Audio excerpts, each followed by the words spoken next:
Welcome to Sleep Audiobooks. If you would like our Better Sleep Quick Guide filled with proven techniques to improve sleep, sign up to our mailing list at sleepaudiobooks.com and we'll send the PDF as a thank you. Subscribing and leaving a comment helps this channel more than you know, so please feel free to offer suggestions for future audiobooks or to just say hi. Thank you for listening. We hope you have an excellent night's sleep. This is Sleep Audiobooks.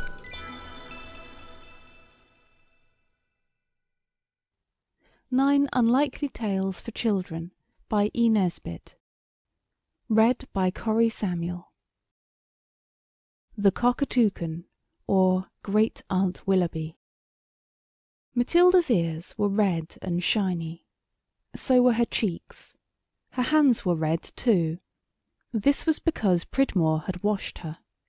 It was not the usual washing, which makes you clean and comfortable, but the thorough good wash, which makes you burn and smart till you wish you could be like the poor little savages who do not know anything and run about bare in the sun and only go into the water when they are hot. Matilda wished she could have been born in a savage tribe instead of at Brixton. Little savages, she said, don't have their ears washed thoroughly, and they don't have new dresses that are prickly in the insides, round their arms, and cut them round the neck, do they, Pridmore? But Pridmore only said, "Stuff and nonsense," and then she said, "Don't wriggle so, child, for goodness' sake." Pridmore was Matilda's nursemaid. Matilda sometimes found her trying. Matilda was quite right in believing that savage children do not wear frocks that hurt. It is also true that savage children are not overwashed, overbrushed, overcombed, gloved, booted, and hatted, and taken in an omnibus to Streatham to see their great aunt Willoughby. This was intended to be Matilda's fate. Her mother had arranged it. Pridmore had prepared her for it. Matilda, knowing resistance to be vain, had submitted to it.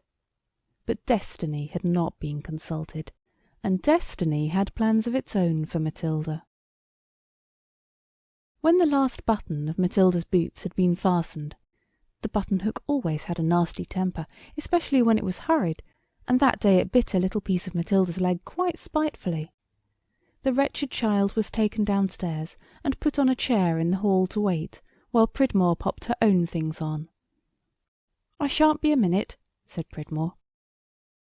Matilda knew better.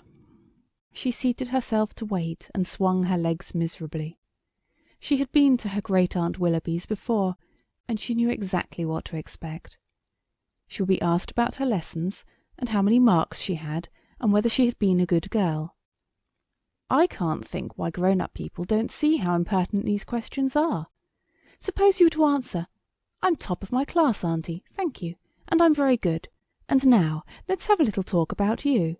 Aunt dear, how much money have you got, and have you been scolding the servants again, or have you tried to be good and patient, as a properly brought-up aunt should be, dear?"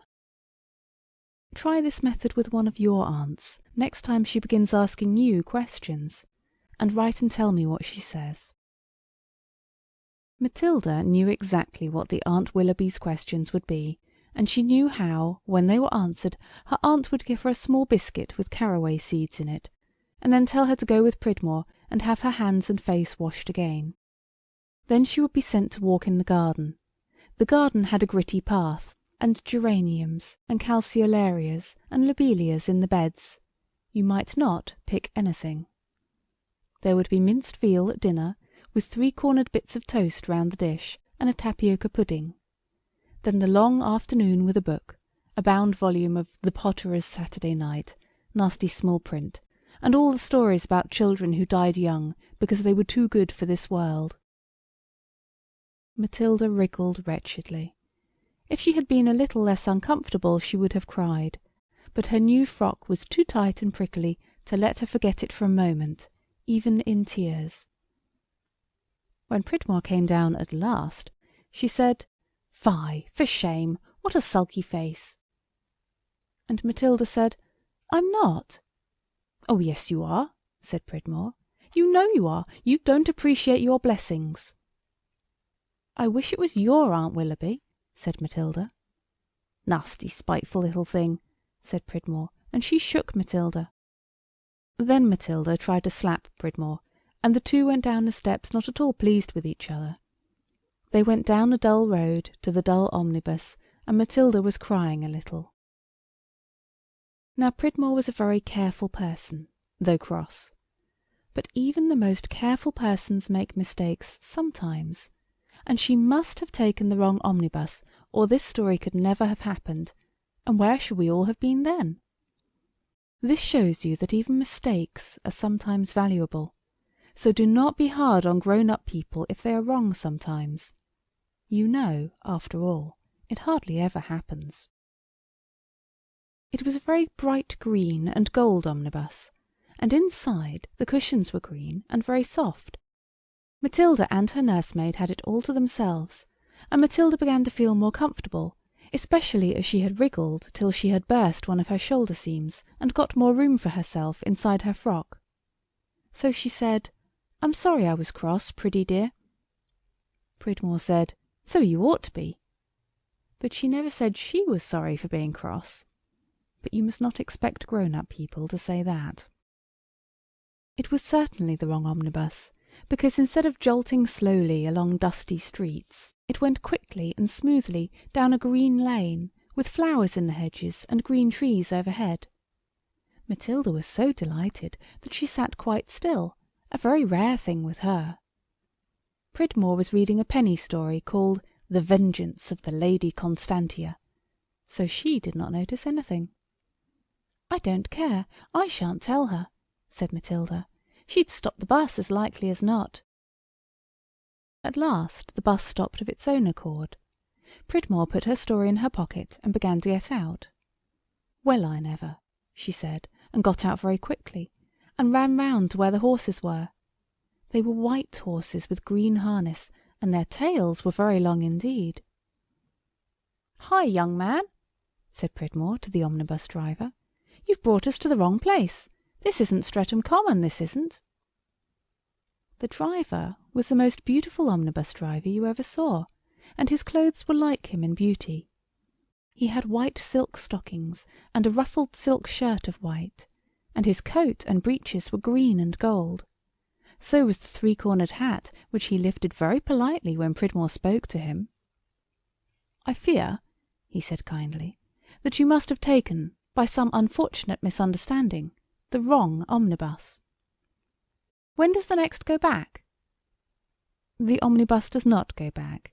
It runs from Brixton here once a month, but it doesn't go back." "But how does it get to Brixton again, to start again, I mean?" asked Matilda. "We start a new one every time," said the driver, raising his three-cornered hat once more. "And what becomes of the old ones?" Matilda asked. "Ah," said the driver, smiling, "that depends. One never knows beforehand, things change so nowadays. Good morning. Thank you so much for your patronage. No, on no account, madam." He waved away the eightpence which Pridmore was trying to offer him for the fare from Brixton, and drove quickly off. When they looked around them, no, this was certainly not Streatham Common. The wrong omnibus had brought them to a strange village, the neatest, sweetest, reddest, greenest, cleanest, prettiest village in the world. The houses were grouped round a village green, on which children in pretty loose frocks or smocks were playing happily.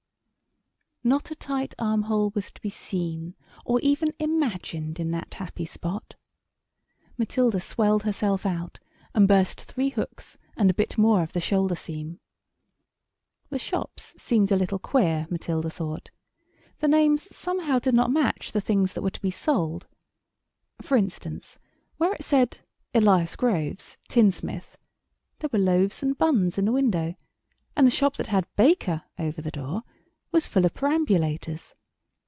The grocer and the wheelwright seemed to have changed names, or shops, or something. And Miss Skimpling, dressmaker, or milliner, had her shop window full of pork and sausage meat. "What a funny nice place," said Matilda. "I am glad we took the wrong omnibus." A little boy in a yellow smock had come up close to them. "I beg your pardon," he said very politely, but all strangers are brought before the king at once. Please follow me." "Well, of all the impudence!" said Pridmore. "Strangers indeed! And who may you be, I should like to know?" "I," said the little boy, bowing very low, "I'm the Prime Minister. I know I do not look it, but appearances are deceitful. It's only for a short time. I shall probably be myself again by to-morrow." Pridmore muttered something which the little boy did not hear. Matilda caught a few words. Smacked. Bed. Bread and water. Familiar words, all of them. "If it's a game," said Matilda to the boy, "I should like to play." He frowned. "I advise you to come at once," he said, so sternly that even Pridmore was a little frightened. "His Majesty's palace is in this direction." He walked away, and Matilda made a sudden jump, dragged her hand out of Pridmore's, and ran after him. So Pridmore had to follow, still grumbling. The palace stood in a great green park, dotted with white-flowered may bushes. It was not at all like an English palace, St. James's or Buckingham Palace, for instance, because it was very beautiful and very clean. When they got in, they saw that the palace was hung with green silk. The footmen had green and gold liveries, and all the courtiers' clothes were the same colours. Matilda and Pridmore had to wait a few moments while the king changed his sceptre and put on a clean crown, and then they were shown into the audience chamber. The king came to meet them. "It is kind of you to have come so far," he said. "Of course you'll stay at the palace." He looked anxiously at Matilda. "Are you quite comfortable, my dear?" he asked doubtfully. Matilda was very truthful, for a girl. "No," she said, "my frock cuts me round the arms." "Ah," said he, "and you brought no luggage? Some of the princess's frocks, her old ones perhaps. Yes, yes, this person, your maid, no doubt." A loud laugh rang suddenly through the hall. The king looked uneasily round, as though he expected something to happen. But nothing seemed likely to occur. "Yes," said Matilda, "Pridmore is— Oh dear!" For before her eyes she saw an awful change taking place in Pridmore. In an instant all that was left of the original Pridmore were the boots and the hem of her skirt.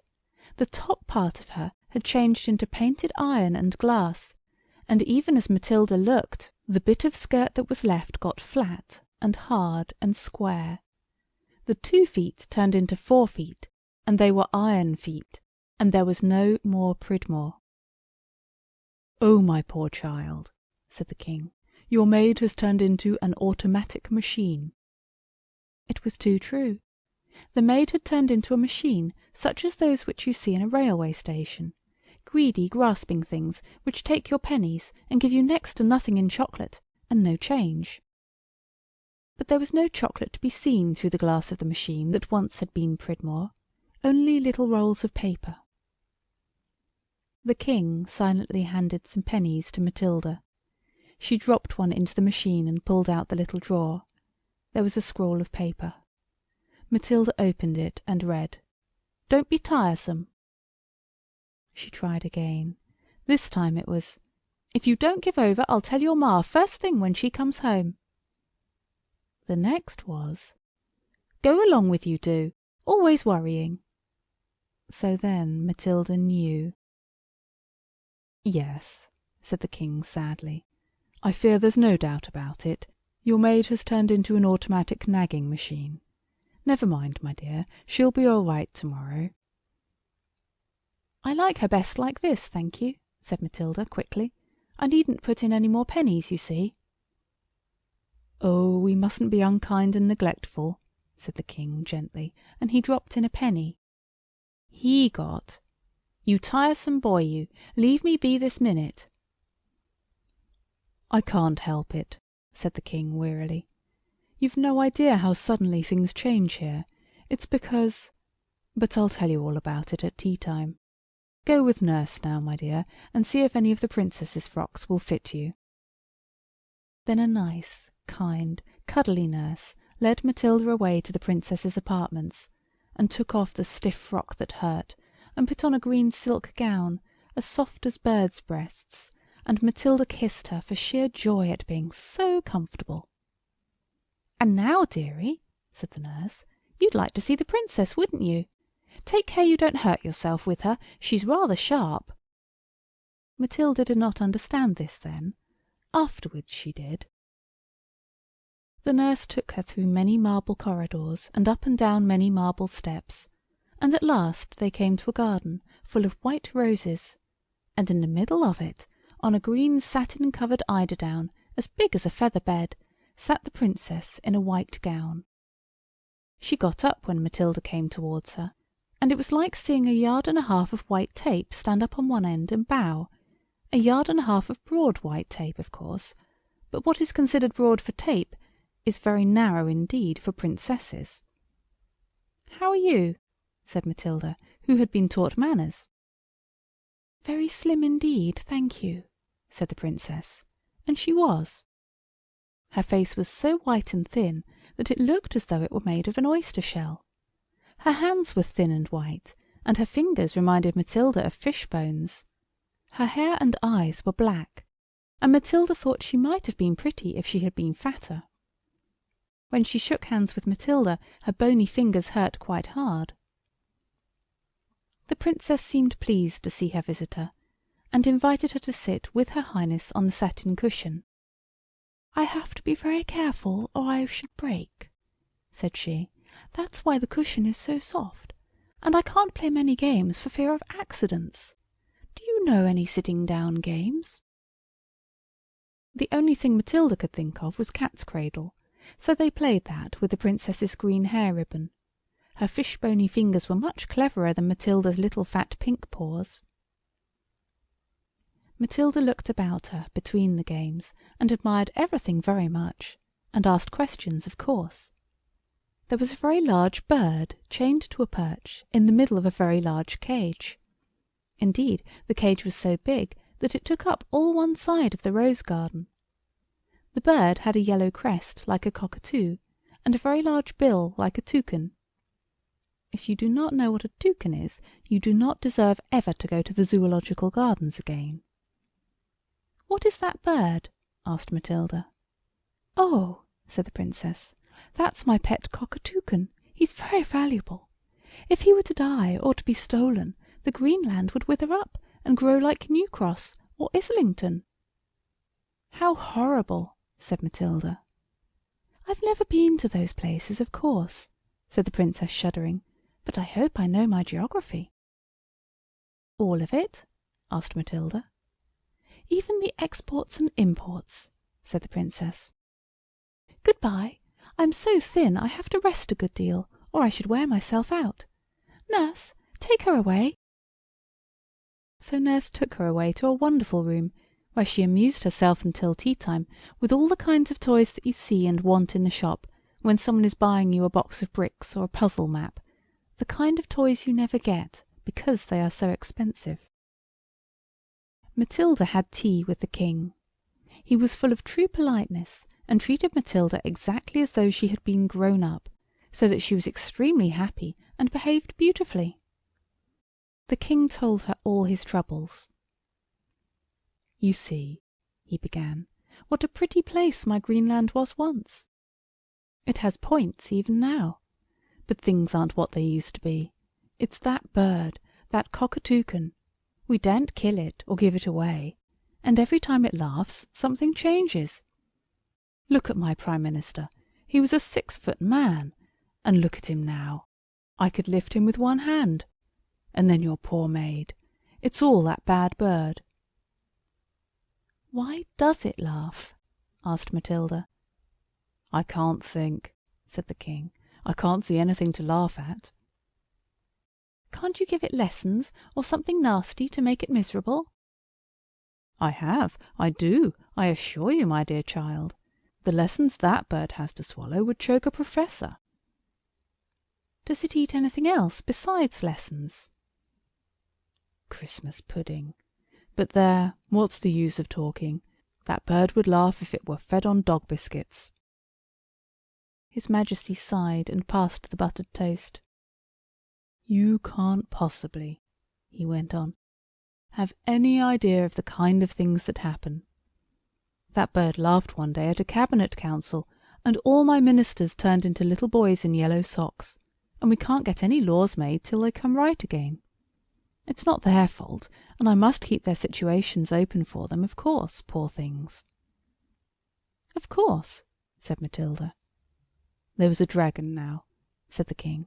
"When he came, I offered the princess's hand and half my kingdom to anyone who would kill him. It's an offer that is always made, you know." "Yes," said Matilda. "Well, a really respectable young prince came along, and everyone turned out to see him fight the dragon. As much as 9 pence each was paid for the front seats, I assure you. The trumpet sounded, and the dragon came hurrying up. A trumpet is like a dinner bell to a dragon, you know. And the prince drew his bright sword, and we all shouted, and then that wretched bird laughed, and the dragon turned into a pussy cat, and the prince killed it before he could stop himself. The populace was furious." "What happened then?" asked Matilda. "Well, I did what I could. I said, 'You shall marry the princess just the same.' So I brought the prince home, and when we got there the cockatoucan had just been laughing again, and the princess had been turned into a very old German governess. The prince went home in a great hurry and an awful temper. The princess was all right in a day or two. These are trying times, my dear." "I am so sorry for you," said Matilda, going on with the preserved ginger. "Well, you may be," said the miserable monarch. "But if I were to try to tell you all that that bird has brought on my poor kingdom, I should keep you up till long past your proper bedtime." "I don't mind," said Matilda kindly. "Do tell me some more."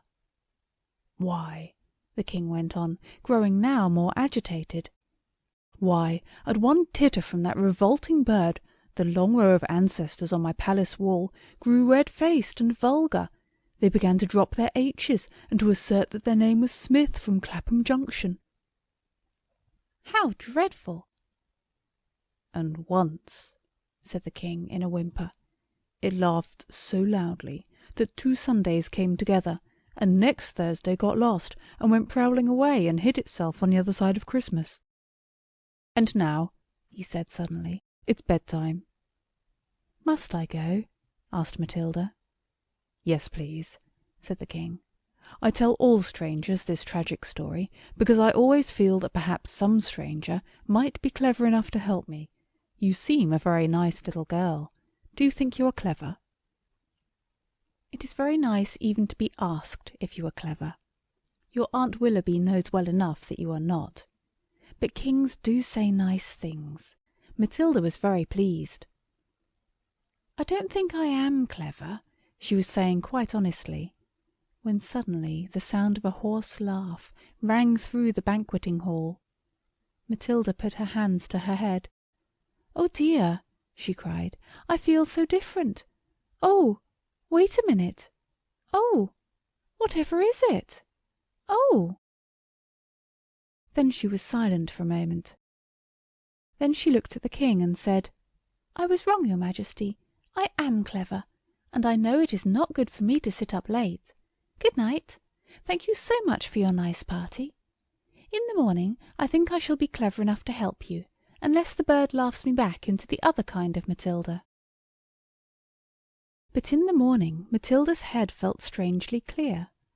Only when she came down to breakfast full of plans for helping the king, she found that the cockatoucan must have laughed in a night, for the beautiful palace had turned into a butcher's shop, and the king, who was too wise to fight against fate, had tucked up his royal robes and was busy in the shop weighing out 6 ounces of the best mutton chops for a child with a basket.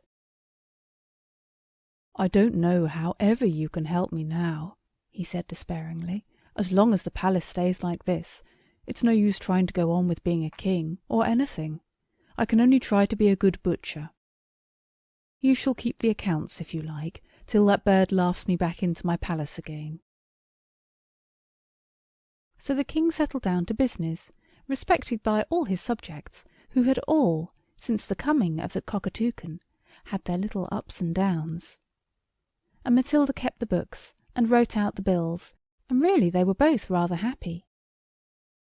Pridmore, disguised as the automatic machine, stood in a shop and attracted many customers. They used to bring their children and make the poor innocents put their pennies in, and then read Pridmore's good advice. Some parents are so harsh. And the Princess sat in the back garden with the Cockatoucan, and Matilda played with her every afternoon. But one day, as the King was driving through another kingdom, the King of that kingdom looked out of one of his palace windows, and laughed as the King went by, and shouted, "Butcher!" The Butcher King did not mind this, because it was true, however rude. But when the other king called out, "What price cat's meat?" the King was very angry indeed, because the meat he sold was always of the best quality. When he told Matilda all about it, she said, "Send the army to crush him." So the King sent his army, and the enemy were crushed. The bird laughed the King back into his throne, and laughed away the butcher's shop just in time for His Majesty to proclaim a general holiday, and to organise a magnificent reception for the army. Matilda now helped the King to manage everything. She wonderfully enjoyed the new delightful feeling of being clever, so that she felt it was indeed too bad when the Cockatoucan laughed, just as the reception was beautifully arranged. It laughed, and the general holiday was turned into an income tax. The magnificent reception changed itself to a royal reprimand, and the army itself suddenly became a discontented Sunday school treat, and had to be fed with buns, and brought home in breaks, crying. "Something must be done," said the King. "Well," said Matilda, "I've been thinking, if you will make me the Princess's governess, I'll see what I can do. I'm quite clever enough." "I must open Parliament to do that," said the King. "It's a constitutional change." So he hurried off down the road to open Parliament. But the bird put its head on one side and laughed at him as he went by. He hurried on, but his beautiful crown grew large and brassy, and was set with cheap glass in the worst possible taste. His robe turned from velvet and ermine to flannelette and rabbit's fur. His sceptre grew 20 feet long, and extremely awkward to carry. But he persevered, his royal blood was up. "No bird," said he, "shall keep me from my duty and my Parliament." But when he got there, he was so agitated that he could not remember which was the right key to open Parliament with, and in the end he hampered the lock, and so could not open Parliament at all, and members of Parliament went about making speeches in the roads, to the great hindrance of the traffic. The poor King went home and burst into tears. "Matilda," he said, "this is too much. You have always been a comfort to me. You stood by me when I was a butcher, you kept the books, you booked the orders, you ordered the stock. If you really are clever enough, now is the time to help me. If you won't, I'll give up the business. I'll leave off being a king. I'll go and be a butcher in the Camberwell New Road, and I will get another little girl to keep my books, not you." This decided Matilda. She said, "Very well, your Majesty, then give me leave to prowl at night. Perhaps I shall find out what makes the Cockatoucan laugh. If I can do that, we can take care he never gets it, whatever it is." "Ah," said the poor King, "if you could only do that." When Matilda went to bed that night, she did not go to sleep. She lay and waited till all the palace was quiet, and then she crept softly, pussily, mousily to the garden, where the Cockatoucan's cage was, and she hid behind a white rose bush, and looked and listened. Nothing happened till it was grey dawn, and then it was only the Cockatoucan who woke up. But when the sun was round and red over the palace roof, something came creeping, creeping, pussily, mousily out of the palace, and it looked like a yard and a half of white tape creeping along, and it was the Princess herself. She came quietly up to the cage and squeezed herself between the bars. They were very narrow bars, but a yard and a half of white tape can go through the bars of any birdcage I ever saw." And the Princess went up to the Cockatoucan and tickled him under his wings till he laughed aloud. Then, quick as thought, the Princess squeezed through the bars and was back in her room before the bird had finished laughing. Matilda went back to bed. Next day all the sparrows had turned into cart horses, and the roads were impassable. That day, when she went as usual to play with the Princess, Matilda said to her suddenly, "Princess, what makes you so thin?" The Princess caught Matilda's hand and pressed it with warmth. "Matilda," she said simply, "you have a noble heart. No one else has ever asked me that, though they tried to cure it. And I couldn't answer till I was asked, could I? It's a sad, a tragic tale, Matilda. I was once as fat as you are." "I'm not so very fat," said Matilda indignantly. "Well," said the Princess impatiently, "I was quite fat enough anyhow, and then I got thin." "But how?" "Because they would not let me have my favourite pudding every day." "What a shame," said Matilda. "And what is your favourite pudding?" "Bread and milk, of course, sprinkled with rose leaves and with pear drops in it." Of course Matilda went at once to the King, and while she was on her way the Cockatoucan happened to laugh. When she reached the King, he was in no condition for ordering dinner, for he had turned into a villa residence, replete with every modern improvement. Matilda only recognised him as he stood sadly in the park, by the crown that stuck crookedly on one of the chimney-pots, and the border of ermine along the garden path. So she ordered the Princess's favourite pudding on her own responsibility, and the whole court had it every day for dinner, till there was no single courtier but loathed the very sight of bread and milk, and there was hardly one who would not have run a mile rather than meet a pear drop. Even Matilda herself got rather tired of it, though being clever, she knew how good bread and milk was for her. But the Princess got fatter and fatter, and rosier and rosier.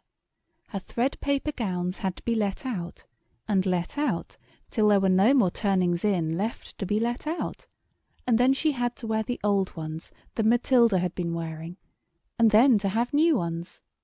And as she got fatter she got kinder, till Matilda grew quite fond of her, and the Cockatoucan had not laughed for a month. When the Princess was as fat as any princess ought to be, Matilda went to her one day and threw her arms round her and kissed her. The Princess kissed her back, and said, "Very well, I am sorry then, but I didn't want to say so, but now I will. And the Cockatoucan never laughs except when he's tickled, so there, he hates to laugh." "And you won't do it again?" said Matilda, "will you?" "No, of course not," said the Princess, very much surprised. "Why should I? I was spiteful when I was thin, but now I'm fat again I want everyone to be happy." "But how can anyone be happy," asked Matilda severely, "when everyone is turned into something they weren't meant to be? There's your dear father, he's a desirable villa. The Prime Minister was a little boy, and he got back again, and now he's turned into a comic opera. Half the palace housemaids are breakers, dashing themselves against the palace crockery. The navy to a man are changed to French poodles, and the army to German sausages. Your favourite nurse is now a flourishing steam laundry, and I, alas, am too clever by half. Can't that horrible bird do anything to put us all right again?" "No," said the Princess, dissolved in tears at this awful picture. "He told me once himself that when he laughed he could only change one or two things at once, and then, as often as not, it turned out to be something he didn't expect. The only way to make everything come right again would be—but it can't be done. If we could only make him laugh on the wrong side of his mouth. That's the secret. He told me so. But I don't know what it is, let alone being able to do it. Could you do it, Matilda?" "No," said Matilda, "but let me whisper. He's listening. Pridmore could. She's often told me she'd do it to me, but she never has." "Oh, Princess, I've got an idea." The two were whispering so low that the Cockatoucan could not hear, though he tried his hardest. Matilda and the Princess left him listening. Presently he heard a sound of wheels. 4 men came into the rose garden, wheeling a great red thing in a barrow. They set it down in front of the Cockatoucan, who danced on his perch with rage. "Oh," he said, "if only someone would make me laugh, that horrible thing would be the one to change. I know it would. It would change into something much horrider than it is now. I feel it in all my feathers." The Princess opened the cage door with the Prime Minister's key, which a tenor singer had found at the beginning of his music. It was also the key of the comic opera. She crept up behind the Cockatoucan and tickled him under both wings. He fixed his baleful eye on the red automatic machine and laughed long and loud. He saw the red iron and glass change before his eyes into the form of Pridmore. Her cheeks were red with rage, and her eyes shone like glass with fury. "Nice manners," said she to the Cockatoucan. "What are you laughing at, I should like to know? I'll make you laugh on the wrong side of your mouth, my fine fellow." She sprang into the cage, and then and there, before the astonished court, she shook that Cockatoucan till he really and truly did laugh on the wrong side of his mouth. It was a terrible sight to witness, and the sound of that wrong-sided laughter was horrible to hear. But instantly all the things changed back as if by magic to what they had been before. The laundry became a nurse, the villa became a king, the other people were just what they had been before, and all Matilda's wonderful cleverness went out like the snuff of a candle.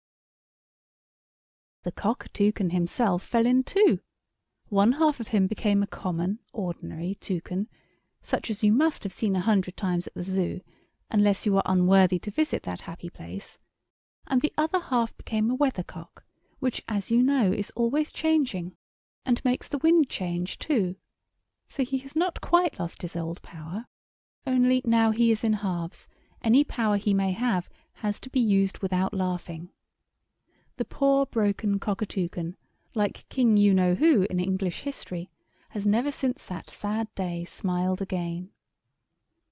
The grateful king sent an escort of the whole army, now no longer dressed in sausage skins, but in uniforms of dazzling beauty, with drums and banners, to see Matilda and Pridmore home. But Matilda was very sleepy. She had been clever for so long that she was quite tired out. It is indeed a very fatiguing thing, as no doubt you know. And the soldiers must have been sleepy too, for one by one the whole army disappeared, and by the time Pridmore and Matilda reached home there was only one left, and he was the policeman at the corner. The next day Matilda began to talk to Pridmore about the Green Land and the Cockatoucan and the villa residence king, but Pridmore only said, "Pack of nonsense! Hold your tongue, do!" So Matilda naturally understood that Pridmore did not wish to be reminded of the time when she was an automatic nagging machine, and so of course, like a kind and polite little girl, she let the subject drop. Matilda did not mention her adventures to the others at home, because she saw that they believed her to have spent the time with her great-aunt Willoughby.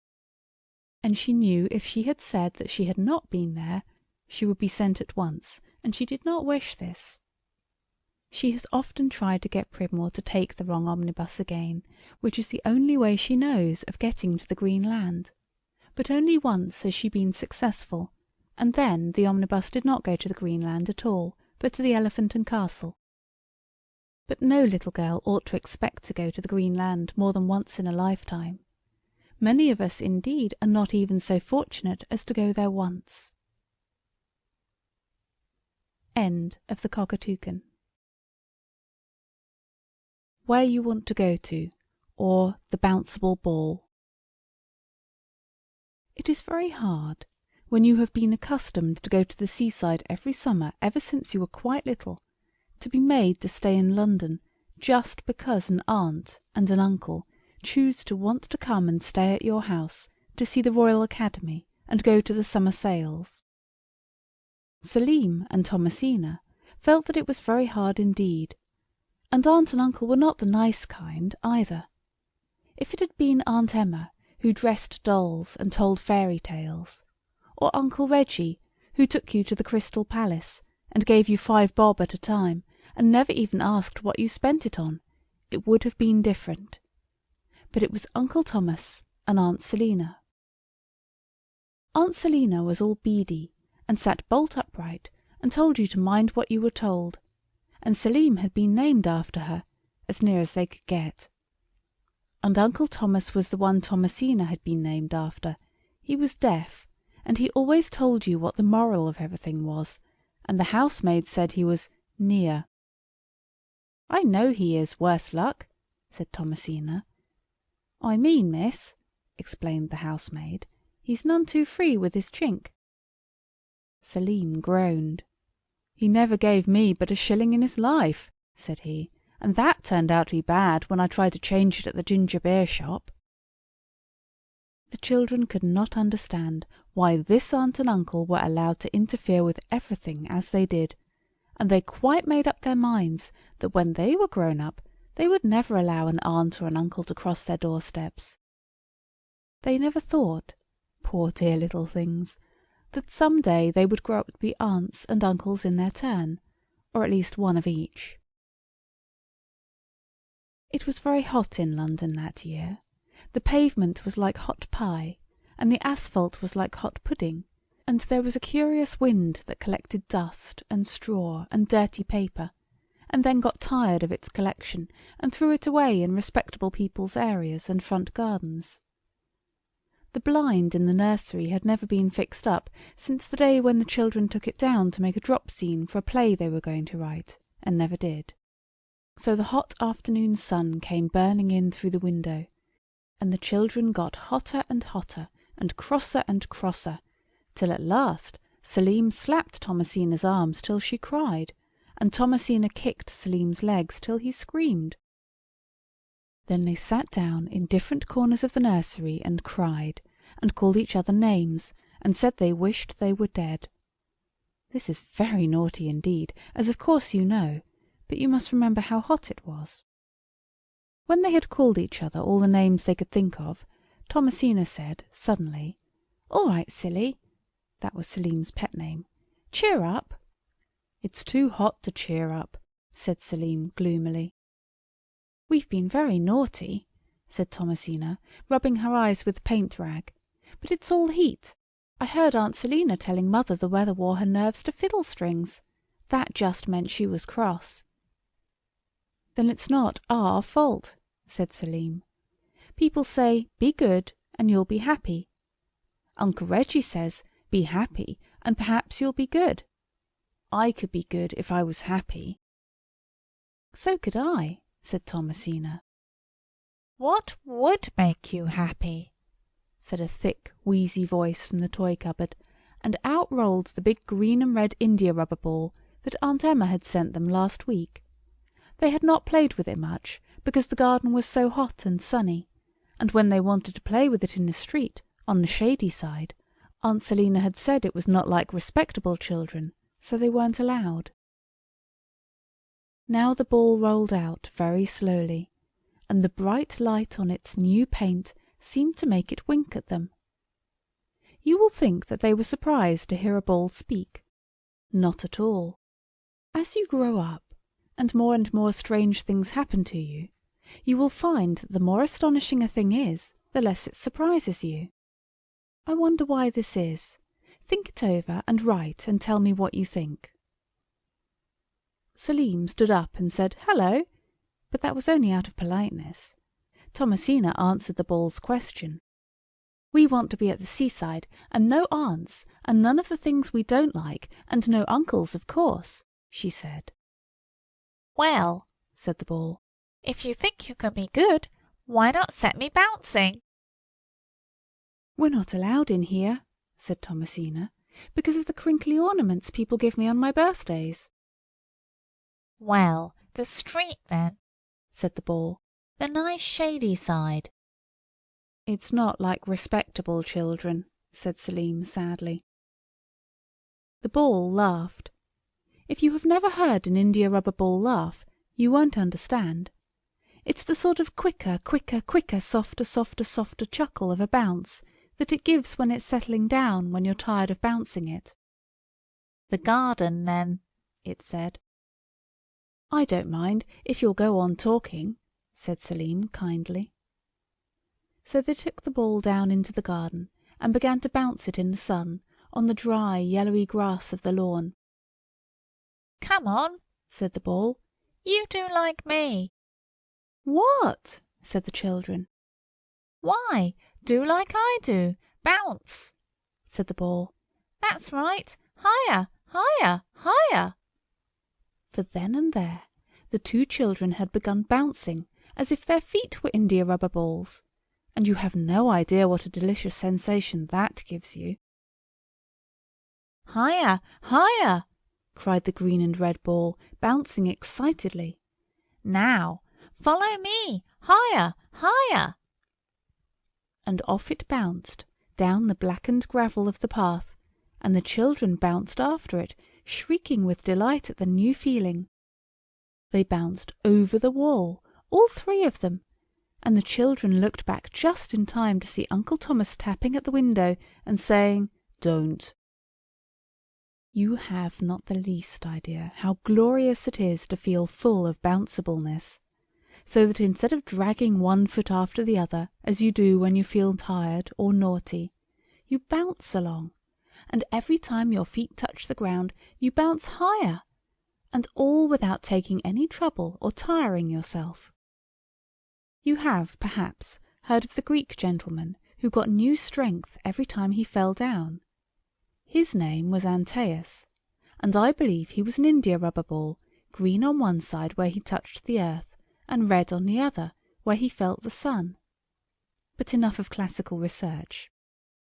Thomasina and Selim bounced away, following the bounceable ball. They went over fences and walls, and through parched, dry gardens and burning hot streets. They passed the region where fields of cabbages and rows of yellow brick cottages mark the division between London and the suburbs.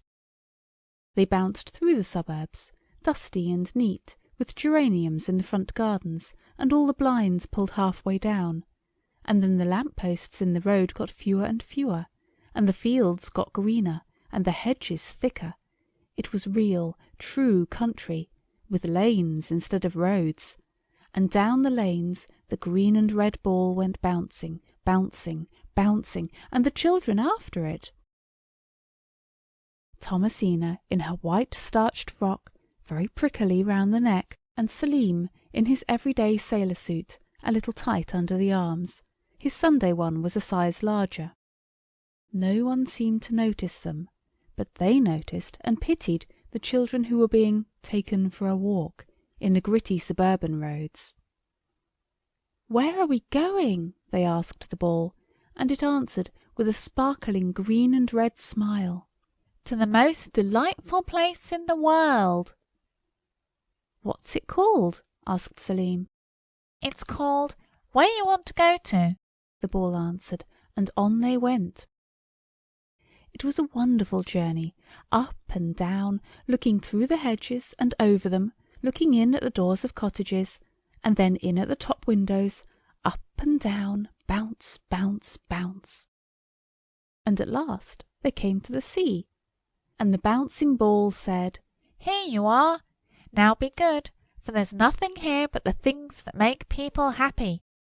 And with that he curled himself up like a ball in the shadow of a wet seaweedy rock, and went to sleep, for he was tired out with his long journey. The children stopped bouncing, and looked about them. "Oh, Tommy," said Selim. "Oh, silly," said Thomasina. And well they might. In the place to which the ball had brought them was all that your fancy can possibly paint, and a great deal more beside. The children feel exactly as you do when you've had the long, hot, dirty train journey, and everyone has been so cross about the boxes and the little brown portmanteau that was left behind at the junction, and then when you get to your lodgings you were told that you may run down and have a look at the sea if you're back by tea time, and mother and nurse will unpack. Only Thomasina and her brother had not had a tiresome journey, and there were no nasty stuffy lodgings for them, and no tea with oily butter and a new pot of marmalade. "There's silver sand," said she, "miles of it." "And rocks," said he, "and cliffs, and caves in the cliffs. And how cool it is," said Thomasina. "And yet it's nice and warm too," said Selim. "And what shells!" "And seaweed." "And the downs behind." "And trees in the distance." "And here's a dog to go after sticks. Here, Rover, Rover." A big black dog answered at once to the name, because he was a retriever, and they are all called Rover. "And spades," said the girl. "And pails," said the boy. "And what pretty sea poppies," said the girl. "And a basket, and grub in it," said the boy. So they sat down and had lunch. It was a lovely lunch. Lobsters and ice creams, strawberry and pineapple, and toffee and hot buttered toast and ginger beer. They ate, and thought of the aunt and uncle at home, and the minced veal and sago pudding, and they were very happy indeed. Just as they were finishing their lunch, they saw a swirling, swishing, splashing commotion in the green sea a little way off, and they tore off their clothes and rushed into the water to see what it was. It was a seal. He was very kind and convenient. He showed them how to swim and dive. "But won't it make us ill to bathe so soon after meals? Isn't it wrong?" asked Thomasina. "Not at all," said the seal. "Nothing is wrong here, as long as you are good. Let me teach you water leapfrog, a most glorious game, so cool, yet so exciting. You try it." At last the seal said, "I suppose you wear man clothes. They're very inconvenient. My 2 eldest have just outgrown their coats. If you'll accept them." And it dived, and came up with 2 golden sealskin coats over its arm, and the children put them on. "Thank you very much," they said. "You are kind." I am almost sure that it has never been your luck to wear a fur coat that fitted you like a skin, and that could not be spoiled with sand, or water, or jam, or bread and milk, or any of the things with which you mess up the nice new clothes your kind relations buy for you. But if you like, you may try to imagine how jolly the little coats were. Thomasina and Selim played all day on the beach, and when they were tired they went into a cave and found supper, salmon and cucumber, and Welsh rabbit, and lemonade. And then they went to bed in a great heap of straw, and grass, and fern, and dead leaves, and all the delightful things you have often wished to sleep in, only you have never been allowed to. In the morning there were plum pudding for breakfast, and roast duck and lemon jelly, and the day passed like a happy dream, only broken by surprising and delightful meals. The ball woke up and showed them how to play water polo, and they bounced him on the sand with shrieks of joy and pleasure. You know, a ball likes to be bounced by people he is fond of. It is like slapping a friend on the shoulder. There were no houses in where you want to go to, and no bathing machines or bands, no nursemaids or policemen or aunts or uncles. You could do exactly what you liked as long as you were good. "What will happen if we're naughty?" Selim asked. The ball looked very grave, and answered, "I must not tell you, and I very strongly advise you not to try to find out." "We won't, indeed we won't," said they, and went off to play rounders with the rabbits on the downs, who were friendly fellows and very keen on the game. On the 3rd evening, Thomasina was rather silent, and the ball said, "What's the matter, girl bouncer? Out with it." So she said, "I was wondering how mother is, and whether she has one of her bad headaches." The ball said, "Good little girl. Come with me, and I'll show you something." He bounced away, and they followed him, and he flopped into a rocky pool, frightening the limpets and sea anemones dreadfully, though he did not mean to. "Now look," he called, from under the water, and the children looked, and the pool was like a looking-glass, only it was not their own faces they saw in it. They saw the drawing-room at home, and father and mother, who were both quite well, only they looked tired, and the aunt and uncle were there, and Uncle Thomas was saying, "What a blessing those children are away." "Then they know where we are?" said Selim to the ball. "They think they know," said the ball, "or you think they know. Anyway, they're happy enough. Good night." And he curled himself up like a ball in his favourite sleeping place. The two children crept into their pleasant, soft, sweet nest of straw and leaves and fern and grass, and went to sleep. But Selim was vexed with Thomasina, because she had thought of mother before he had, and he said she had taken all the fern, and they went to sleep rather cross. They woke crosser. So far they had both helped to make the bed every morning, but to-day neither wanted to. "I don't see why I should make the beds," said he. "It's a girl's work, not a boy's." "I don't see why I should do it," said Thomasina. "It's a servant's place, not a young lady's." And then a very strange and terrible thing happened. Quite suddenly, out of nothing and out of nowhere, appeared a housemaid, large and stern and very neat indeed, and she said, "You are quite right, miss. It is my place to make the beds, and I am instructed to see that you are both in bed by 7. Think how dreadful this must have been to children who had been going to bed just when they felt inclined. They went out onto the beach. "You see what comes of being naughty," said Thomasina, and Selim said, "Oh, shut up, do." They cheered up towards dinner-time. It was roast pigeons that day, and bread sauce, and whitebait, and syllabubs, and for the rest of the day they were as good as gold, and very polite to the ball. Selim told it all about the dreadful apparition of the housemaid, and it shook its head. I know you've never seen a ball do that, and very likely you never will, and said, "My bounceable boy, you may be happy here for ever and ever, if you're contented and good. Otherwise, well, it's 6:45. You've got to go." And sure enough they had to.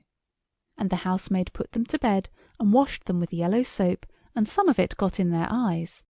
And she lit a night-light, and sat with them till they went to sleep, so that they couldn't talk, and were ever so much longer getting to sleep than they would have been if she had not been there.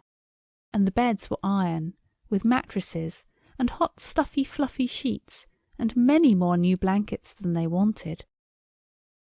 The next day they got out as early as they could, and played water football with a seal and a bounceable ball, and when dinner-time came it was lobster and ices. But Thomasina was in a bad temper.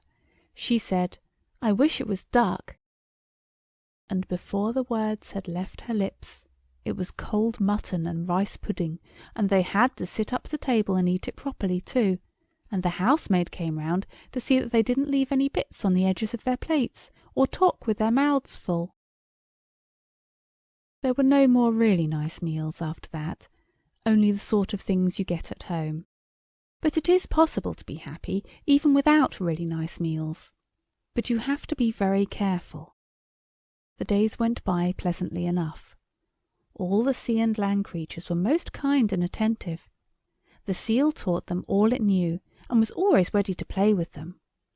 The starfish taught them astronomy, and the jellyfish taught them fancy cooking. The limpets taught them dancing as well as they could for their lameness. The seabirds taught them to make nests, a knowledge they have never needed to apply. And if the oysters did not teach them anything, it was only because oysters are so very stupid, and not from any lack of friendly feeling. The children bathed every day in the sea, and if they had only been content with this, all would have been well. But they weren't. "Let's dig a bath," said Selim, "and the sea will come in and fill it, and then we can bathe in it." So they fetched their spades and dug, and there was no harm in that, as you very properly remark. But when the hole was finished, and the sea came creeping up, and at last a big wave thundered up the sand and swirled into the hole, Thomasina and Selim were struggling on the edge, fighting which should go in first. And the wave drew sandily back into the sea, and neither of them had bathed in a new bath. And now it was all wet and sandy, and its nice sharp edges rounded off, and much shallower. And as they looked at it angrily, the sandy bottom of the bath stirred and shifted and rose up, as if some great sea beast were heaving underneath with his broad back. The wet sand slipped back in slabs at each side, and a long pointed thing, like a thin cow's back, came slowly up. It showed broader and broader, and presently the flakes of wet sand were dropping heavily off the top of a brand new bathing machine that stood on the sand over where their bath had been. "Well," said Selim, "we've done it this time." They certainly had, for on the door of the bathing machine was painted, "You must not bathe any more except through me." So there was no more running into the sea just when and how they liked. They had to use the bathing machine, and it smelt of stale salt water and other people's wet towels. After this the children did not seem to care so much about the seaside, and they played more on the downs, where the rabbits were very kind and hospitable, and in the woods, where all sorts of beautiful flowers grew wild, and there was nobody to say "Don't" when you picked them. The children thought of what Uncle Thomas would have said if he had been there, and they were very, very happy. But one day Thomasina had pulled a lot of white convolvulus, and some pink geraniums, and calceolarias, the kind you are never allowed to pick at home, and she had made a wreath of them, and put it on her head. Then Selim said, "You are silly. You look like a bank holiday." And his sister said, "I can't help it. They'd look lovely on a hat, if they were only artificial. I wish I had a hat." And she had a large, stiff hat that hurt her head just where the elastic was sewn on, and she had her stiff white frock that scratched, her tiresome underclothing, all of it, and stockings and heavy boots, and Selim had his sailor suit, the everyday one that was too tight in the arms, and they had to wear them always, and their fur coats were taken away. They went sadly, all stiff and uncomfortable, and told the Bouncible Ball. It looked very grave, and great tears of salt water rolled down its red and green cheeks as it sat by the wet, seaweed-covered rock. "Oh, you silly children," it said. "Haven't you been warned enough? You've everything a reasonable child could wish for. Can't you be contented?" "Of course we can," they said, and so they were. For a day and a half. And then it wasn't exactly discontent, but real naughtiness that brought them to grief. They were playing on the downs by the edge of the wood under the heliotrope tree. A hedge of camellia bushes cast a pleasant shadow, and out in the open sunlight on the downs the orchids grew like daisies, and the carnations like buttercups. All about was that kind of turf on which the gardener does not like you to play, and they had pulled armfuls of lemon verbena and made a bed of it. But Selim's blouse was tight under the arms. So when Thomasina said, "Oh, silly dear, how beautiful it is, just like fairyland," he said, "Silly yourself, there's no such thing as fairyland." Just then a fairy, with little bright wings the colour of a peacock's tail, fluttered across the path and settled on a magnolia flower. "Oh, silly darling," cried Thomasina, "it is fairyland, and there's a fairy, such a beautiful dear. Look, there she goes." But Selim would not look. He turned over and hid his eyes. "There's no such thing as fairyland, I tell you," he grunted, "and I don't believe in fairies." And then, quite suddenly, and very horribly, the fairy turned into a policeman, because everyone knows there are such things as policemen, and anyone can believe in them. And all the rare and beautiful flowers withered up and disappeared, and only thorns and thistles were left, and the misty, twiny, trim little grass path that led along the top of the cliffs turned into a parade, and the policeman walked up and down it incessantly and watched the children at their play. And you know how difficult it is to play when anyone is watching you, especially a policeman. Selim was extremely vexed. That was why, he said, there couldn't possibly be glowworms as big as bicycle lamps, which of course there were in Where You Want to Go To. It was after that the gas lamps were put all along the parade, and a pier sprang up on purpose to be lighted with electricity, and a band played, because it is nonsense to have a pier without a band. "Oh, you naughty, silly children," said the Bouncible Ball, turning red with anger, except in the part where he was green with disgust.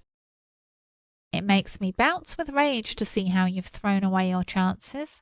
And what a seaside resort you're making of Where You Want to Go To." And he did bounce, angrily, up and down the beach, till the housemaid looked out of the cave and told the children not to be so noisy, and the policeman called out, "Now then, move along there, move along. You're obstructing the traffic." And now I have something to tell you, which you will find it hard to make any excuses for. I can't make any myself. I can only ask you to remember how hard it is to be even moderately good, and how easy it is to be extremely naughty. When the Bouncible Ball stopped bouncing, Selim said, "I wonder what makes him bounce." "Oh, no, don't!" cried Thomasina, for she had heard her brother wonder that about balls before, and she knew all too well what it ended in. "Oh, don't!" she said. "Oh, silly, he brought us here. He's been so kind." But Selim said, "Nonsense, balls can't feel, and it will be almost as good to play with after I've looked inside it."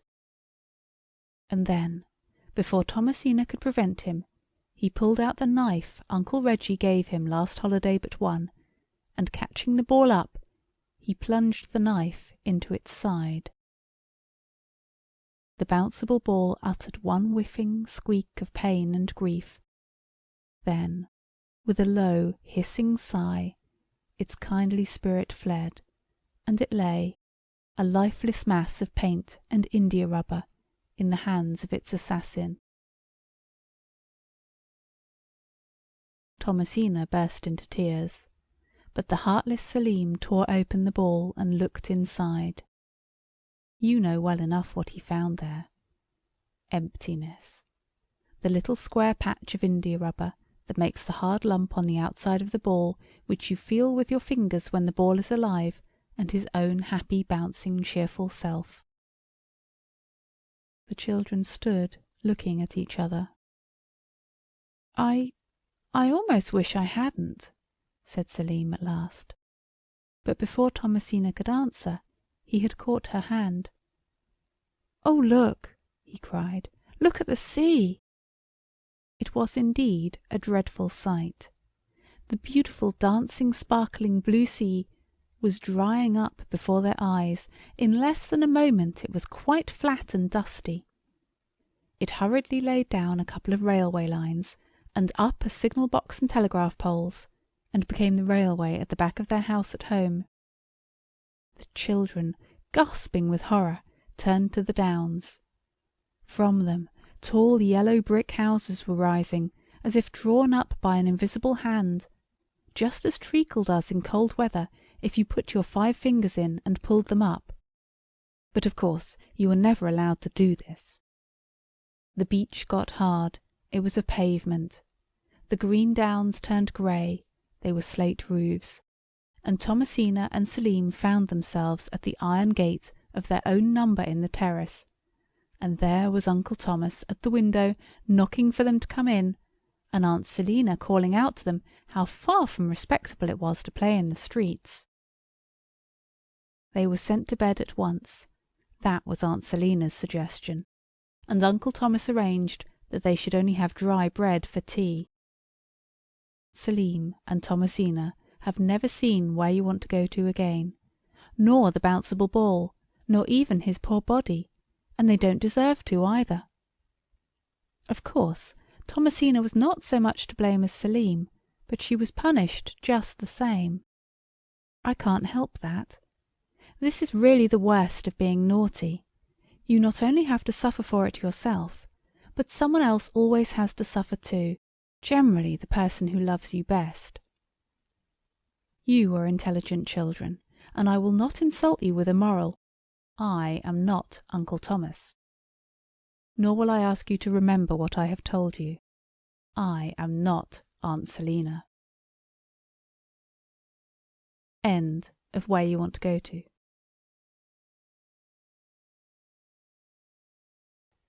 The Blue Mountain. Tony was young Tony, and old Tony was his grandfather. This story is about young Tony, and no human being believes a word of it, unless young Tony does. Tony was born in the town of Antioch. This is not the same Antioch that you read about in history, but quite a different place. It was a place where nearly everyone was very dark as to the complexion, and rather short as to the temper and figure. People who were fair in the face and easy in the temper were not much thought of in Antioch. When Tony's mother saw that her baby was as fair as a daffodil and as good as gold, and laughed all day, she said, oh dear, I suppose he takes after his grandfather. He is not in the least like my family." And the matter annoyed her so much that she died. Then there was only old Tony left to look after young Tony, because his father had been killed in the wars only a few weeks before. The people of Antioch were always fighting the neighbouring tribes, red-faced savages who deserved no better fate than to be killed, only, of course, sometimes a few Antiochians had to be killed too, because that is part of the game, and if there were no danger there would be no glory, would there? Little Tony's hair remained yellow, and his habit of laughing grew with his years, and he learned his lessons, and he learned his play. He was excellent company, and if it had not been for the yellowness of his hair and the gentleness of his nature, he would have been quite popular among his schoolmates. His grandfather called him gentle, but the people of Antioch called him lazy, for they, as I said, were very black and generally angry. They scurried up and down in their rocky little city, and always they seemed to be driven by most urgent affairs, hurrying to keep important appointments. They ran about all day long attending to their business, and hardly stopping even for their dinner or their tea, and no one ever saw any of them asleep. "Why is it, grandfather?" young Tony asked one day. "What is it all about? Why do they never sit down quietly like you and me?" "It is the great heart of the nation, my boy," said old Tony. "It cannot be still. It is in the breed, you know. They can't help it. They are all alike too, except you and me. Why, bless your heart, look at the king. He is more in a hurry than all the rest, and more noble and active, bless him." The old man ended his speech in quite a different voice from the one he had begun with. This was because he suddenly caught the glitter of the king's crown as the monarch popped around the corner. The king of Antioch was always in a hurry, always running somewhere or other. Consequently, he was seldom on his throne, and his loyal subjects had to look out very sharply, for he was always sure to be where they least expected him. You may think that they could have got over this little difficulty by always looking for the king where they least expected him, but if you try this simple experiment for yourself with your governess or tutor, or even your nurse, I think you will find that it is not so easy as it looks. "Ha!" said the king, standing in the doorway and laughing cheerfully. "Talking treason, eh? Well, you know what the punishment for that is. Pinching with black pincers, you know, till you don't feel the pinching any more." "Aha! Your Majesty always has such a pleasant way with you," said old Tony politely, and young Tony decided that when he grew up he would try not to have any pleasant ways at all. The king rustled quickly round the little house and looked at everything, dresser, chairs, plates and pots. He was sorry that there was nothing that he could find fault with, so he said, "Beware of luxury," and hurried off to make his presence felt in some other humble home. There was no pride about King Anthony the 23rd. he just dropped in without an invitation and took his subjects as he found them. "King Anthony the 23rd is the noblest of monarchs," said old Tony, as he and his grandson sat down to their plain supper. "It's all right, grandfather, he has quite gone, he's not listening, for a wonder," said young Tony.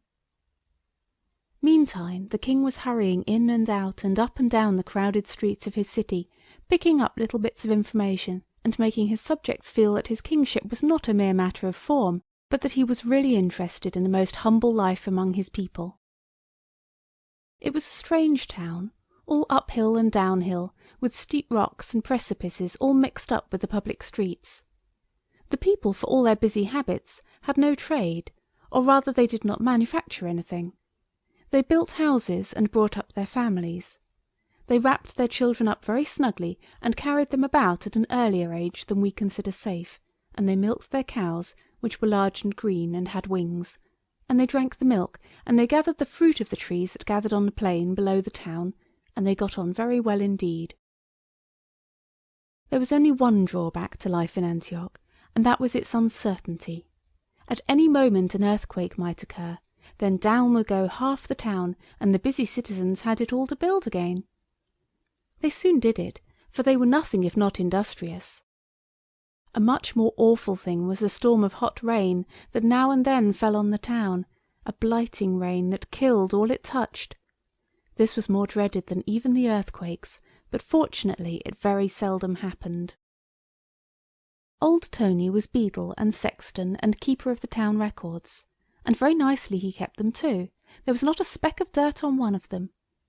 He used to spend hours and hours polishing the records, and he scoured the tombstones till they shone again, and he had most of the inscriptions by heart.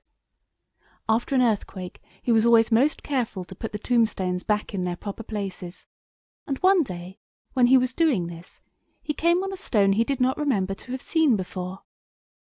He called to young Tony, who had had a board school education, to see if he could read the bits of words that were carved upon it. "It seems like a foreign language," said he. "I can't make it out," said young Tony. "It is not carved, it is in the stone somehow. Looks as though it were coming through from the other side."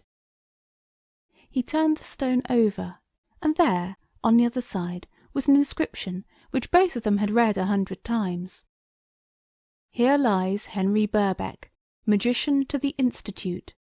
However humble he seems to you, his last foretelling is going to come true. P.S. You see if it doesn't." "Dear me," said old Tony. "Poor old Henry Birkbeck, it seems like yesterday. Yes, he was very respectable, but only in a small way of business. A magician he was by trade, but no one thought much of him, except perhaps the king, and he never gave him a lift. He used to do things with eggs and a hat. He broke the eggs as often as not, and the goldfish and handkerchief he hardly ever brought off." Old Tony began to lay down the tombstone, but young Tony held it up with one hand and tried to scrape the back of it with the other. "There's something here," he said. "Let's set it upright instead of laying it down, and I will scrub it and see what the letters are. Poor old Mr. Birkbeck! I wonder what his last foretelling was. Was he good at prophesying, grandfather?" "Not a bit," said the sexton, and to do him justice he almost gave it up in his later years. You see, people laughed at him so, because the things that he foretold never happened. Towards the end he grew very feeble, hardly prophesied a single prophecy from one year's end to another. Sometimes he would say, "I should not wonder if it rained before Sunday." But then he never wondered at anything. He was a calm old man, was poor Henry. It took a good deal to astonish him. Young Tony tried to interest his boy friends in the back of poor old Henry Birkbeck's tombstone, but nobody cared. They were all in too much of a hurry to care for an occupation so slow as cleaning tombstones, but Tony worked away perseveringly.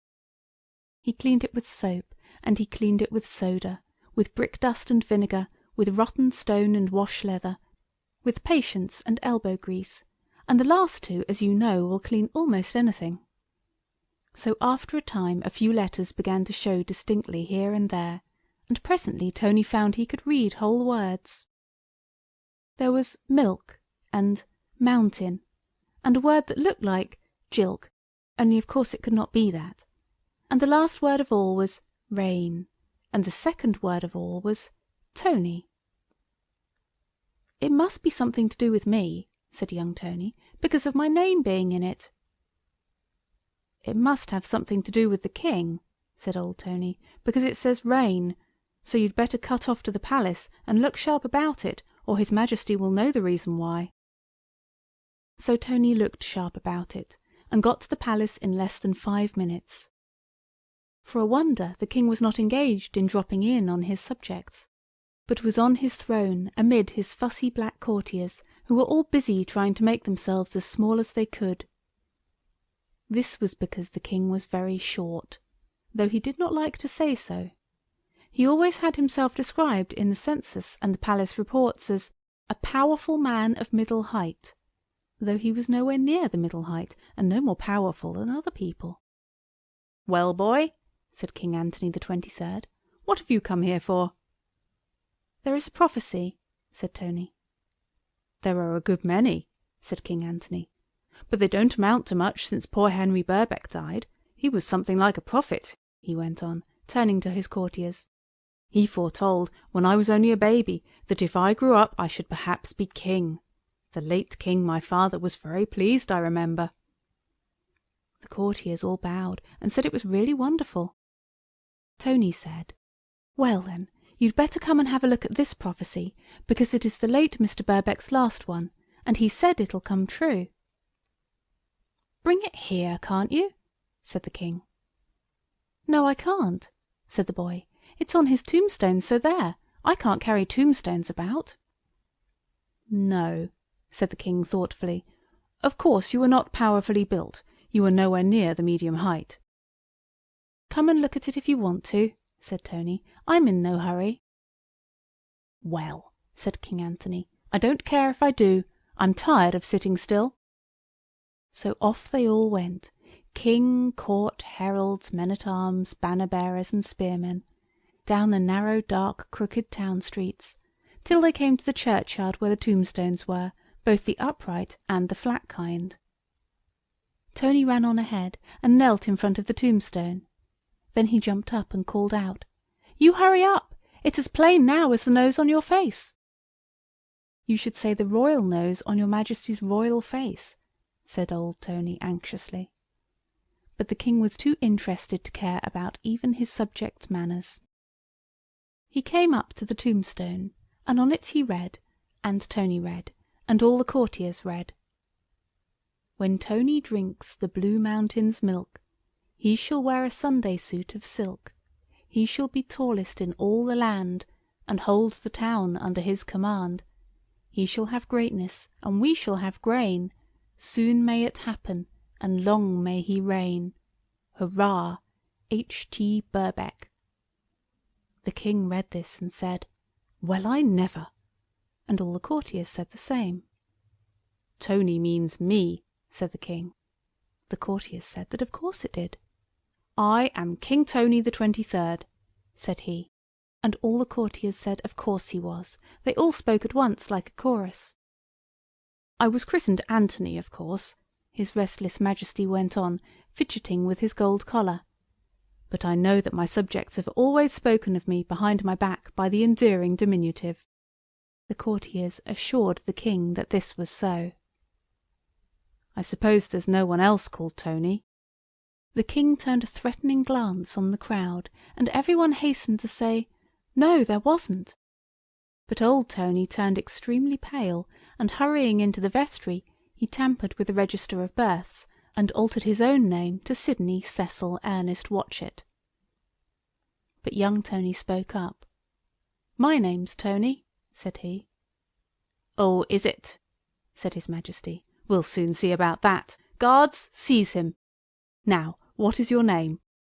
"Tony," said he. "Your name is not Tony," said the king. "Your name is—" He could not think of a name at the moment, so he stopped. Tony said, "My name is Tony." "Take him to the Parliament House," said the king, beside himself with rage. "Give him a taste of the mace." And Tony tasted the mace, and was stamped on by the Great Seal, who was very fierce, and lived in a cage at the Parliament House, until he was stiff and sore and sorry enough to be glad to say that his name was anything the king liked, except Tony, which of course it never, never could have been. He admitted at last that his name was William Waterbury Watchett, and was discharged with a caution. "But my name is Tony after all," he said to himself as he went home, full of sad memories of the mace and the Great Seal. "I wonder where the Blue Mountain is." Young Tony thought a good deal about poor Henry Birkbeck's prophecy. Perhaps the Great Seal had stamped it on his memory. Anyway, he could not forget about it, and all the next day he was wandering about on the steep edge of the town, looking out over the landscape below. It was not an interesting landscape. All round the brown hill where the town was lay the vast forests of green trees, something like bamboos, whose fruit the people ate, and beyond that one could see the beginnings of a still larger forest, where none of the people of Antioch had ever dared to go, the forest whose leaves were 100 times as big as the king himself, and the trunks of the trees as big as whole countries. Above all was the blue sky, but look as Tony would, he could see no Blue Mountain. Then suddenly he saw the largest forest shake and shiver, its enormous leaves swaying this way and that. "It must be an earthquake," said Tony, trembling, but he did not run away, and his valour was rewarded as valour deserves to be. The next moment the vast branches of the enormous forest parted, and a giant figure came out into the forest of bamboo-like trees. It was a figure more gigantic than Tony had ever imagined possible. It had long yellow hair. In its hand it carried a great white bowl, big enough to float a navy in. If such an expression did not sound rather silly, I should say that this figure gave Tony the idea of a little girl giant. It sat down among the bamboo forest, crushing millions of trees as it sat.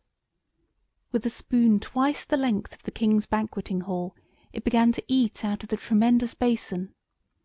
Tony saw great lumps, like blocks of soft marble, balanced on the vast spoon, and he knew that the giant little girl was eating giant bread and milk.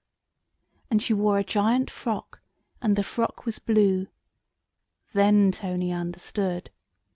This was the Blue Mountain, and in that big, big sea of a basin there was milk, the Blue Mountain's milk. Tony stood still for a moment, then turned and ran as hard as he could straight into the royal presence. To be more exact, he ran into the royal waistcoat, for the king, in a hurry as usual, was coming out of his palace gates with a rush. The king was extremely annoyed. He refused to listen to a word Tony had to say until Parliament had been called together, and had passed a bill strengthening the enactments against cheek. Then he allowed Tony to tell his tale. And when the tale was told, everyone ran to the battlements of the town to look. There was no Blue Mountain to be seen. Then His Majesty told Tony what he thought of him, and it was not pleasant hearing. "I am not a liar," said Tony. "I am very sorry I told you anything about it. I might jolly well have gone and got it for myself. My name is William Waterbury Watchett." He stopped in confusion. "I should think it was," said the king. "If there is any mountain, which I don't for a moment believe, you had better go and fetch me some of the milk, not that I think there is any, out of the mountain's basin, which I cannot believe exists outside of your imagination. If you bring it to this address, you will be suitably rewarded." "All right," said Tony. "Shall I fetch it in a jug, or will they lend me a can?" "I will lend you my mug," said the king, "and mind you bring it back full." So Tony took the mug. It had, "For a good little king, a present from Antwerp," on it. And he kissed his grandfather and started off on his long, perilous journey. "I suppose he will give me a reward if I get it," he thought, and if not, well, it's an adventure anyway. He passed through the crowded streets, where everyone was rushing about in the usual frantic haste, and out at the town gates, and down the road into the forest.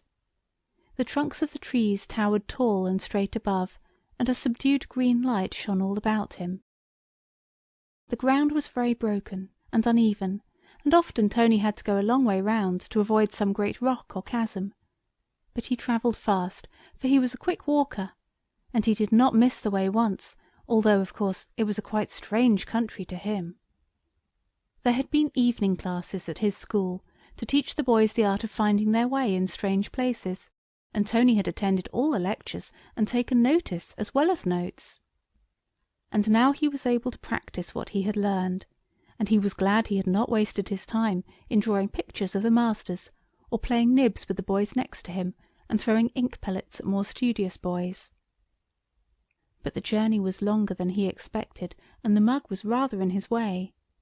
He was very much afraid of breaking that mug. It is an awkward thing to break a mug with "A present for a good king" on it. It is so difficult to replace. There are very few of those mugs made nowadays. There is little or no demand for them. But at last the green light of the forest began to grow brighter, and Tony saw that he was approaching a sort of clearing among the trees, so he put his best foot foremost, without stopping to think which was his worst foot, always a mistake when you are tired and footsore. And now he came out from under the tall branches, and saw a round open space in the forest, where millions of fallen trees lay on the ground. And he knew that this was the spot where the mountain had sat down to eat its unimaginable enormous breakfast. But there was no mountain to be seen, and Tony knew that he could do nothing but sit down and wait, in the hope that the Blue Mountain would come next morning to eat its breakfast in the same place. So he looked about for a place to rest safely in, and presently found just what he wanted, a little cave, whose walls and roof were of dried earth, and there he stayed all that day and night, eating the fruit of the fallen trees. And next morning there was a rustling and a swaying of the trees, and the Blue Mountain came striding over the tall tree-tops, bending down the forest as she came, on colossal black legs and massive shoes with monstrous ankle straps. Each shoe was big enough to have crushed 100 Tonys at one step. So he hid in his cave, and presently knew by the shaking of the ground, like an earthquake, that the mountain had sat down. Then he came out. He was too near to see the mountain properly, but he saw a great blue fold of giant frock near him, and far above him towered the blue heights of the giant little girl's knees. On the summit of these shone a vast white round, the great bread and milk basin. Tony started to climb the blue fold. It was stiff, starched, with giant starch, I suppose, and it bore his weight easily. But it was a long climb, and he drew a deep breath of thankfulness when he reached the broad tableland of the giant little girl's knees. And now the smooth china roundness of the big basin was before him. He tried its polished surface again and again, and always fell back baffled. Then he saw that he might climb up the sleeve of the gigantic arm whose hand held the basin. With his heart in his mouth he began the ascent, slowly and carefully, holding the precious mug closely to his breast. His breath came faster and faster as he went up, and at last stood triumphantly on the edge of the great blue sleeve. From there to the edge of the basin it was easy to crawl, and now at last he stood on the giddy verge of the monstrous basin, and looked down at the lake of milk with the rocks of bread in it, many feet below. The great height made him giddy. He lost his footing, and still clasping the mug, he fell headlong into the giant bread and milk. The bread rocks were fortunately soft. Tony picked himself up. He was wet, but no bones were broken, and the mug, oh joy, the mug was safe. Tony looked it over anxiously as he sat on a rock, a sloppy and uncertain resting place. There was only one small crack near the handle, and Tony was almost sure that that had been there before. "I don't know however I shall get out again," said Tony. "Perhaps I never shall, but in case I do, I suppose I had better fill the mug." So he stooped from the rocks and filled the mug from the lake of milk, which was much thicker than the milk of the green cows with wings, the only milk Tony was used to. He had just filled the mug and tied it down with a piece of parchment which he had taken from the town records and brought with him for the purpose, when a noise like thunder suddenly broke on his ear. And indeed it very nearly broke the ear itself, and so startled Tony that the precious mug all but slipped from his grasp. Then a wave of milk swept up almost over his head. The whole of the massive basin was moved sideways. Then came a shock like an earthquake. The basin was being set on the ground. Tony felt that the Blue Mountain had seen him and had screamed. What would the giant little girl do? Would she kill him? If so, how? These questions afforded Tony food for some interesting reflections during the next few moments. He looked round him for a way of escape. Everywhere towered the smooth white walls. The tremendous spoon which he had seen the Blue Mountain use had, unfortunately, not been left in the basin, or he could have climbed out by that. He gave himself up for lost. Then, suddenly, he saw the trunk of a slender tree appear at the edge of the basin. It was pushed down towards him, yes, onto the very bedrock on which he crouched. Would it crush him? No. The end of it rested on the rock by his side. It gently moved towards him. He saw now that the Blue Mountain was not cruel. She was not bent on destroying him. She was offering him a way of escape. He eagerly climbed the tree. When he was halfway up, however, the giant little girl flung the tree aside, and with Tony still clinging to it, it fell crashing into the forest. When he came to himself, he almost shouted for joy to find the mug still whole. He never knew how he got home. When he took the mug to the king, the monarch looked at it and said, "The milk's very thick." "It's giant cow's milk," said Tony. "You drink it up and let's see what happens." "I don't know," said the king suspiciously. "Suppose it's poison.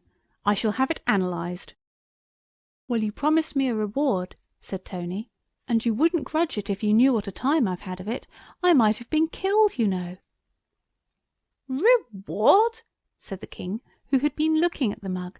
"Reward, when you have cracked my mug, my own only mug, with a present for a good king on it? Reward, indeed! A stamp from the Great Seal would be more—" But Tony was gone. He ran home to tell his grandfather, but his grandfather was not there, only a letter lay on the kitchen table.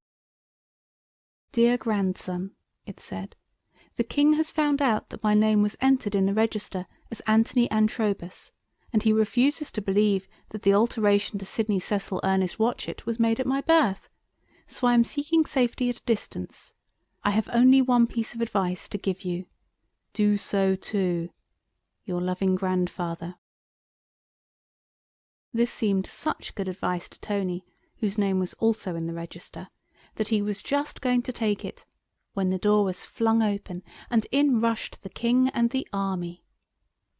They hustled and bustled and rustled round the house, breaking and tearing everything, and when there was nothing more to spoil, they carried Tony off to prison. "So this is my reward for getting the milk for him," said poor Tony to himself, as he sat in prison, loaded with chains, and waiting for his trial. "I wish I had drunk the milk myself. This is what comes of loyalty. But I don't care. My name is Tony, and his is not, and I will say so too, if I hang for it." Acting on this resolution next day, at his trial, Tony said so, and what is more, he came very near indeed to hanging for it. For King Anthony the 23rd was furious. He absolutely danced with rage, and it took 6 prime ministers to restrain his emotion while the trial went on. Tony was tried for an attempt to murder the king. The whole thing, said the public persecutor, was nothing but a plot.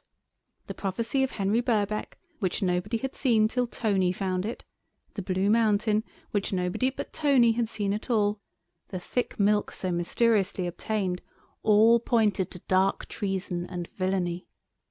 The crack in the mug was a peculiarly incriminating circumstance. I cannot help the long words. Public persecutors will use them. It was a vile plot, the persecutor said, but it had failed. The public analyst gave evidence that the milk was not milk at all, but some explosive substance, too dangerous to analyse. Tony looked at the jury, and he looked round the court, and he saw that the case did indeed look black against himself. When he was asked what was his defence, he said, "There is no pleasing some people." "It is my duty to caution you," said the persecutor, "that everything you say will be used against you." "I'm sure it will," said Tony wearily, "but I can't help that. Everything I do is used against me too. I needn't have told anyone anything about it. I might have got the milk myself and been king, but I got it for him, and I did not crack the mug. At least, I am almost sure not. I only wish I had drunk the milk." "Make him drink it now!" shouted 1,000 voices from the crowded court. "Don't!" said the king hastily. "It might not be poison after all." "You can't have it both ways, your majesty," said the persecutor bravely. "Either it is poison, in which case the prisoner deserves to drink it, or it is not poison, in which case the prisoner leaves the court without a stain upon his character." "It is poison." "It isn't." "It is." "It is not." The shouts rose louder and louder. "It is not poison, it is milk," cried Tony, and suddenly seizing the mug of milk, which had been brought into the court to give its evidence, he lifted it to his lips, and before the jailer could prevent it, he drained the milk to the last drop and ran out of the court. For everyone was too astonished to stop him. The moment he was outside, he felt a sudden and awful change in himself. He was growing, growing, growing. He hurried out of the town. He felt that it would soon be too small to hold him. Outside he got bigger and bigger, till the trees of the nearer forest were like grass under his feet, and the mug ran out of his hand like a little grain of rapeseed. And there beside him stood the mountain, a little girl in a blue dress, and he was taller than she was. "Hello," said the Blue Mountain. "Where did you spring from?" "From the town down there," said Tony. "There?" said the Mountain, stooping. "That's not a town, silly. You know it's only an ant heap, really." "It is my town," said Tony, "and its name is Antioch, and—" And then he told her the whole story. In the middle of it, she sat down to listen better, crushing millions of trees as she sat. And Tony sat down, crushing other millions, only now it seemed to him that he had sat down on the grass. It makes a great deal of difference what size you are. "And that is where I used to live," said Tony, pointing to the town, "and my name is Tony." "I know that," said the Blue Mountain, "but you live next door to us, you know you do, you always did, and that is only an ant heap." And when Tony looked down again, it seemed to him that perhaps it really was only an ant heap. All the same, he knew the king when he saw him hurrying along the ramparts, and he picked the king up and put him on a cow's ear, and the cow scratched its ear with its hind foot, and that was the end of the king. "Don't tease the ants," said the Blue Mountain. "People pour boiling water sometimes, or dig up the heaps, but I think it's cruel." Tony remembered the hot rain and the earthquakes. "It is a nice story," she said. "Of course the grass is like a forest to the ants, and the big forest is the hedge. Your Sunday suit is silk velvet, your aunt told mother so. Yes, it is a nice story, and an ant did drop into my bread and milk yesterday, though I don't know how you knew." "You mayn't believe it," said Tony, "but I shall give them corn, because it says so in Mr. Birkbeck's prophecy. Only I won't ever give them any milk in case they grow big. They are too bad-tempered. Just think if the king had been our size." "Oh, come along home, do," said the Blue Mountain, a little crossly. "I am tired. It is dinner time. It's no use pretending about kings and things. You know well enough you are only Tony next door." And whatever he may have been before, it is quite certain that since then he has been Tony next door and nothing else whatever. End of the Blue Mountain.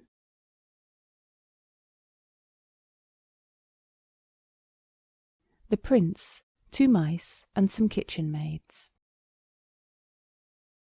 When the Prince was born, the Queen said to the King, "My dear, do be very, very careful about the invitations. You know what fairies are. They always come to the christening whether you invite them or not. And if you forget to invite one of them, she always makes herself so terribly unpleasant."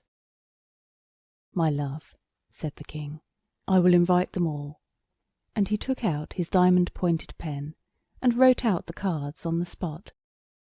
But just then a herald came in to bring news of war, so the King had to go off in a hurry. The invitations were sent out, but the christening had to be put off for a year.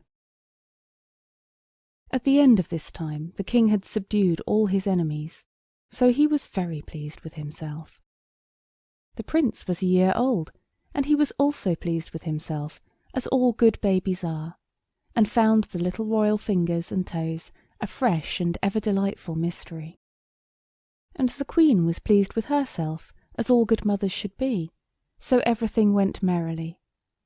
The palace was hung with cloth of silver, and strewn with fresh daisies in honour of the great day, and after all had eaten and drunk to their heart's content, the fairies came near with the gifts they had brought to their godson the Prince. "He shall have beauty," said the first, "and wit," said the second, "and a pretty sweetheart," said the third, "who loves him," said the fourth. And so they went on, foretelling for him all sorts of happy and desirable things. And as each fairy gave her gift, she stooped and kissed the baby Prince, and then, spreading her fine gossamer gauze wings, fluttered away across the rosy garden. The crowd of fairies grew less and less, and there were only 3 left, when the Queen pulled the King's sleeve and whispered, "My dear, where's Malevola?" "I sent her a card," said the King, casting an anxious look around him. "Then it must have been lost on the way," said the Queen, "or she'd have been here." "She is here," said a low voice in the Queen's ear. Suddenly the room grew dark. Grey clouds hid the sun, and all the daisies on the floor shut up quite close. The poor Queen gave a start and a scream, and the King, brave as he was, turned pale, for Malevola was a terrible fairy, and the dress she wore was not at all the thing for a christening. It was made of spiders' webs matted together, dark and dank with the damp of the tomb and the dust of dungeons. Her wings were the wings of a great bat. Spiders and newts crawled round her neck. A serpent coiled about her waist, and little snakes twisted and writhed in her straight black hair. She looked at the Queen so terribly that her poor Mother Majesty cried out without meaning to. "Oh, don't!" she cried, and flung both arms round the cradle. The Prince was quite happy, playing with his new coral and bells, and looking at the palace cat, who sat at the foot of the cradle washing herself. "Now listen," said Malevola, still speaking in the low, even voice that was so terrible. "You did not invite me to the christening. I've read my fairy tales, and I know what's expected of a fairy who's left out on an occasion like this. I intend to curse your son." Then all the kings and queens who had come to the christening wished they had stayed away, and they and all the court fell on their knees and begged Malevola for mercy. As for the 3 good fairies who were left, they hid behind the window curtains, and the court ladies, peeping between their fingers, said, "Fancy deserting their godson like this! How unfairy-like!" But the Queen and the King only wept, and the Prince played with his rattle and looked at the cat. Then Malevola said mockingly, "Great king and mighty sovereign, Malevola was not good enough to be asked to your tea party. But your family shall come down in the world. Your son shall marry a kitchen maid, and marry a lady with 4 feet and no hands." A shiver of horror ran through the room, and Malevola vanished. Then, suddenly, the sun came out, and people lifted up their heads and dared again to look at each other. And the daisies, too, opened their eyes again. Then the good fairies came out from behind the window curtains, and the poor queen fell on her knees before them. "Can't you do anything?" she asked. "Can't you undo what she says and make it untrue?"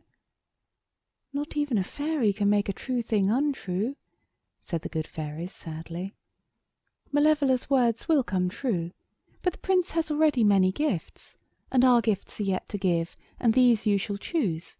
Whatever you wish shall be his."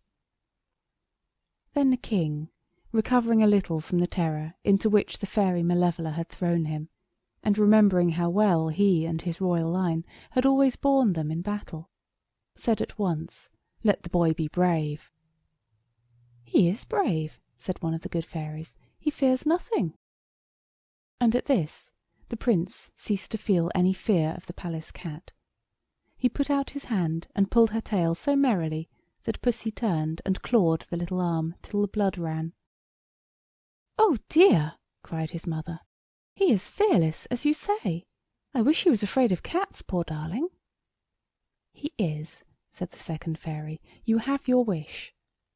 And indeed, the prince screamed and hid his face, and shrank from the palace cat with such horror that the king pulled out his pencil and notebook and wrote an edict then and there, banishing all cats from his dominions. But all the same, he was very angry. "Your Majesty has wasted one wish," he said very politely to the queen. "Let us now leave the last gift in the hands of the last fairy." The last fairy came and kissed the prince, who was now sobbing sleepily. "He shall be happy," she said. "He shall have his heart's desire." Then she too vanished, and the kings and queens took their leave when their gold coaches came for them, and presently the king and queen were left alone with the silver hangings and the strewn daisies and the baby. "Oh dear! Oh dear!" said the queen. "This is dreadful! A kitchen maid, and a lady with 4 feet and no hands!" "At least we are not likely to have a kitchen maid with less than 2 hands," said the king. "We might arrange to have only titled kitchen maids," said the queen timidly. "The very thing," the king answered, "that would make the love affair all that one could wish. But there's still the marriage." "Of course he'll marry the lady he loves." "It's not the way of the world," said the king. "At any rate, let's hope he'll love the lady he marries. Otherwise—" "Otherwise what?" said the queen. "We know nothing about otherwise, do we, my queen?" he said, catching her round the waist. And in his love for his wife and his son, the king felt almost happy again, for here they were all 3 together, and when your son is in his cradle, his marriage seems very far off indeed. But the queen was anxious and frightened, and while the prince was still a child, she sent messengers to the courts of all the neighbouring kings and queens to tell them what had been foretold, which indeed most of them knew, having been at the christening. And she begged such of them as had daughters to send them as kitchen maids, so the prince might at least fall in love with a real princess. And as the prince grew up, he was so handsome and so brave, fearing nothing but cats, which of course he never saw, though he dreamed of them often and woke screaming, and also so brilliant and good that his father's kingdom being beyond compare the finest in all the round world, the young daughters of kings vied with each other as to who should find favour in the eyes of the Queen Mother, and so get leave to serve in the kitchen, each nursing the hope that some day the prince would see her and love her, and perhaps even marry her. And he was very good friends with all the noble kitchen maids, but he loved none of them. till one day he saw, at a window of the tower where the kitchen was, a bright face and bright hair tied round with a scarlet kerchief, and as he looked at the face it was withdrawn, but the Prince had lost his heart.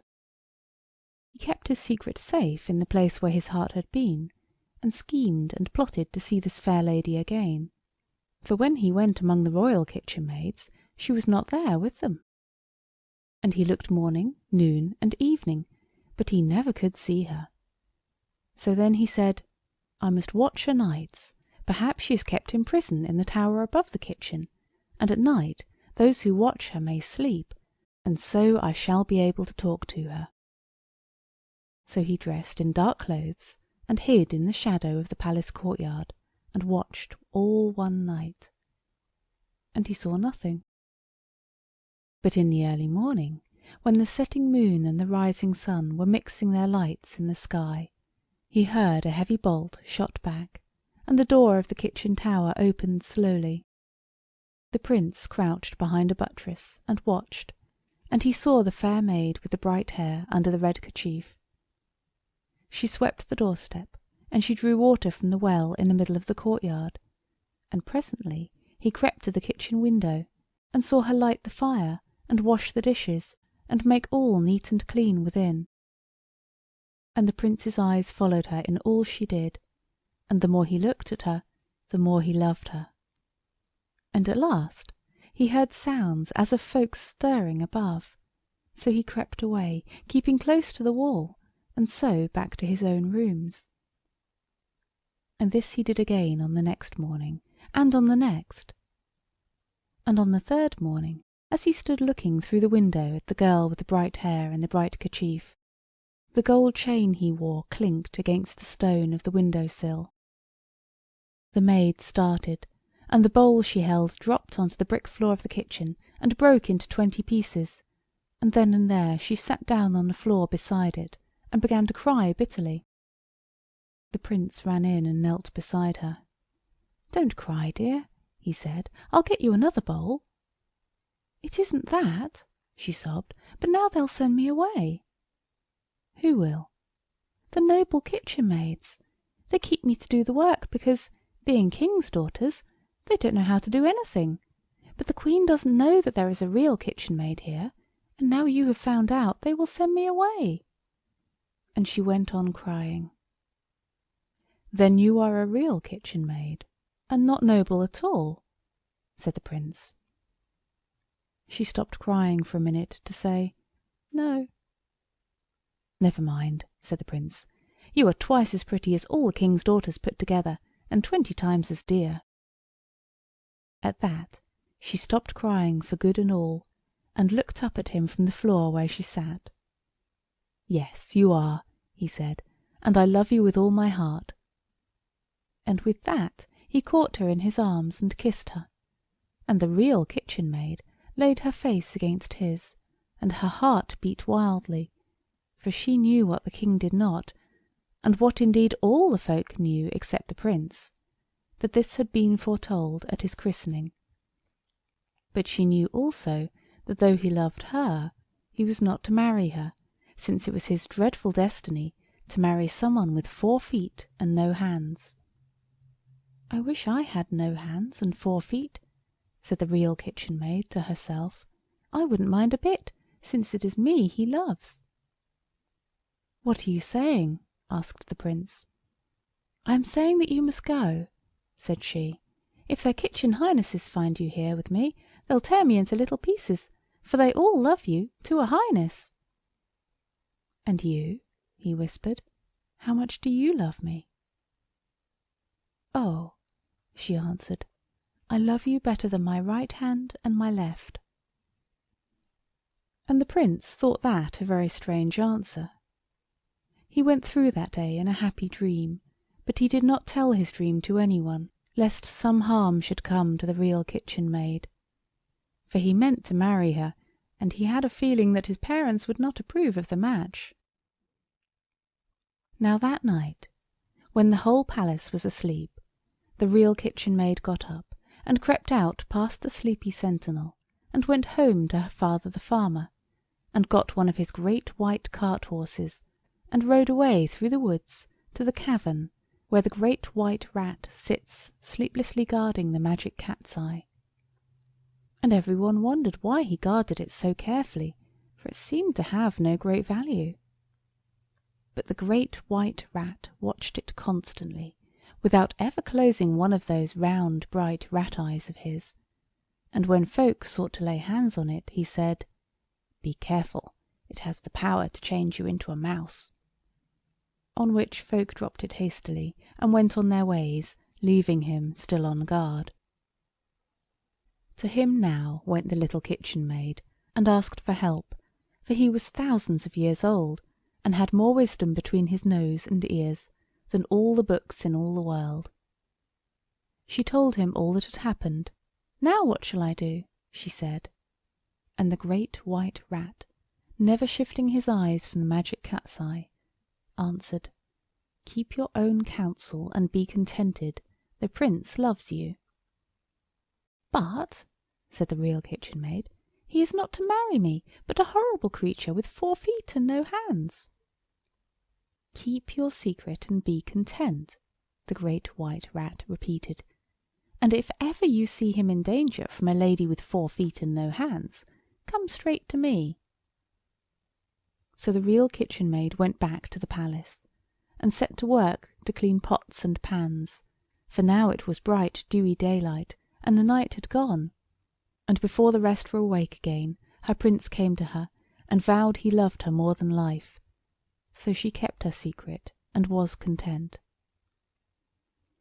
At the time of the prince's christening, the king had banished all cats from the kingdom, because he could not bear to see his son show fear of anything. But now and then strangers, not knowing of the edict, brought cats to that country, and if the prince saw one of these cats, he was taken with a trembling and a paleness, standing like stone a while, and presently, with shrieks of terror, fleeing the spot. And it was now a long time since he had seen a cat. Now, soon after the prince had found out how he loved the Real Kitchen Maid, his father and mother died suddenly as they were sitting hand in hand, for they loved each other so much that it was not possible for either to stay here without the other. So then the prince wept bitterly, and would not be comforted, and the court stood about him with a long face, wearing its new mourning. And as he sat there with his face hidden, something came through the palace gate, and up the marble stairs, and into the great hall where the prince sat on the steps of his father's throne, weeping. And, before the courtiers could draw breath, or decide whether it was court etiquette for them to do anything while the prince was crying, except to stand still and look sad, the creature came up to the prince and began to rub itself against his arm. And he, still hiding his face, reached out his hand and stroked it. Then all the court drew a deep breath, for they saw that the thing that had come in was a great black cat. And the prince raised his eyes, and they looked to see him shrink and shriek, but instead he passed his hand over the black fur, and said, "Poor pussy, then." And at these words the whole court fled, by window and door. The courtiers took horse, those who had carriages went away in them, those who had none went on foot, and in less than a minute the prince and the cat were left alone together. For the court was learned in witch lore, and knowing the prince's horror of cats, it saw at once that a cat he was not afraid of was no cat at all, but a witch in that shape. Therefore the courtiers and the whole royal household fled trembling and hid themselves. All but the little Real Kitchen Maid. She saw with terror that the cat, or rather the witch in cat's shape, had done what no one else could do, roused the prince from his dull dream of grief. And then she remembered the fate which Malevola had foretold for him, that he should marry a lady with 4 feet and no hands. "Alack-a-day!" she cried, "this witch has 4 feet and no hands, but she can have hands whenever she chooses, and be a woman by her magic arts as easily as she can be a cat. And then he will love her, and what will become of me? Or worse, She may marry him, only to torment him. She may shut him up in some enchanted dungeon far from the light of day. Such things have happened before now." So she stood, hidden by the blue arras, and wrung her hands, and the tears ran down her cheeks. And all the time the black cat purred to the Prince, and the Prince stroked the black cat, and any one could have seen that he was every moment becoming more deeply bewitched. And still the Real Kitchen Maid crouched behind the arras, and her heart ached that it knew no way to save him. Then suddenly she remembered the words of the Great White Rat. "If ever you see him in danger from a lady with 4 feet and no hands, come straight to me." Now surely was the time, for the Prince, she knew, was in desperate danger. The Real Kitchen Maid crept silently down the marble stairs. But once she was out of the palace, she ran like the wind to the stable. No men were about there, all had followed the example of the court, and had run away when they heard of the strange coming of the witch cat. And of all the many horses that had stood in the stable, only one remained, for each man in his fright had saddled the first horse that came to hand, and ridden off on it. And the one that still stayed there was the Prince's own black charger. He had had no mind to be saddled in haste by a stranger, and had turned and bitten the stranger who had attempted it. So he was there alone. Now the little kitchen maid lifted the Prince's gold-broidered saddle from its perch, and the weight of it was such that she could not have carried it but for the heavy heart she bore because of her love to the Prince and his danger, and that made all else seem light. She put the saddle on the charger and the jewelled bridle, and he neighed with pleasure, for he understood, being a horse who could see as far into a stone wall as most people.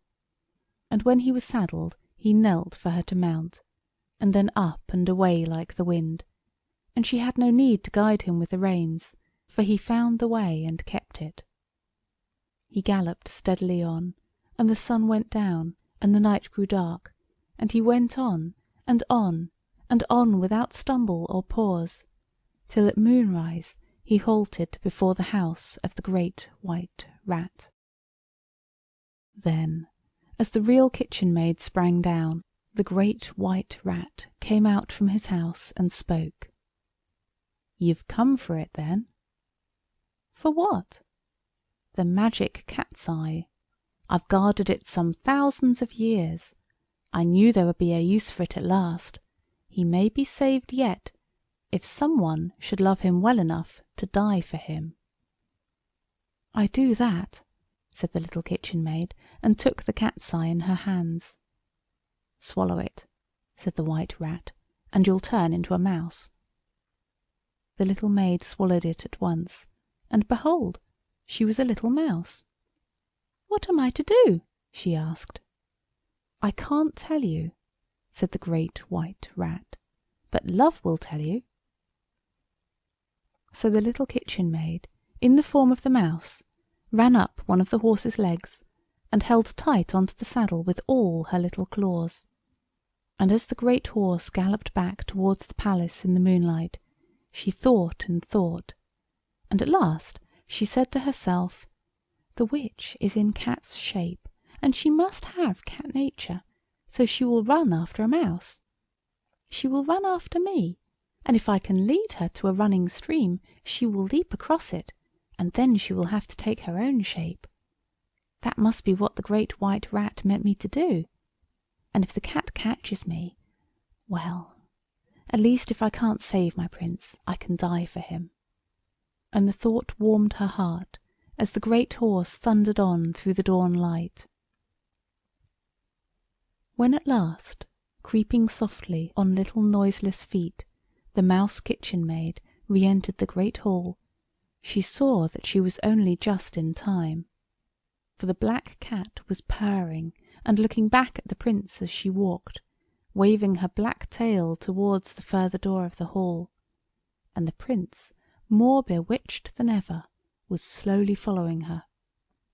Then the Real Kitchen Maid Mouse, uttered a squeak, and rushed across the porphyry floor, and the black cat, true to its cat nature, left purring at the prince, and sprang after the mouse, and the mouse, at its best speed, made for the garden, where ran the stream that fed the marble basins where the royal goldfish lived.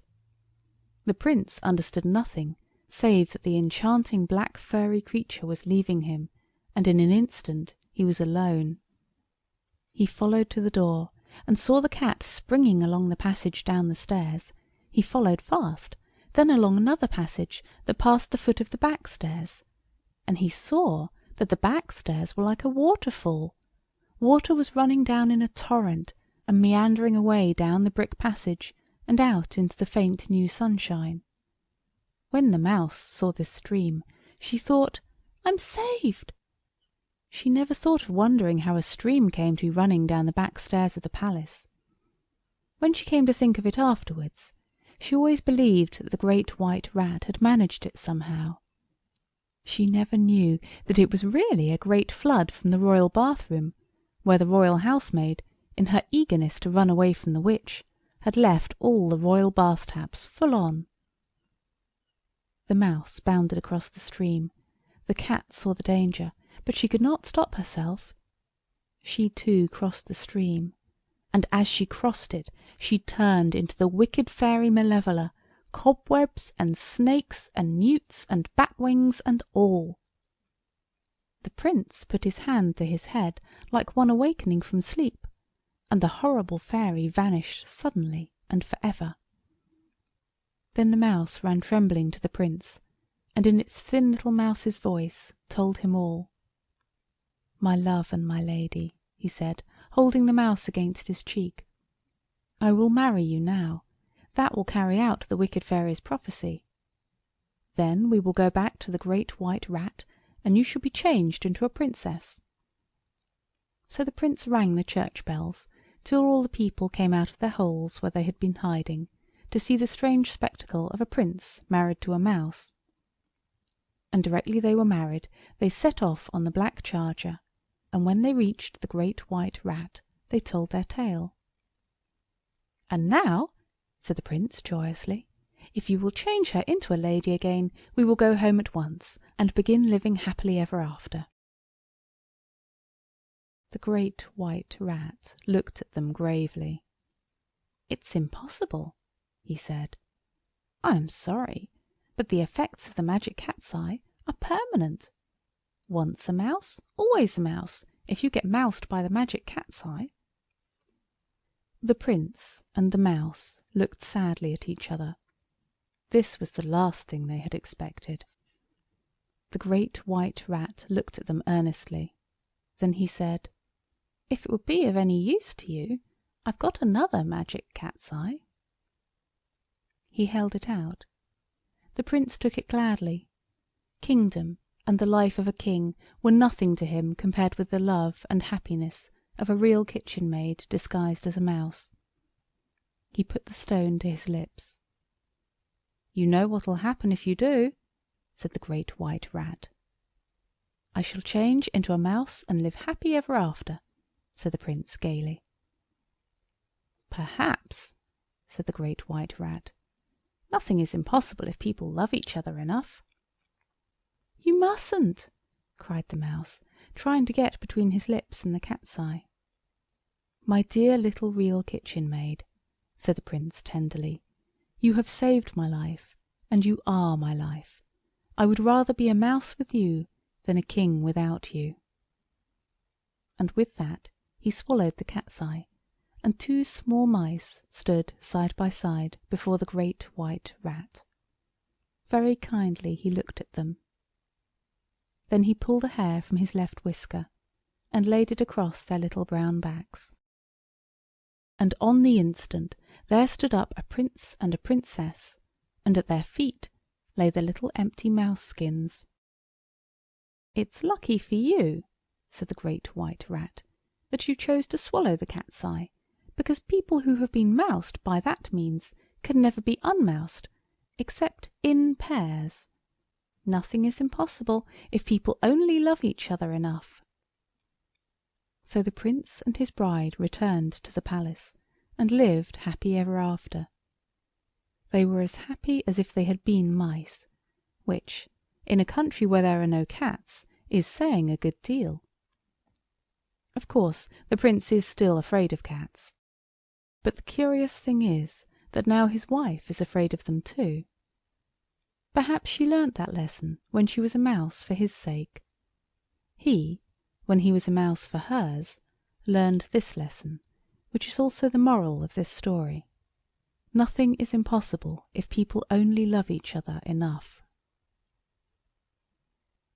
End of The Prince, 2 Mice, and Some Kitchen Maids. Melisande, or Long and Short Division. When the Princess Melisande was born, her mother, the Queen, wished to have a christening party, but the King put his foot down and said he would not have it. "I've seen too much trouble come out of christening parties," said he.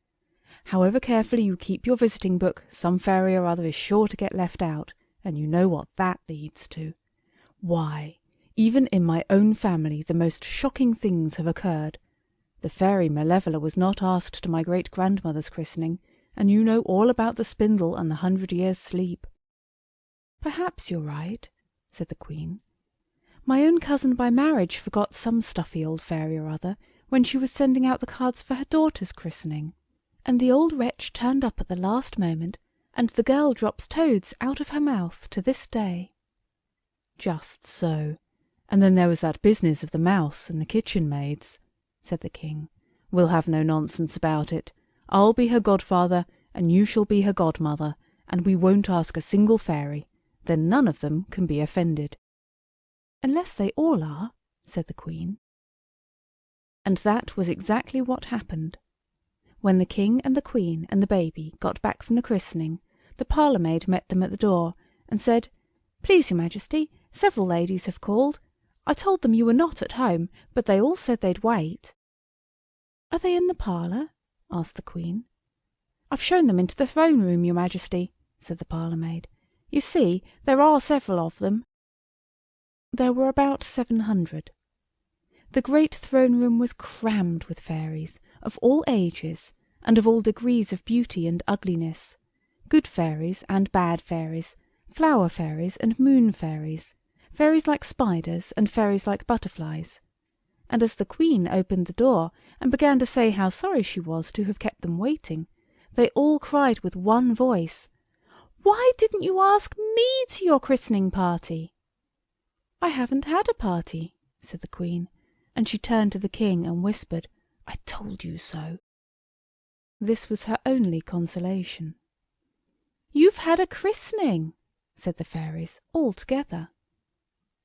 "I'm very sorry," said the poor Queen, but Malevola pushed forward and said, "Hold your tongue," most rudely. Malevola is the oldest, as well as the most wicked of the fairies. She is deservedly unpopular, and has been left out of more christening parties than all the rest of the fairies put together. "Don't begin to make excuses," she said, shaking her finger at the Queen. "That only makes your conduct worse. You know well enough what happens if a fairy is left out of a christening party. We are all going to give our christening presents now. As the fairy of highest social position, I shall begin. The Princess shall be bald." The Queen nearly fainted as Malevola drew back, and another fairy, in a smart bonnet with snakes in it, stepped forward with a rustle of bats' wings. But the King stepped forward too. "No, you don't," said he. "I wonder at you, ladies, I do indeed. How can you be so unfairy-like? Have none of you been to school? Have none of you studied the history of your own race? Surely you don't need a poor, ignorant king like me to tell you that this is no go." "How dare you?" cried the fairy in the bonnet, and the snakes in it quivered as she tossed her head. "It is my turn, and I say the Princess shall be—" The King actually put his hand over her mouth. "Look here," he said, "I won't have it. Listen to reason, or you'll be sorry afterwards."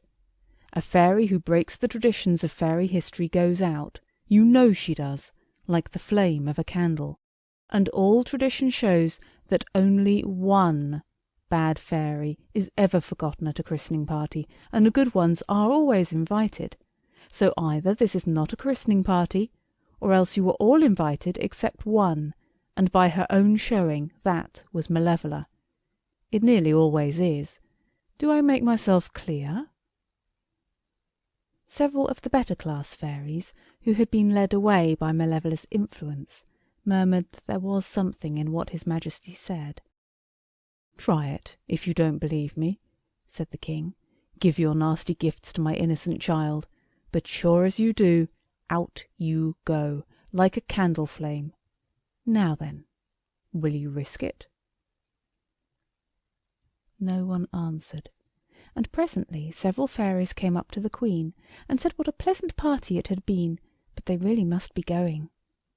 This example decided the rest. One by one all the fairies said good-bye, and thanked the Queen for the delightful afternoon they had spent with her. "It's been quite too lovely," said the lady with the snake bonnet. "Do ask us again soon, dear Queen. I shall be so longing to see you again, and the dear baby." And off she went, with the snake trimming quivering more than ever. When the very last fairy was gone, the Queen ran to look at the baby. She tore off its Honiton lace cap and burst into tears, for all the baby's downy golden hair came off with the cap, and the Princess Melisande was as bald as an egg. "Don't cry, my love," said the king. "I have a wish lying by, which I've never had occasion to use. My fairy godmother gave it me for a wedding present, but since then I've had nothing to wish for." "Thank you, dear," said the Queen, smiling through her tears. "I'll keep the wish till baby grows up," the king went on, "and then I'll give it to her, and if she likes to wish for hair she can." "Oh, won't you wish for it now?" said the Queen, dropping mixed tears and kisses on the baby's smooth, round head. "No, dearest, she may want something else more when she grows up, and besides, her hair may grow by itself." But it never did.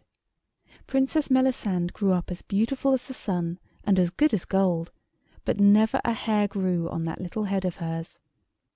The Queen sewed her little caps of green silk, and the Princess's pink and white face looked out of these like a flower peeping out of its bud. And every day, as she grew older, she grew dearer, and as she grew dearer she grew better, and as she grew more good she grew more beautiful.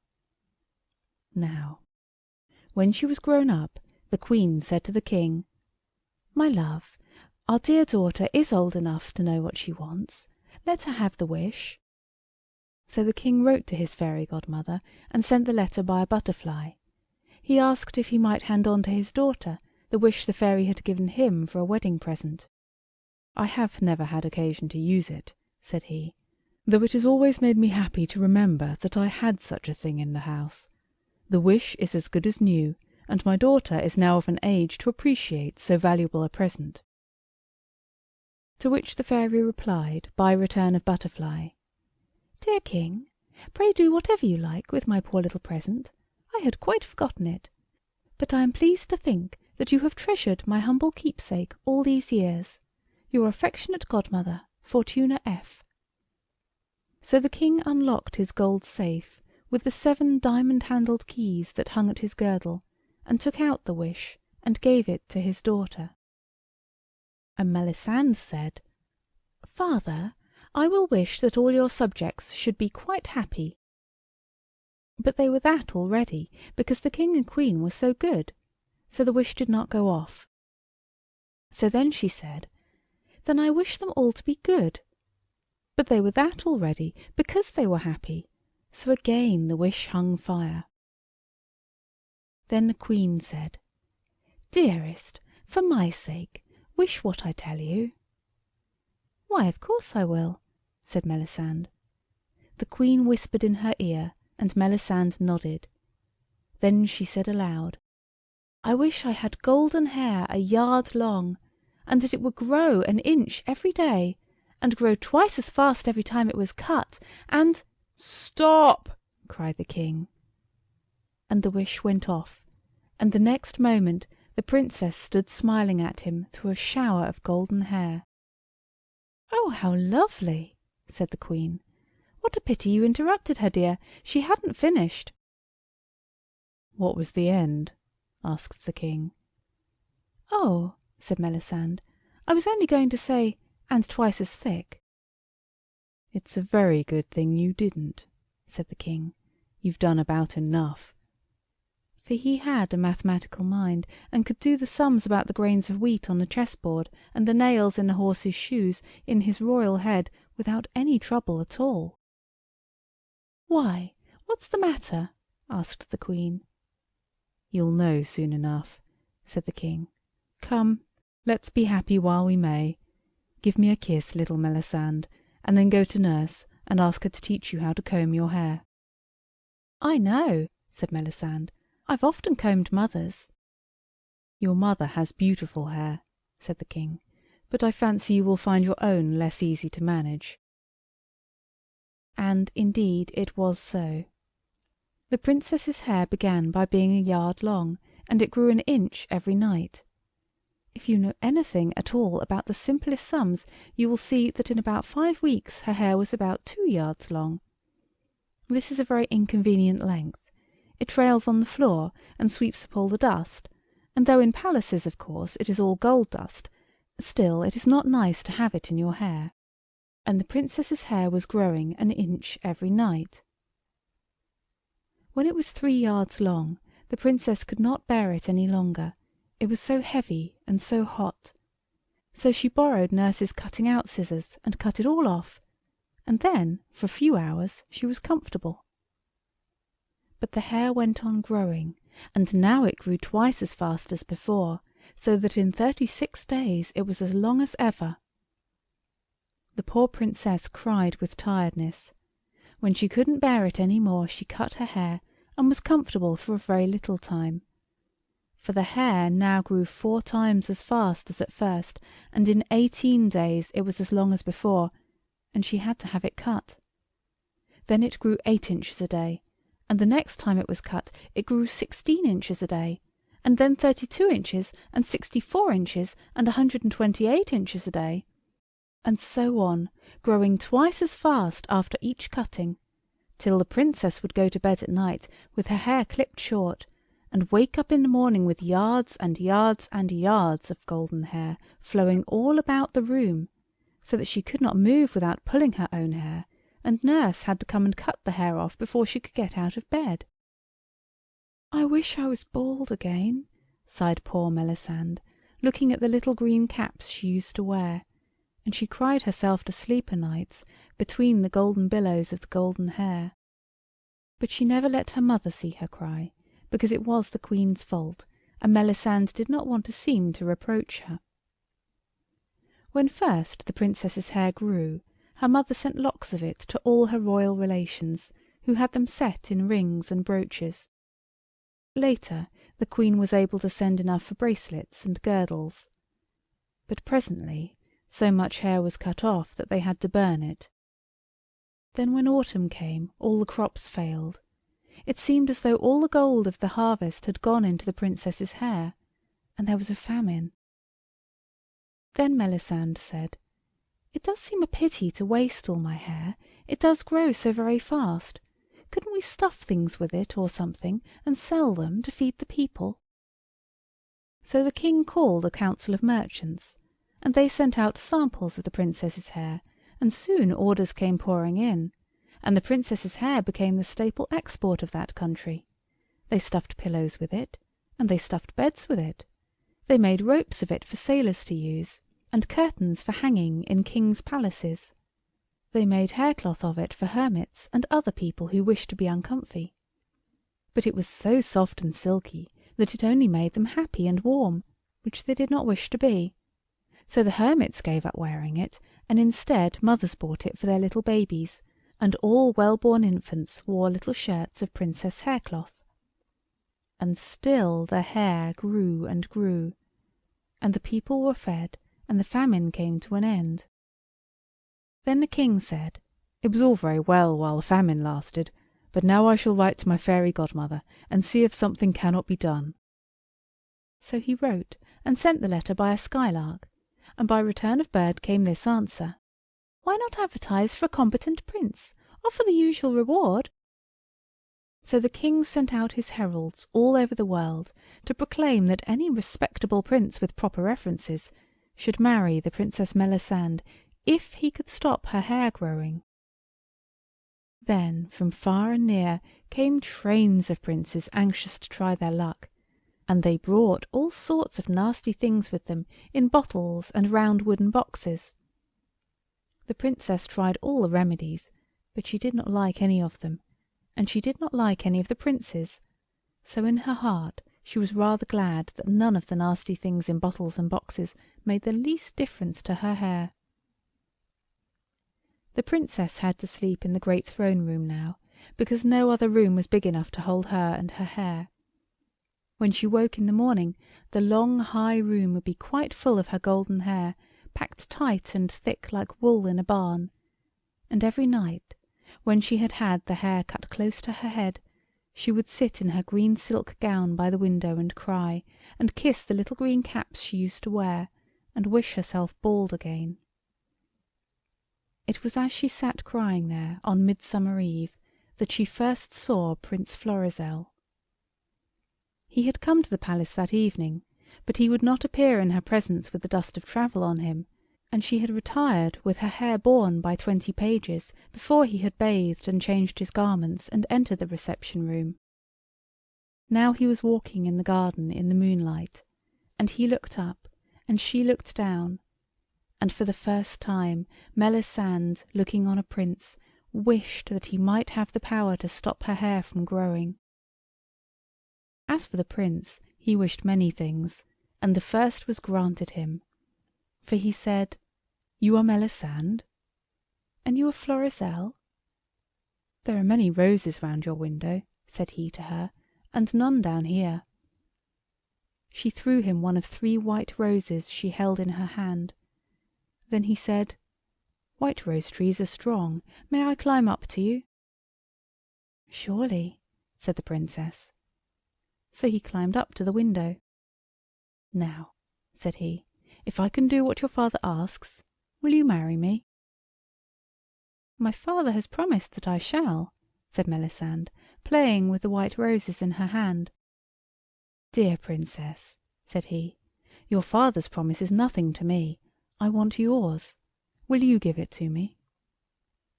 "Yes," said she, and gave him the second rose.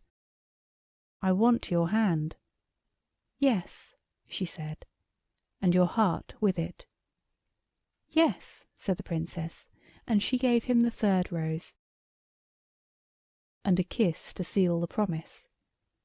"Yes," said she. "And a kiss to go with the hand." "Yes," she said. "And a kiss to bring the heart." "Yes," said the princess, and she gave him the 3 kisses. "Now," said he, when he had given them back to her, "to-night do not go to bed. Stay by your window, and I will stay down here in the garden and watch.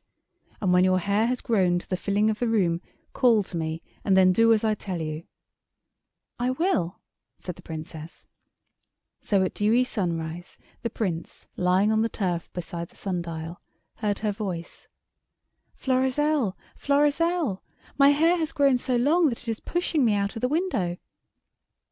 "Get out onto the window sill," said he, "and twist your hair 3 times round the great iron hook that is there." And she did. Then the prince climbed up the rose bush, with his naked sword in his teeth, and he took the princess's hair in his hand, about a yard from her head, and said, "Jump!" The princess jumped and screamed, for there she was hanging from the hook by a yard and a half of her bright hair. The prince tightened his grasp of the hair, and drew his sword across it. Then he let her down gently by her hair, till her feet were on the grass, and jumped down after her. They stayed talking in the garden till all the shadows had crept under their proper trees, and the sundial said it was breakfast time. Then they went in to breakfast, and all the court crowded round to wonder and admire, for the Princess's hair had not grown. "How did you do it?" asked the King, shaking Florizel warmly by the hand. "The simplest thing in the world," said Florizel modestly. "You have always cut the hair off the Princess. I just cut the Princess off the hair." "Humph," said the King, who had a logical mind, and during breakfast he more than once looked anxiously at his daughter. When they got up from breakfast, the Princess rose with the rest. But she rose, and rose, and rose, till it seemed as though there would never be an end of it. The Princess was 9 feet high. "I feared as much," said the King sadly. "I wonder what will be the rate of progression. You see," he said to poor Florizel, "when we cut the hair off, it grows. When we cut the Princess off, she grows. I wish you had happened to think of that." The Princess went on growing. By dinner time she was so large that she had to have her dinner brought out into the garden, because she was too large to get indoors. But she was too unhappy to be able to eat anything, and she cried so much that there was quite a pool in the garden, and several pages were nearly drowned. So she remembered her Alice in Wonderland, and stopped crying at once. But she did not stop growing. She grew bigger, and bigger, and bigger, till she had to go outside the palace gardens and sit on the common, and even that was too small to hold her comfortably, for every hour she grew twice as much as she had done the hour before. And nobody knew what to do, nor where the Princess was to sleep. Fortunately, her clothes had grown with her, or she would have been very cold indeed. And now she sat on the common in her green gown embroidered with gold, looking like a great hill covered with gorse in flower. You cannot possibly imagine how large the Princess was growing, and her mother stood wringing her hands on the castle tower, and the Prince Florizel looked on broken-hearted to see his Princess snatched from his arms and turned into a lady as big as a mountain. The King did not weep or look on. He sat down at once and wrote to his fairy godmother, asking her advice. He sent a weasel with the letter, and by return of weasel he got his own letter back again, marked "Gone away, left no address." It was now, when the kingdom was plunged into gloom, that a neighbouring king took it into his head to send an invading army against the island where Melisande lived. They came in ships, and they landed in great numbers, and Melisande, looking down from her height, saw alien soldiers marching on the sacred soil of her country. "I don't mind so much now," said she, "if I can really be of some use this size." And she picked up the army of the enemy in handfuls and double handfuls, and put them back into their ships, and gave a little flip to each transport ship with her finger and thumb, which sent the ships off so fast that they never stopped till they reached their own country. And when they arrived there, the whole army to a man said it would rather be court-martialed 100 times over than go near the place again. Meantime, Melisande, sitting on the highest hill on the island, felt the land trembling and shivering under her giant feet.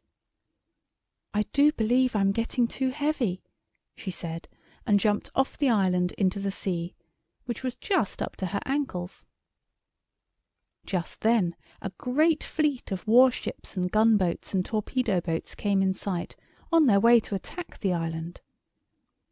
Melisande could easily have sunk them all with one kick, but she did not like to do this because it might have drowned the sailors, and besides, it might have swamped the island. So she simply stooped and picked the island as you would pick a mushroom, for of course all islands are supported by a stalk underneath, and carried it away to another part of the world, so that when the warships got to where the island was marked on the map, they found nothing but sea, and a very rough sea it was, because the Princess had churned it all up with her ankles as she walked away through it with the island. When Melisande reached a suitable place, very sunny and warm, and with no sharks in the water, she set down the island, and the people made it fast with anchors, and then everyone went to bed, thanking the kind fate which had sent them so great a princess to help them in their need, and calling her the saviour of her country and the bulwark of the nation. But it is poor work being the nation's bulwark and your country's saviour when you are miles high and have no one to talk to, and when all you want to be is your humble right size again, and to marry your sweetheart. And when it was dark, the princess came close to the island, and looked down from far up at her palace and her tower, and cried, and cried, and cried. It does not matter how much you cry into the sea, it hardly makes any difference, however large you may be. Then, when everything was quite dark, the princess looked up at the stars. "I wonder how soon I shall be big enough to knock my head against them," said she. And as she stood star-gazing, she heard a whisper right in her ear, a very little whisper, but quite plain. "Cut off your hair," it said. Now, everything the princess was wearing had grown big along with her, so that now there dangled from her golden girdle a pair of scissors as big as the Malay Peninsula, together with a pincushion the size of the Isle of Wight, and a yard measure that would have gone round Australia. And when she heard the little voice, she knew it, small as it was, for the dear voice of Prince Florizel, and she whipped out the scissors from her gold case, and snip, snip, snipped all her hair off, and it fell into the sea. The coral insects got hold of it at once, and set to work on it, and now they have made it into the biggest coral reef in the world, but that has nothing to do with the story. Then the voice said, "Get close to the island," and the princess did, but she could not get very close because she was so large, and she looked up again at the stars, and they seemed to be much farther off. Then the voice said, "Be ready to swim," and she felt something climb out of her ear and clamber down her arm. The stars got farther and farther away, and next moment the princess found herself swimming in the sea, and Prince Florizel swimming beside her.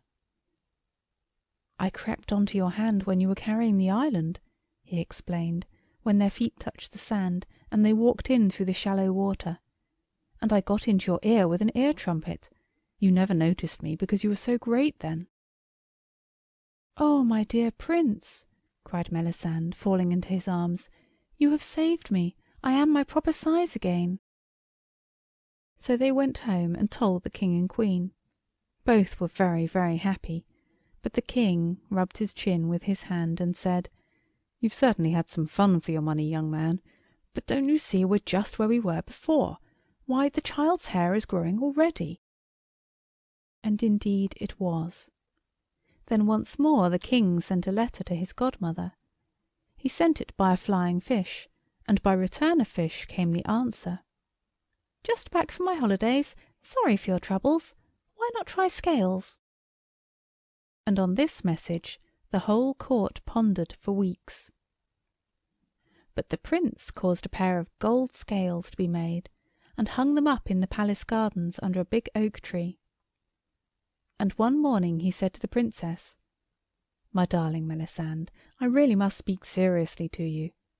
We are getting on in life. I am nearly 20. It is time that we thought of being settled.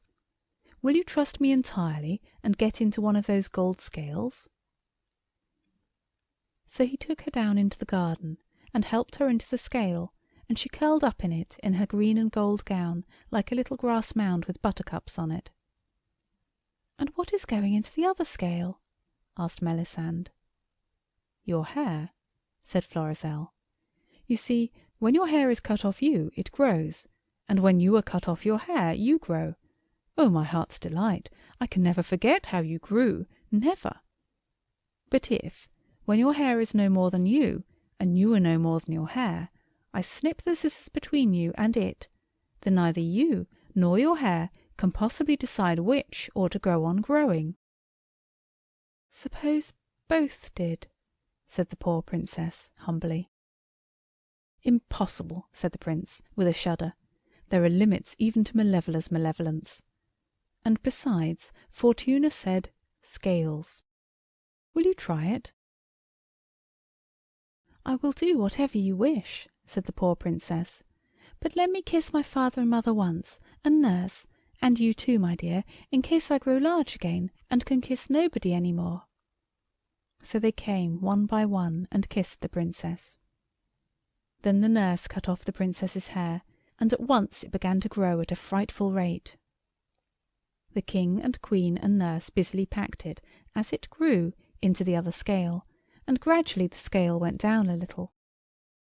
The Prince stood waiting between the scales with his drawn sword, and just before the two were equals he struck.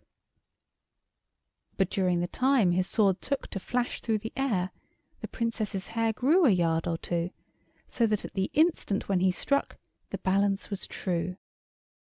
"You are a young man of sound judgment," said the King, embracing him, while the Queen and the nurse ran to help the Princess out of the gold scale. The scale full of golden hair bumped down onto the ground as the Princess stepped out of the other one, and stood there before those who loved her, laughing and crying with happiness because she remained her proper size, and her hair was not growing any more. She kissed her Prince 100 times, and the very next day they were married. Everyone remarked on the beauty of the bride, and it was noticed that her hair was quite short, only 5 feet 5 1/4 inches long, just down to her pretty ankles, because the scales had been 10 feet 10 1/2 inches apart, and the Prince, having a straight eye, had cut the golden hair exactly in the middle. End of Melisande.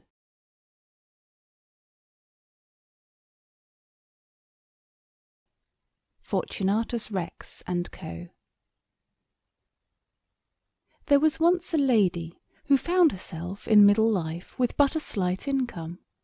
Knowing herself to be insufficiently educated to be able to practise any other trade or calling, she of course decided, without hesitation, to enter the profession of teaching. She opened a very select boarding school for young ladies. The highest references were given and required, and in order to keep her school as select as possible, Miss Fitzroy Robinson had a brass plate fastened onto the door, with an inscription in small polite lettering. You have of course heard of the polite letters. Well, it was with these that Miss Fitzroy Robinson's door plate was engraved.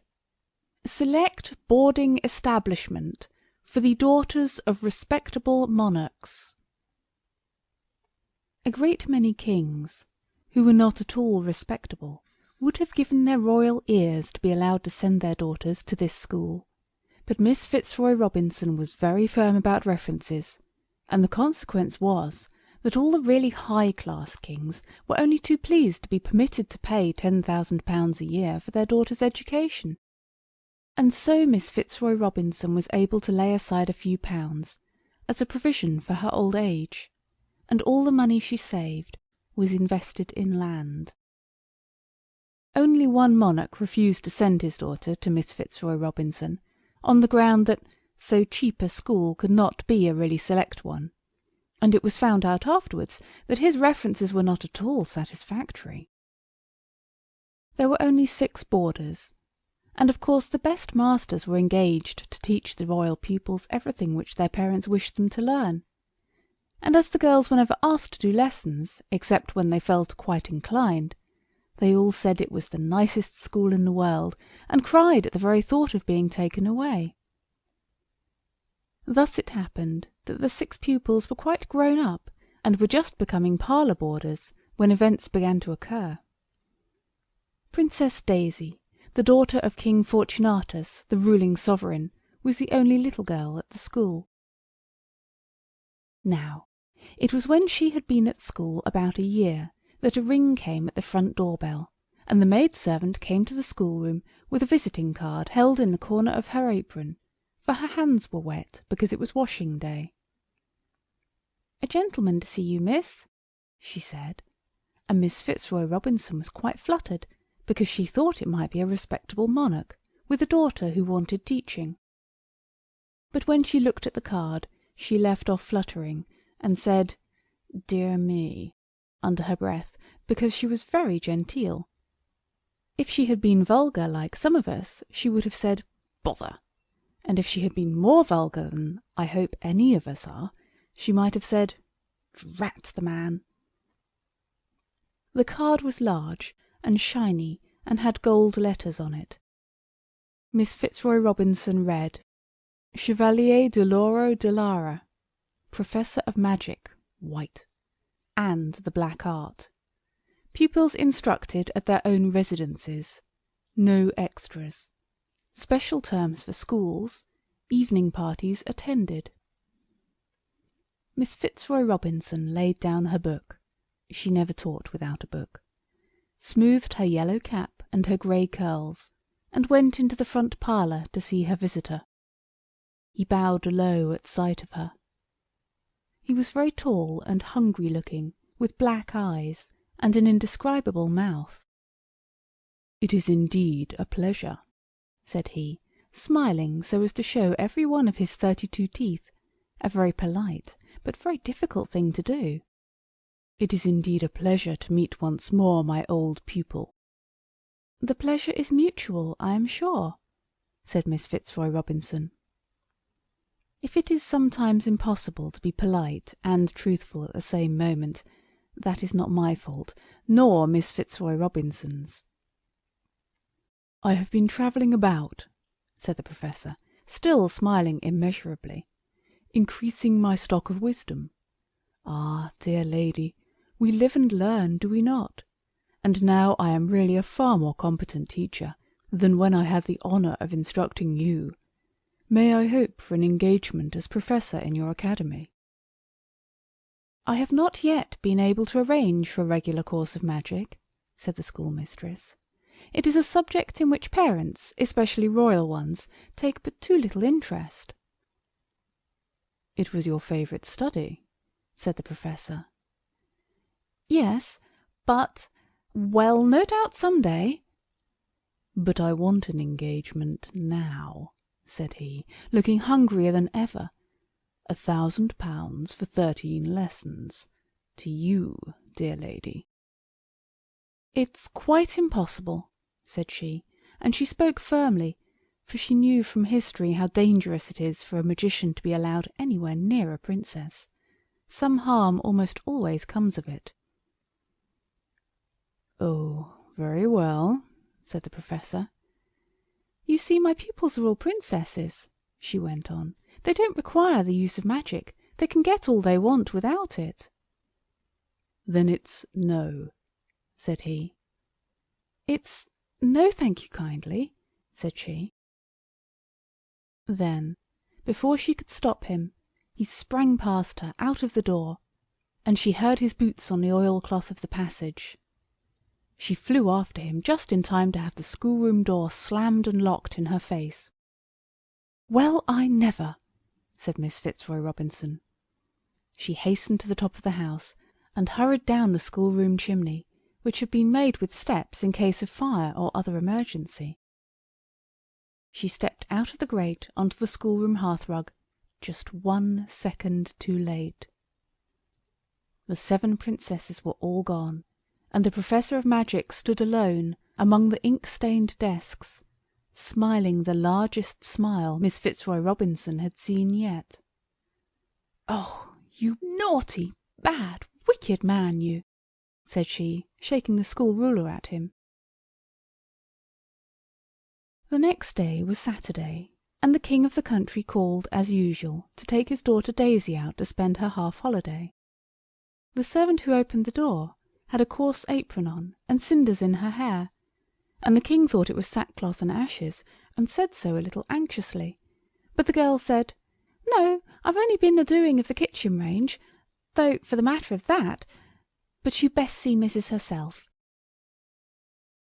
So the king was shown into the best parlour, where the tasteful wax flowers were, and the antimacassars, and water-colour drawings executed by the pupils, and the wool mats which Miss Fitzroy Robinson's bedridden aunt made so beautifully.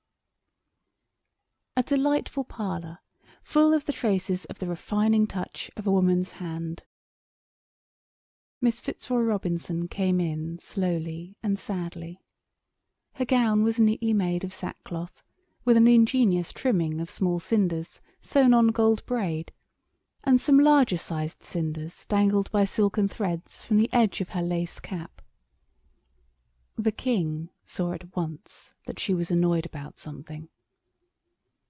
"I hope I'm not too early," said he. "Your Majesty," she answered, "not at all. You are always punctual, as stated in your references. Something has happened. I will not aggravate your misfortunes by breaking them to you. Your daughter Daisy, the pride and treasure of our little circle, has disappeared. Her 6 royal companions are with her. For the present all are safe, but at the moment I am unable to lay my hand on any one of the 7. The King sat down heavily on part of the handsome walnut and rep suite, ladies' and gentlemen's easy chairs, couch, and 6 occasional chairs, and gasped miserably. He could not find words. But the schoolmistress had written down what she was going to say on a slate, and learned it off by heart, so she was able to go on fluently. "Your Majesty, I am not wholly to blame. Hang me if I am. I mean, hang me if you must. But first allow me to have the honour of offering to you 1 or 2 explanatory remarks." With this she sat down and told him the whole story of the Professor's visit, only stopping where I stopped when I was telling it to you just now. The King listened, plucking nervously at the fringe of a purple and crimson antimacassar. "I never was satisfied with the Professor's methods," said Miss Fitzroy Robinson sadly, "and I always had my doubts as to his moral character, doubts now set at rest for ever. After concluding my course of instruction with him some years ago, I took a series of lessons from a far more efficient master, and thanks to those lessons, which were, I may mention, extremely costly, I was mercifully enabled to put a spoke in the wheel of the unprincipled ruffian." "Did you save the princesses?" cried the King. "No, but I can, if your Majesty and the other parents will leave the matter entirely in my hands." "It's a rather serious matter," said the King. "My poor little Daisy." "I would ask you," said the schoolmistress with dignity, "not to attach too much importance to this event. Of course it is regrettable, but unpleasant accidents occur in all schools, and the consequences of them can usually be averted by the exercise of tact and judgment." "I ought to hang you, you know," said the King doubtfully. "No doubt," said Miss Fitzroy Robinson, "and if you do, you'll never see your Daisy again. Your duty as a parent, yes, and your duty to me, conflicting duties are very painful things." "But can I trust you?" "I may remind you," said she, drawing herself up so that the cinders rattled again, "that we exchanged satisfactory references at the commencement of our business relations." The King rose. "Well, Miss Fitzroy Robinson," he said, "I have been entirely satisfied with Daisy's progress since she has been in your charge, and I feel I cannot do better than leave this matter entirely in your able hands." The schoolmistress made him a curtsy, and he went back to his marble palace a broken-hearted monarch, with his crown all on one side, and his poor dear nose red with weeping. The select boarding establishment was shut up. Time went on, and no news came of the lost princesses. The King found but little comfort in the fact that his other child, Prince Denis, was still spared to him. Denis was all very well, and a nice little boy in his way, but a boy is not a girl. The Queen was much more broken-hearted than the King, but of course she had the housekeeping to see to, and the making of the pickles and preserves, and the young Prince's stockings to knit, so she had not much time for weeping, and after a year she said to the King, "My dear, you ought to do something to distract your mind. It's unkinglike to sit and cry all day. Now, do make an effort, do something useful, even if it's only opening a bazaar or laying a foundation stone." "I am frightened of bazaars," said the King. "They are like bees, they buzz and worry. But foundation stones?" And after that he began to sit and think sometimes without crying, and to make notes on the back of old envelopes. So the Queen felt that she had not spoken quite in vain. A month later the suggestion of foundation stones bore fruit. The King floated a company, and Fortunatus Rex & Co. became almost at once the largest speculative builders in the world. Perhaps you do not know what a speculative builder is. I'll tell you what the King and his company did, and then you will know. They bought all the pretty woods and fields they could get, and cut them up into squares, and grubbed up the trees and the grass, and put streets there, and lamp-posts, and ugly little yellow brick houses, in the hopes that people would want to live in them. And curiously enough, people did. So the King and his co. made quite a lot of money. It is curious that nearly all the great fortunes are made by turning beautiful things into ugly ones. Making beauty out of ugliness is very ill-paid work. The ugly little streets crawled further and further out of the town, eating up the green country like greedy yellow caterpillars. But at the foot of the Clover Hill they had to stop. For the owner of Clover Hill would not sell any land at all for any price that Fortunatus Rex & Co. could offer. In vain the solicitors of the company called on the solicitors of the owner, wearing their best cloaks and swords and shields, and took them out to lunch and gave them nice things to eat and drink. Clover Hill was not for sale. At last, however, a little old woman, all in grey, called at the company's shining brass and mahogany offices, and had a private interview with the King himself. "I am the owner of Clover Hill," said she, "and you may build on all its acres except the 7 at the top and the 15 acres that go round that 7. And you must build me a high wall round the 7 acres, and another round the 15. Of red brick, mind, none of your cheap yellow stuff. And you must make a brand new law that anyone who steals my fruit is to be hanged from the tree he stole it from. That's all. What do you say?" The King said yes, because since his trouble he cared for nothing but building, and his royal soul longed to see the green Clover Hill eaten up by yellow brick caterpillars with slate tops. He did not at all like building the 2 red brick walls, but he did it. Now, the old woman wanted the walls and the acres to be this sort of shape. Circles. But it was such a bother getting the exact amount of ground into the 2 circles that all the surveyors tore out their hair by handfuls, and at last the King said, "Oh, bother, do it this way," and drew a plan on the back of an old Act of Parliament. So they did, and it was like this. Squares. The old lady was very vexed when she found that there was only one wall between her orchard and the world, as you see was the case at the corner where the 2 1s and the 15 meet. But the King said he couldn't afford to build it all over again, and that she'd got her 2 walls as she had said. So she had to put up with it. Only she insisted on the King's getting her a fierce bulldog to fly at the throat of anyone who should come over the wall at that weak point, where the 2 1s join on to the 15. So he got her a stout bulldog whose name was Martha, and brought it in himself in a jewelled leash. "Martha will fly at anyone who is not of kingly blood," said he. Of course, she wouldn't dream of biting a royal person, but then on the other hand, royal people don't rob orchards. So the old woman had to be contented. She tied Martha up in the unprotected corner of her inner enclosure, and then she planted little baby apple trees, and had a house built, and sat down in it, and waited. And the King was almost happy. The creepy, crawly yellow caterpillars ate up Clover Hill, all except the little green crown on the top, where the apple trees were, and the 2 red brick walls, and the little house, and the old woman. The poor Queen went on seeing to the jam, and the pickles, and the blanket washing, and the spring cleaning, and every now and then she would say to her husband, "Fortunatus, my love, do you really think Miss Fitzroy Robinson is trustworthy? Shall we ever see our Daisy again?"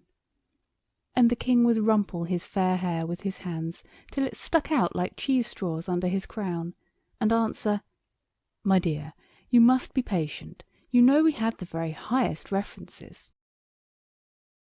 Now, one day, the new yellow brick town the king had built had a delightful experience.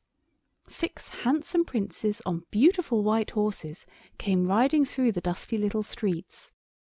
The housings of their chargers shone with silver embroidery and gleaming, glowing jewels, and their gold armour flashed so gloriously in the sun that all the little children clapped their hands, and the princes' faces were so young and kind and handsome that all the old women said, "Bless their pretty hearts." Now, of course, you will not need to be told that these 6 princes were looking for the 6 grown-up princesses who had been so happy at the select boarding establishment. Their 6 royal fathers, who lived many years' journey away on the other side of the world, and had not yet heard that the princesses were mislaid, had given Miss Fitzroy Robinson's address to these princes, and instructed them to marry the 6 princesses without delay, and bring them home. But when they got to the select boarding establishment for the daughters of respectable monarchs, the house was closed, and a card was in the window, saying that this desirable villa residence was to be let on moderate terms, furnished or otherwise. The wax fruit under the glass shade still showed attractively through the dusty panes. The 6 princes looked through the window by turns. They were charmed with the furniture, and the refining touch of a woman's hand drew them like a magnet. They took the house, but they had their meals at the palace by the king's special invitation. King Fortunatus told the princes the dreadful story of the disappearance of the entire select school, and each prince swore by his sword hilt and his honour that he would find out the particular princess that he was to marry, or perish in the attempt. For, of course, each prince was to marry one princess, mentioned by name in his instructions, and not one of the others. The first night that the princes spent in the furnished house passed quietly enough. So did the second, and the third, and the 4th, 5th, and 6th. But on the 7th night, as the princes sat playing spillikins in the schoolroom, they suddenly heard a voice that was not any of theirs. It said, "Open up, Africa." The princes looked here, there, and everywhere, but they could see no one. They had not been brought up to the exploring trade, and could not have opened up Africa if they had wanted to. "Or cut through the Isthmus of Panama," said the voice again. Now, as it happened, none of the 6 princes were engineers. They confessed as much. "Cut up China, then," said the voice, desperately. "It's like the ghost of a Tory newspaper," said one of the princes. And then, suddenly, they knew that the voice came from one of the pair of globes which hung in frames at the end of the schoolroom. It was the terrestrial globe. "I'm inside," said the voice. "I can't get out. Oh, cut the globe anywhere and let me out. But the African route is most convenient." Prince Primus opened up Africa with his sword, and out tumbled half a professor of magic. "My other half's in there," he said, pointing to the celestial globe. "Let my legs out, do." But Prince Secundus said, "Not so fast," and Prince Tertius said, "Why were you shut up?" "I was shut up for as pretty a bit of parlour magic as ever you saw in all your born days," said the top half of the Professor of Magic. "Oh, you were you?" said Prince Quartus. "Well, your legs aren't coming out just yet. We want to engage a competent magician. You'll do." "But I'm not all here," said the Professor. "Quite enough of you," said Prince Quintus. "Now look here," said Prince Sextus. "We want to find our 6 princesses. We can give a very good guess as to how they were lost, but we'll let bygones be bygones. You tell us how to find them, and after our weddings we'll restore your legs to the light of day." "This half of me feels so faint," said the half-professor of magic. "What are we to do?" said all the princes threateningly. "If you don't tell us, you shall never have a leg to stand on." "Steal apples," said the half-professor hoarsely, and fainted away. They left him lying on the bare boards between the ink-stained desks, and off they went to steal apples.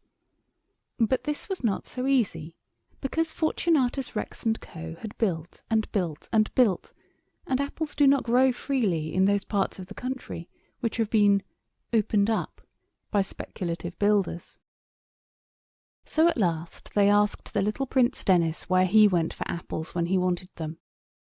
And Denis said, "The old woman at the top of Clover Hill has apples in her 7 acres and in her 15 acres, but there's a fierce bulldog in the 7 acres, and I've stolen all the apples in the 15 acres myself." "We'll try the 7 acres," said the princes. "Very well," said Denis. "You'll be hanged if you're caught. So, as I put you up to it, I'm coming too, and if you won't take me, I'll tell, so there." For Denis was a most honourable little prince, and felt that you must not send others into danger unless you go yourself, and he would never have stolen apples if it had not been quite as dangerous as leading armies. So the princes had to agree, and the very next night Denis let himself down out of his window by a knotted rope made of all the stockings his mother had knitted for him, and the grown-up princes were waiting under the window, and off they all went to the orchard on top of Clover Hill. They climbed the wall at the proper corner, and Martha, the bulldog, who was very well bred and knew a prince when she saw one, wagged her kinked tail respectfully and wished them good luck. The princes stole over the dewy orchard grass and looked at tree after tree. There were no apples on any of them. Only at last, in the very middle of the orchard, there was a tree with a copper trunk and brass branches and leaves of silver, and on it hung 7 beautiful golden apples. So each prince took one of the golden apples very quietly, and off they went, anxious to get back to the half-professor of magic and learn what to do next. No one had any doubt as to the half-professor having told the truth, for when your legs depend on your speaking the truth, you will not willingly tell a falsehood.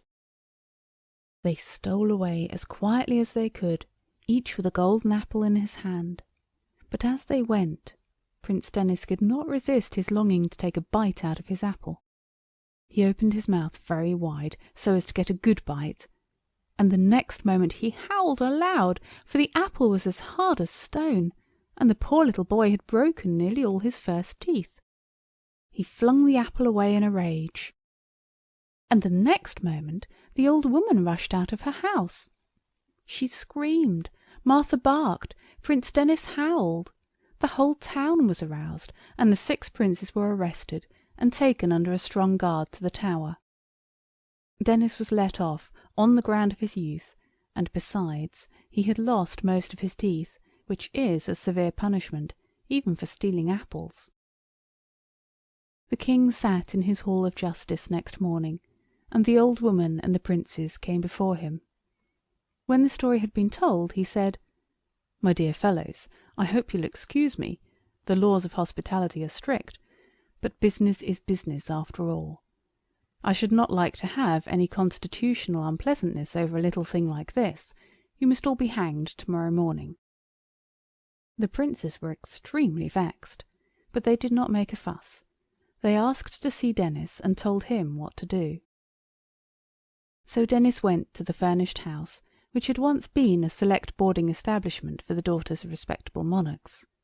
The door was locked, but Denis knew a way in, because his sister had told him all about it one holiday. He got up on the roof and walked down the schoolroom chimney. There, on the schoolroom floor, lay half a professor of magic, struggling feebly and uttering sad, faint squeals. "What are we to do now?" said Denis. "Steal apples," said the half-professor in a weak whisper. "Do let my legs out. Slice up the Great Bear, or the Milky Way would be a good one for them to come out by." But Denis knew better. "Not until we get the lost princesses," said he. Now, what's to be done?" "Steal apples, I tell you," said the half-professor crossly. 7 apples there, 7 kisses. Cut them down. Oh, do go along with you, do. Leave me to die, you heartless boy. I've got pins and needles in my legs."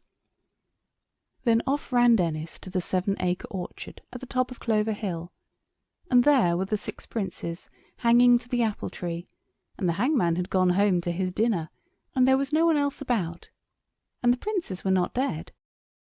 Dennis climbed up the tree and cut the princes down with the penknife of the gardener's boy. You will often find this penknife mentioned in your German exercises. Now you know why so much fuss is made about it. The princes fell to the ground, and when they recovered their wits, Dennis told them what he had done. "Oh, why did you cut us down?" said the princes. "We were having such happy dreams." "Well," said Dennis, shutting up the penknife of the gardener's boy, "of all the ungrateful chaps!" And he turned his back and marched off. But they ran quickly after him, and thanked him, and told him how they had been dreaming of walking arm in arm with the most dear and lovely princesses in the world. "Well," said Dennis, "it's no use dreaming about them. You've got your own registered princesses to find, and the half-professor says, steal apples." "There aren't any more to steal," said the princes. But when they looked, there were the gold apples back on the tree just as before. So once again they each picked one. Dennis chose a different one this time. He thought it might be softer. The last time he had chosen the biggest apple, but now he took the littlest apple of all. 7 kisses, he cried, and began to kiss the little golden apple. Each prince kissed the apple he held, till the sound of kisses was like the whisper of the evening wind in leafy trees.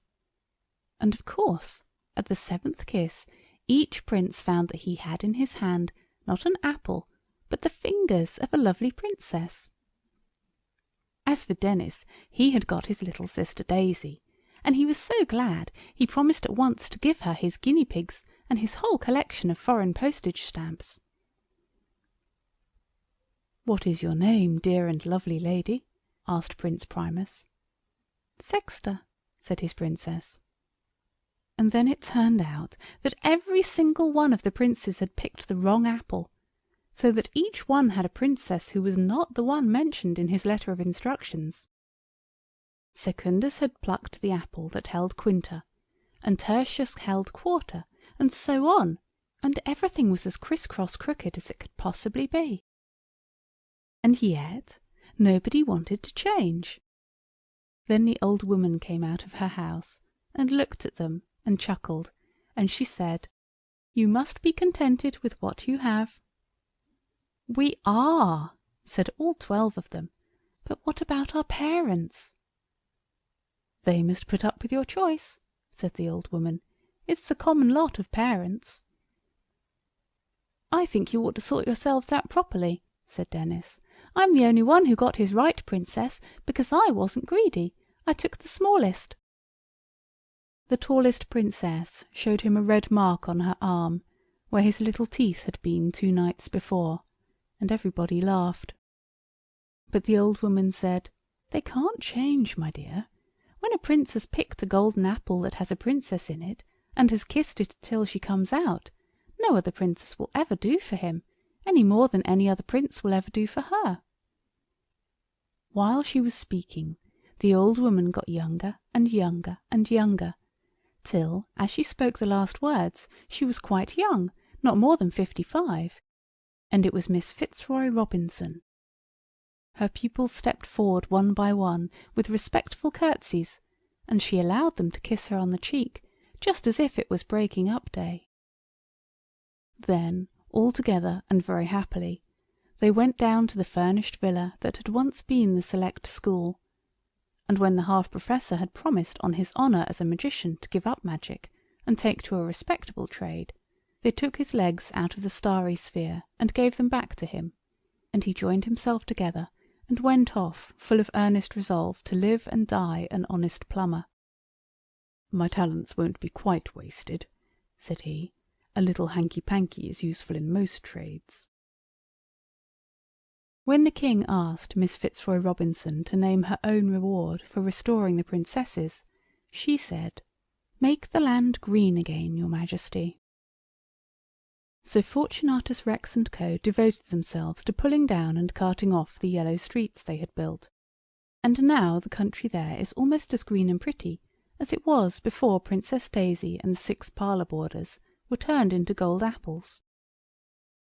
"It was very clever of dear Miss Fitzroy Robinson to shut that professor in those 2 globes," said the Queen. "It shows the advantage of having lessons from the best masters." "Yes," said the King. "I always say that you cannot go far wrong if you insist on the highest references." End of Fortunatus Rex and Co. The Sums That Came Right. If 27 barrelsful of apples cost £25 13 shillings and threepence, what would the same barrels be worth if they had been packed by a dishonest person who only put in 7/9 of apples in each barrel, and the rest sawdust? This was the sum. It does not look very hard, perhaps, to you who have studied ardently for years at a board school, or a high school, or a preparatory school for the sons of gentlemen, but to Edwin it looked as hard as a ship's biscuit.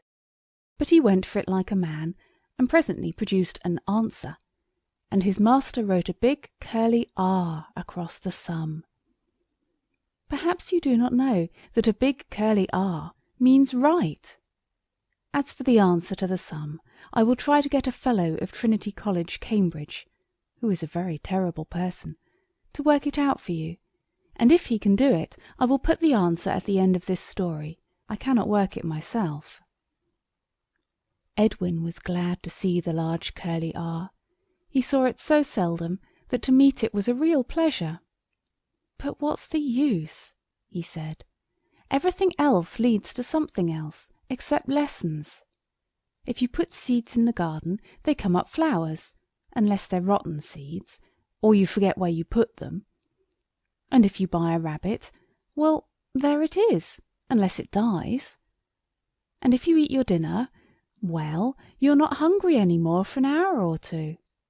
But lessons—" He bit his penholder angrily, and put his head into his desk to look for nibs to play Simpkins Minor with. You know the game of nibs, of course.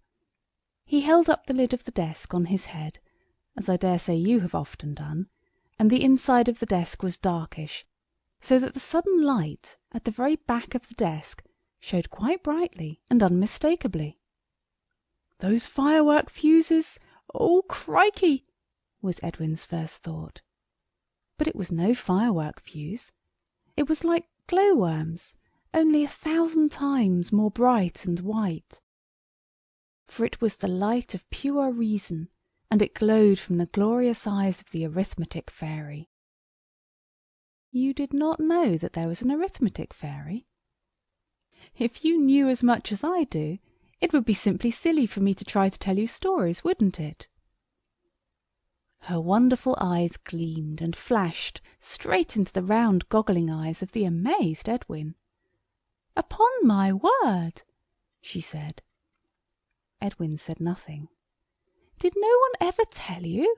the fairy went on, shaking out her dress, which was woven of the integral calculus, and trimmed with a dazzling fringe of logarithms. "Did no one ever tell you that the things that happen when you've done your sums right happen when you're grown up?" "I don't care what happens then," Edwin dared to say, for the flashing eyes were kind eyes. "I shall be a pirate, or a bushranger, or something." The fairy drew herself up, and her graceful garland of simple equations trembled as Edwin breathed heavily. "A pirate?" said she. "A nice sort of pirate who can't calculate his men's shares of the plunder to 3/17 of a gold link of the dead captain's chain. A fine bushranger who can't arrange the 42 bullets from the revolvers of his 7 dauntless followers, so that each of the 15 enemies gets his fair share. Go along with you!" said the arithmetic fairy. But Edwin's eyes were, as I said, wide open, goggling. "I say," he suddenly remarked, "how jolly pretty you are!" The arithmetic fairy has but one weakness, a feminine weakness. She loves a pretty speech. If blunt, so much the worse. Yet even bluntness... She looked down and played shyly with the bunch of miscellaneous examples in vulgar fractions which adorned her waistband. "I suppose you can't be expected to understand yet," she said, and she said it very gently. Edwin took courage. "When I do things, I want something to happen at once. I want a white rabbit, and I want it now." She did not recognise the quotation. "Get your master to set you a little simple multiplication sum in white rabbits," she said. "Good-bye, my child. You'll know me better in time, and as you know me better, you'll love me more." "You're lovely now," said Edwin. The fairy laughed, and spread her dazzling wings, glistening with all the glories of the higher mathematics. Edwin closed dazzled eyes, and opened them as the desk lid shut down on his head, swayed by no uncertain hand. It was the mathematical master's hand, in fact. A new example was set, and, curiously enough, white rabbits were in it. If 7,563 white rabbits... it began. Edwin, his brain in a whirl, worked it correctly, by a sort of inspiration, like an ancient prophet or a calculating machine. When he returned, with his books in a strap, to the red villa whose gables meant home for him, he found an excited crowd dancing round the white painted gates. The whole of the front garden, as well as most of the back garden, was a seething mass of white rabbits. 7,563 there were, to be exact. I alone know this. The joyous Edwin and his distracted parents were never able to count them. "What a lot of hutches we shall want," Edwin thought gaily. But when his father came home from the Stock Exchange, where he spent his days in considering 7 5/8 and 10 3/32, no doubt under the direct guidance of the arithmetic fairy, he said at once, "Send for the poulterer." This was done.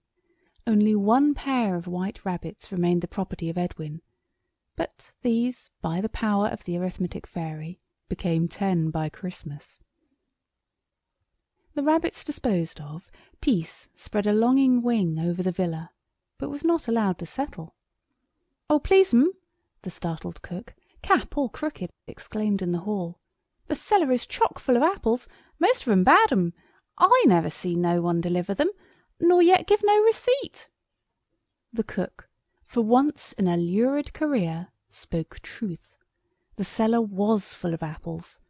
£19 19 and 2pence, and 1/3 of a pennyworth, to be accurate. Edwin went to bed, feeling now quite sure that he had not dreamed the arithmetic fairy, and anxiously wondering what tomorrow's sums would be about. Not, he trusted, about snakes, or Sunday school teachers. The next day's sum was about oranges. Edwin did it correctly, and went home a prey to the most golden apprehensions. Nor were these unfounded. The whole of the dining room, and most of the hall, up to the 7th step of the neatly carpeted stairs, was golden with oranges. Edwin's father said some severe things about practical jokers, and sent for the greengrocer. Edwin ate 9 3/7 oranges, and went to bed yellow, but not absolutely unhappy. But now he was quite sure. On the following day his sum dealt with elephants, and in such numbers that his father, on returning from business, yielded to a very natural annoyance, and gave notice to his landlord that he should, at Lady Day, leave a villa where elephants and oranges occurred to such an extent. No one suspected Edwin of having anything to do with these happenings, and indeed it was not his fault, so how and why could or should he have owned up to it? I wish I had time to tell you of the events that occurred when Edwin's sums were set in buttered muffins, of the 75 pigs travelling in a circle at varying rates. I can only say that part of this circle ran through Edwin's mother's drawing-room. Nor can I here relate the tale of the 300 lightning conductors, which was suddenly found to be attached to the once happy villa home. Edwin's mother cried all day, when she was not laughing, and people came from far and near to see the haunted house.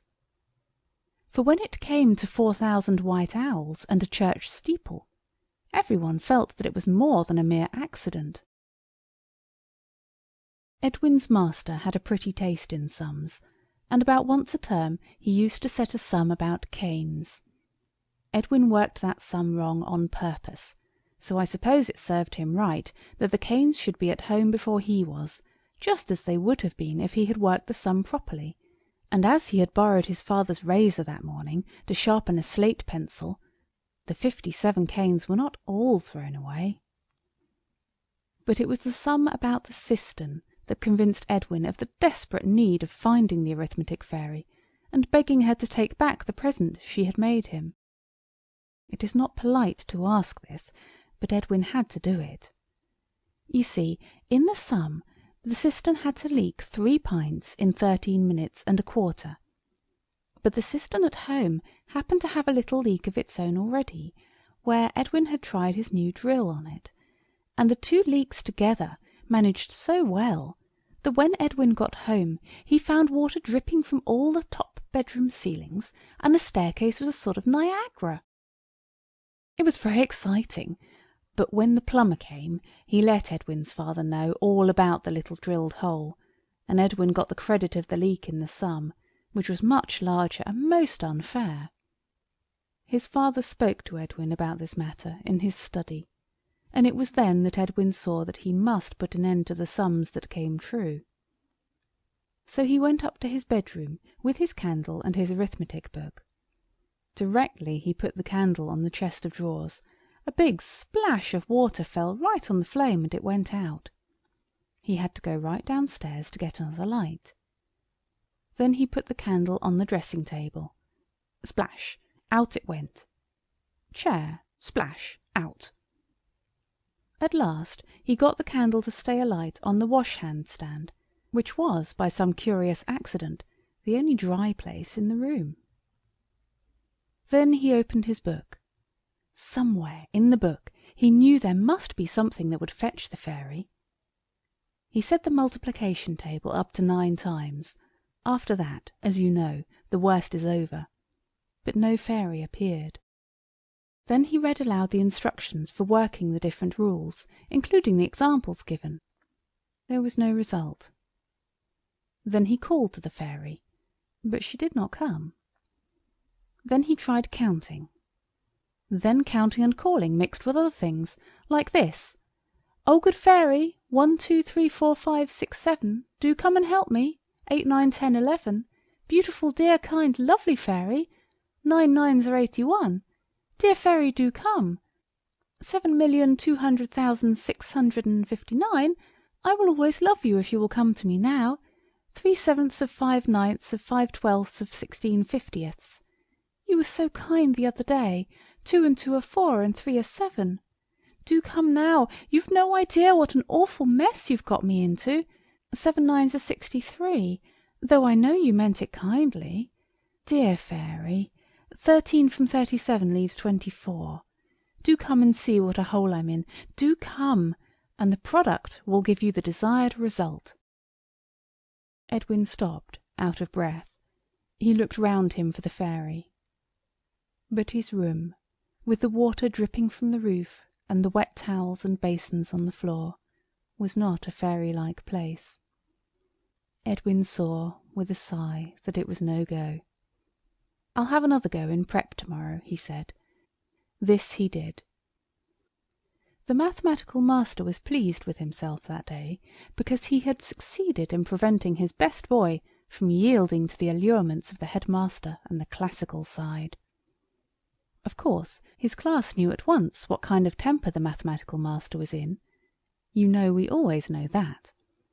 And Edwin ventured to ask that the examples that day might be about a model steam engine. "Only one, sir, please," he was careful to explain. The master kindly consented, and by great good fortune the example did not deal with a faulty boiler, nor with any other defect, but concerned itself solely with the model engine's speed.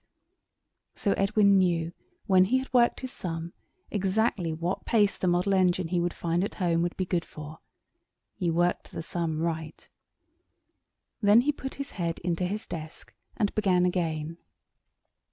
"Oh, good fairy, if a sum of £4,700 is to be divided between A, B, and C, do come and help me. 3/10 of a pound is 6 shillings, dear fairy. 11, 12, 13, 14. Oh, lovely fairy," and so on.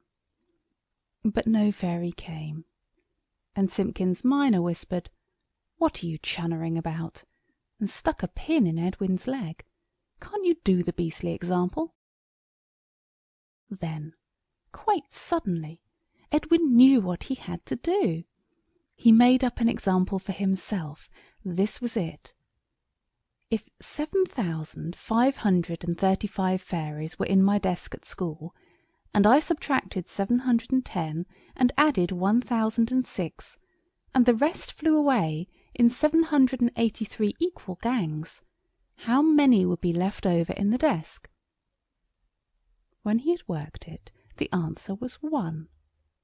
Very quickly he opened his desk again, and there was the arithmetic fairy, looking more lovely than ever, in a rich gown of indices, lined with surds, that fell to her feet in osculating curves.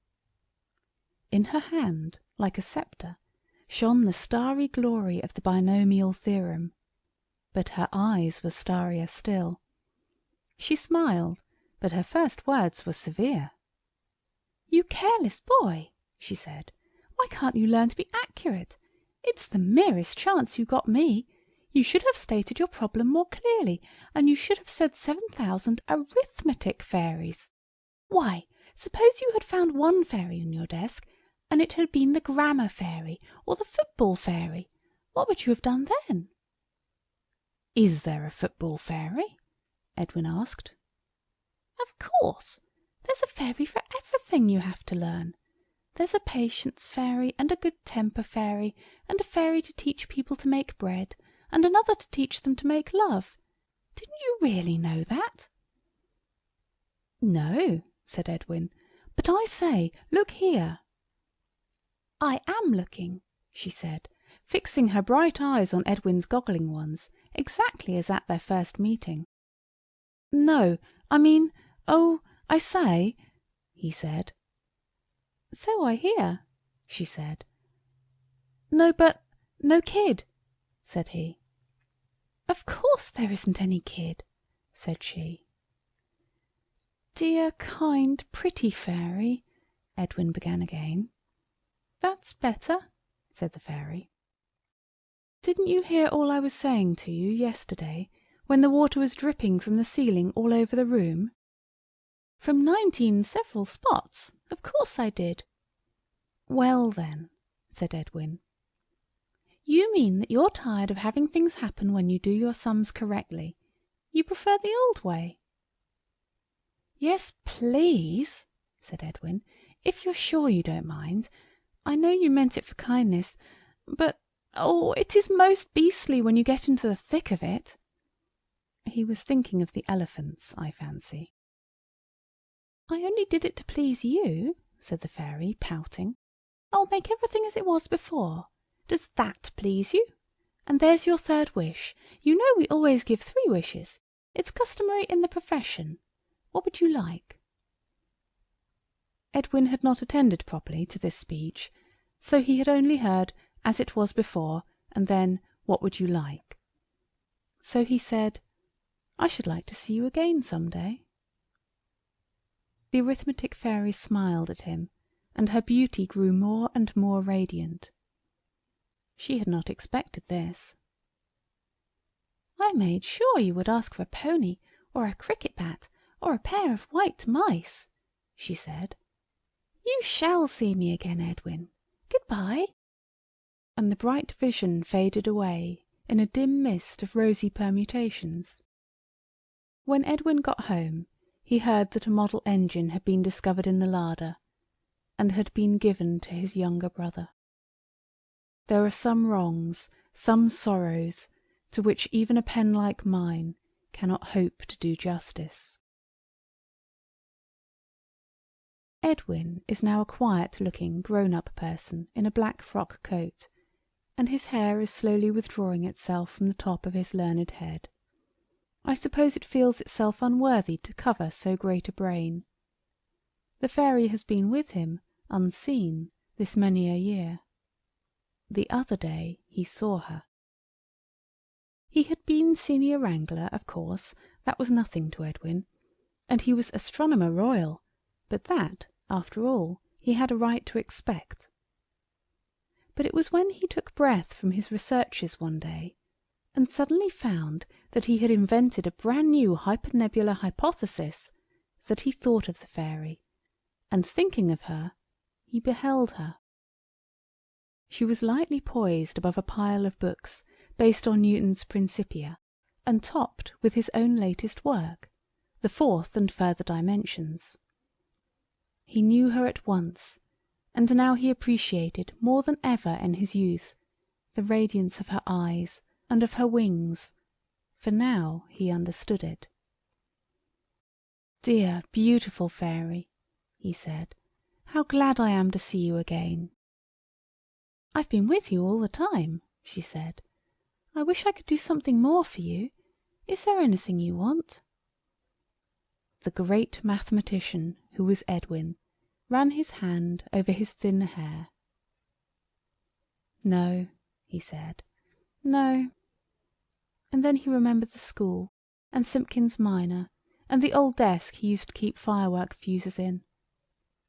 "Unless," he added, "you could make me young again." She dropped a little tear, clear as a solved problem. "I can't do that," she said.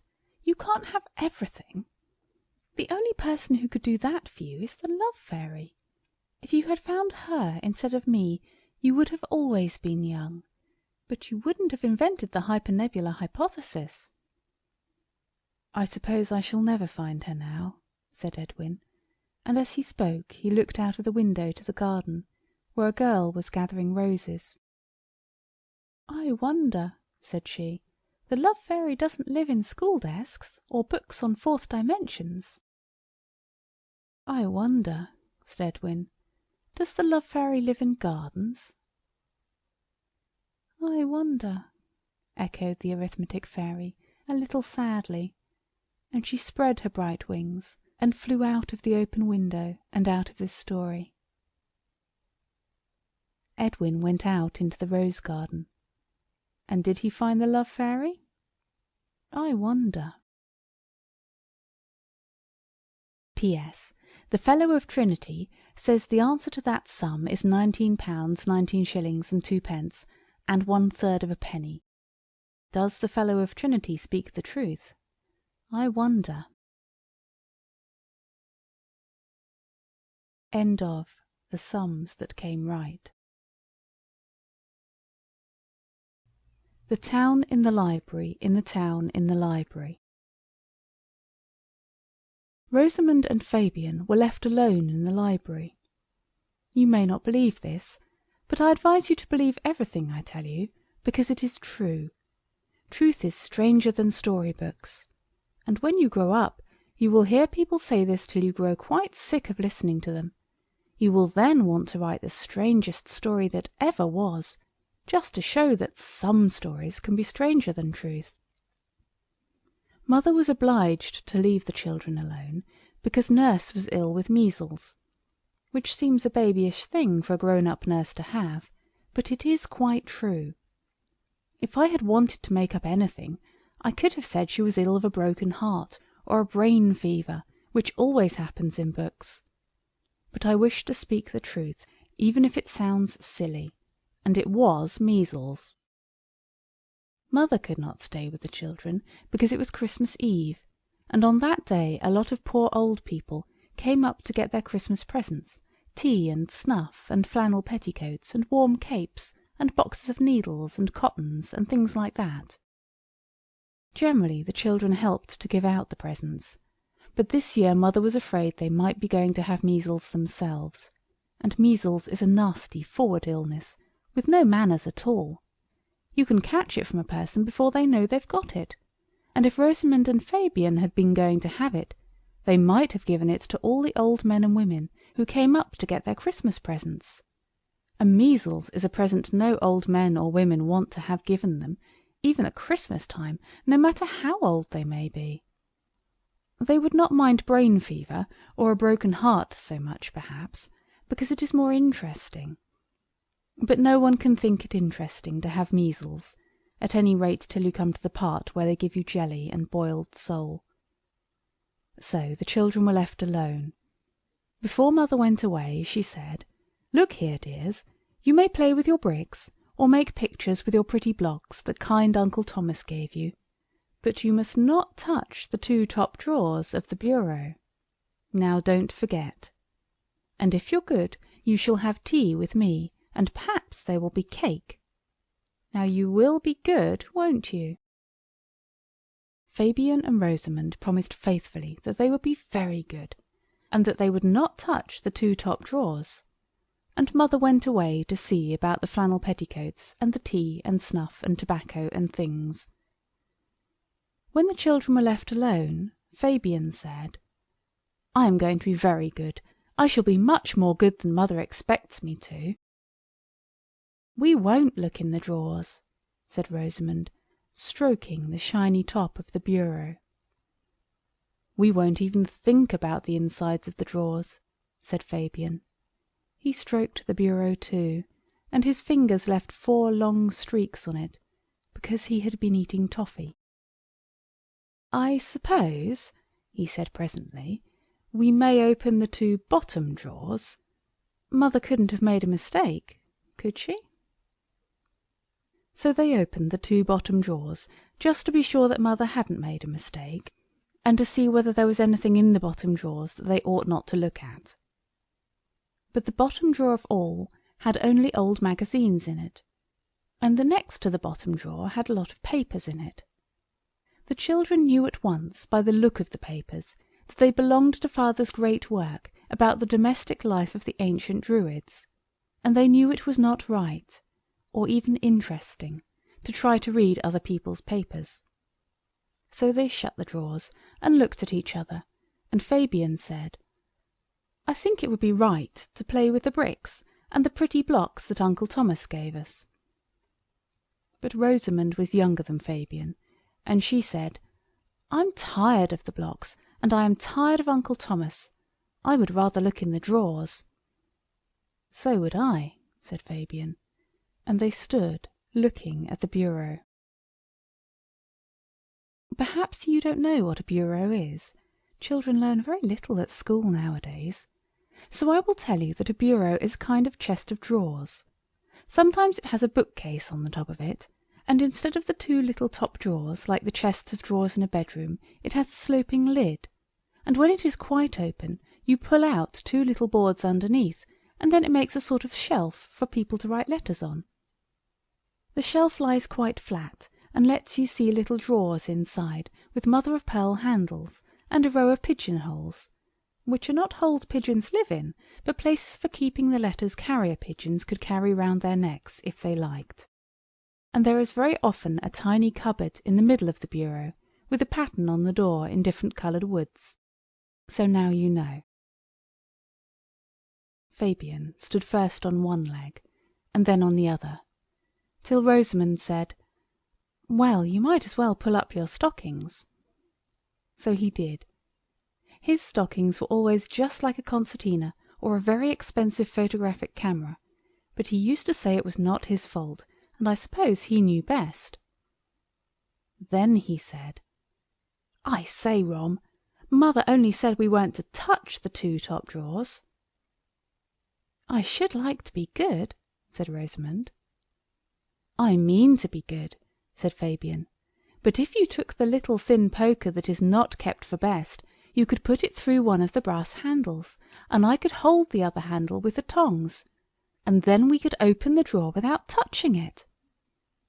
"So we could! How clever you are, Fabe!" said Rosamond, and she admired her brother very much. So they took the poker and the tongs. The front of the bureau got a little scratched, but the top drawer came open, and there they saw 2 boxes with glass tops and narrow gold paper going all round. Though you could only see paper shavings through the glass, they knew it was soldiers. Besides these boxes there was a doll and a donkey standing on a little green grass plot that had wooden wheels, and a little wickerwork doll's cradle, and some brass cannons, and a bag that looked like marbles, and some flags, and a mouse that seemed as though it moved with clockwork. Only, of course, they had promised not to touch the drawer, so they could not make sure.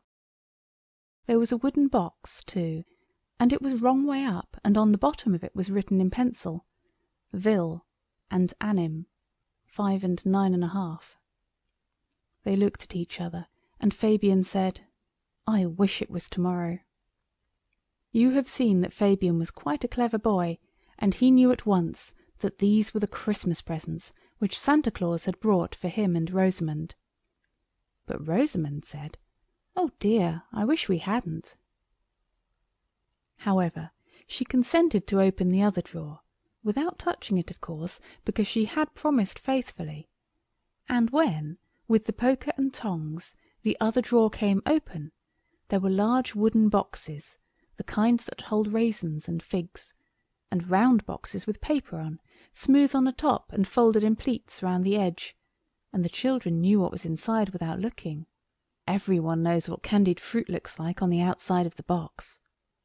There were square boxes too, the kind that have crackers in, with a cracker going off on the lid, very different in size and brightness from what it does really, for, as no doubt you know, a cracker very often comes in two quite calmly, without any pop at all, and then you only have the motto and the sweet, which is never nice. Of course, if there is anything else in the cracker, such as brooches or rings, you have to let the little girl who sits next to you at supper have it. When they had pushed back the drawer, Fabian said, "Let us pull out the writing drawer and make a castle." So they pulled the drawer out and put it on the floor.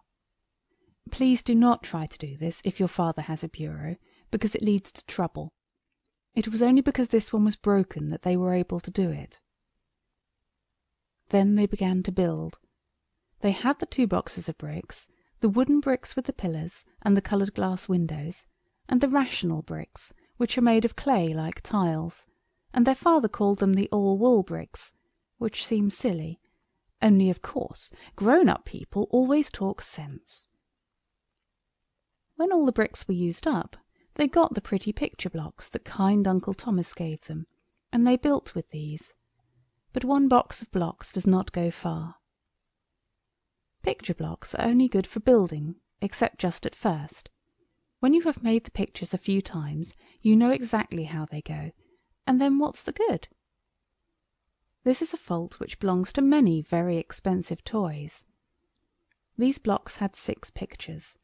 Windsor Castle with the royal standard hoisted, ducks in a pond with a very handsome green and blue drake, Rebecca at the well, a snowball fight, but none of the boys knew how to chuck a snowball, the harvest home, and the death of Nelson.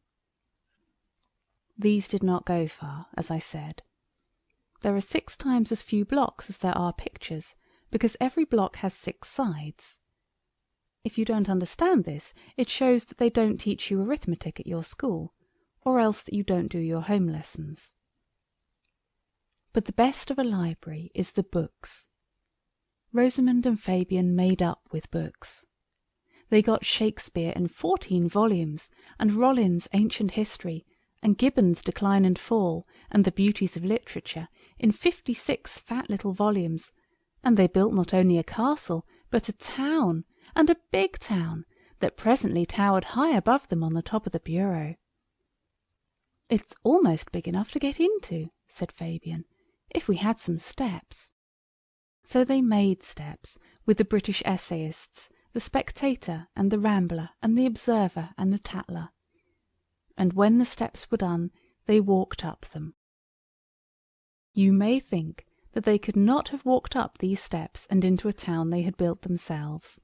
But I assure you people have often done it, and anyway this is a true story. They had made a lovely gateway with 2 fat volumes of Macaulay and Milton's poetical works on top, and as they went through it they felt all the feelings which people have to feel when they are tourists and see really fine architecture. Architecture means buildings, but it is a grander word, as you see. Rosamund and Fabian simply walked up the steps into the town they had built. Whether they got larger or the town got smaller, I do not pretend to say. When they had gone under the great gateway, they found that they were in a street which they could not remember building. But they were not disagreeable about it, and they said it was a very nice street all the same. There was a large square in the middle of the town, with seats, and there they sat down, in the town they had made, and wondered how they could have been so clever as to build it. Then they went to the walls of the town, high, strong walls, built of the Encyclopaedia and the Biographical Dictionary, and far away, over the brown plain of the carpet, they saw a great thing like a square mountain. It was very shiny, and as they looked at it, a great slice of it pushed itself out, and Fabian saw the brass handles shine, and he said, "Why, Rom, that's the bureau." "It's larger than I want it to be," said Rosamund, who was a little frightened. And indeed it did seem to be an extra size, for it was higher than the town. The drawer of the great mountain bureau opened slowly, and the children could see something moving inside.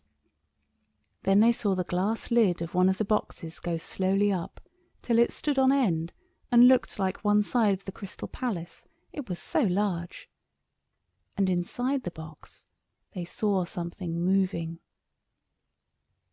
The shavings and tissue paper and the cotton wool heaved and tossed like a sea when it is rough, and you wish you had not come for a sail.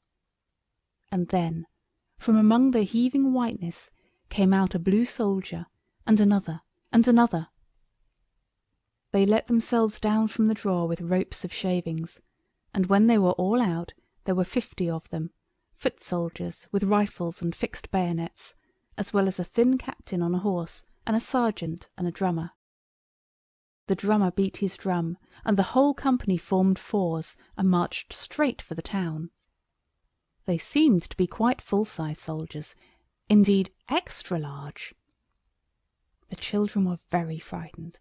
They left the walls and ran up and down the streets of the town trying to find a place to hide. "Oh, there's our very own house," cried Rosamund at last. "We shall be safe there." She was surprised as well as pleased to find their own house inside the town they had built.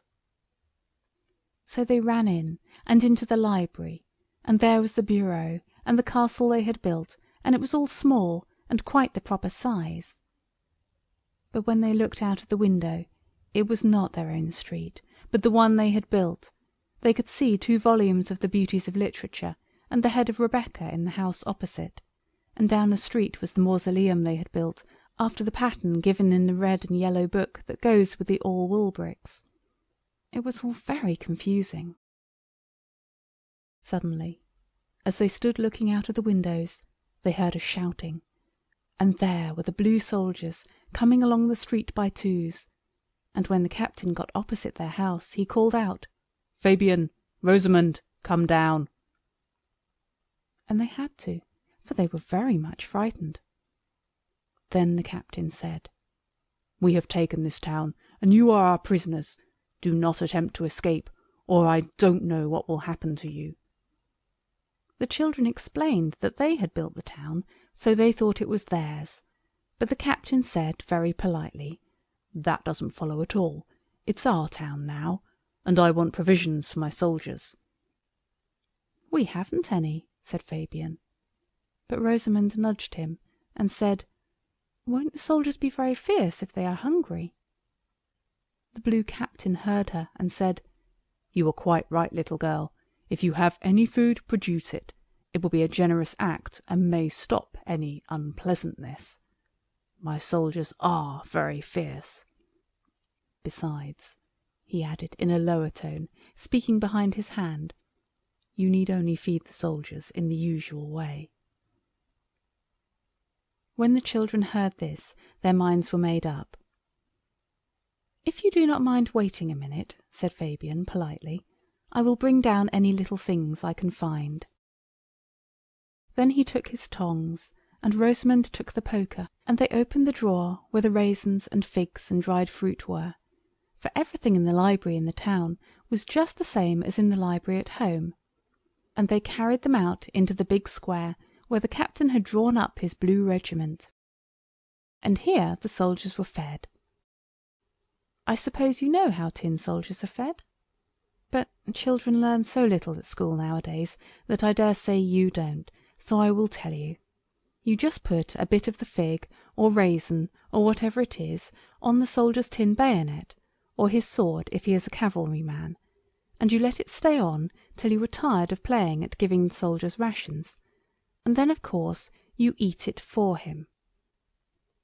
This was the way in which Fabian and Rosamond fed the starving blue soldiers. But when they had done so, the soldiers were as hungry as ever. Which only shows that soldiers are an ungrateful lot, and it is idle to try and make their lives better and brighter. So then the Blue Captain, who had not had anything, even on the point of his sword, said, "More, more! My gallant men are fainting for lack of food." So there was nothing for it but to bring out the candied fruits, and to feed the soldiers with them. So Fabian and Rosamond stuck bits of candied apricot, and fig, and pear, and cherry, and beetroot on the tops of the soldiers' bayonets, and when every soldier had a piece, they put a fat candied cherry on the officer's sword. Then the children knew the soldiers would be quiet for a few minutes, and they ran back into their own house and into the library to talk to each other about what they had better do, for they both felt that the blue soldiers were a very hard-hearted set of men. "They might shut us up in the dungeons," said Rosamond, "and their mother might lock us in when she shut up the lid of the bureau, and we should starve to death." For they could not be sure exactly what size they were, or which library their mother would come back to when she had given away all the flannel petticoats and things. The dungeons were the pigeonholes of the bureau, and the doors of them were the little beauties of literature. Very heavy doors they were, too. You see, the curious thing was that the children had built a town, and got into it, and in it they had found their own house, with the very town they had built, or one exactly like it, still on the library floor. "I think it's all nonsense," said Rosamond. But when they looked out of the window, there was the house with Windsor Castle and the head of Rebecca just opposite. "If only we could find Mother," she said. But they knew without looking that Mother was not in the house that they were in then. "I wish we had that mouse that looked like clockwork, and the donkey, and the other box of soldiers. Perhaps they are red ones, and they would fight the blue and lick them, because redcoats are English, and they always win," said Fabian. And then Rosamond said, "Oh, Fabe, I believe we could go into this town too if we tried. Let us put all the things in and then try." So they went to the bureau drawer, and Rosamond got out the other box of soldiers, and the mouse, it was a clockwork one, and the donkey with panniers, and put them in the town, while Fabian ate up a few odd raisins that had dropped on the floor. When all the soldiers, they were red, were arranged on the ramparts of the little town, Fabian said, "I'm thinking of all the raisins and things on the soldiers' bayonets outside. It seems a pity not to eat the things for them." But Rosamond said, "No, no, let's get into this town, and perhaps we shall be safe from the blue soldiers. Oh, Fabe, never mind the raisins." But Fabian said, "I don't want you to come if you're frightened. I'll go alone. Who's afraid?" So then of course Rosamond said she would come with him. So they went out and ate the things for the soldiers, leaving the captain's cherry for the last. And when that was eaten, they ran as hard as they could back to their house and into the library, where the town was on the floor, with the little red soldiers on the ramparts. "I'm sure we can get into this town," cried Fabian, and sure enough they did, just as they had done into the first one. Whether they got smaller or the town got larger, I leave you to decide. And it was exactly the same sort of town as the other. So now they were in a town built in a library, in a house, in a town built in a library, in a house, in a town called London. And the town they were in now had red soldiers in it, and they felt quite safe, and the Union Jack was stuck up over the gateway. It was a stiff little flag they had found with some others in the bureau drawer. It was meant to be stuck in the Christmas pudding, but they had stuck it between 2 blocks, and put it over the gate of their town. They walked about this town, and found their own house just as before, and went in, and there was the toy town on the floor.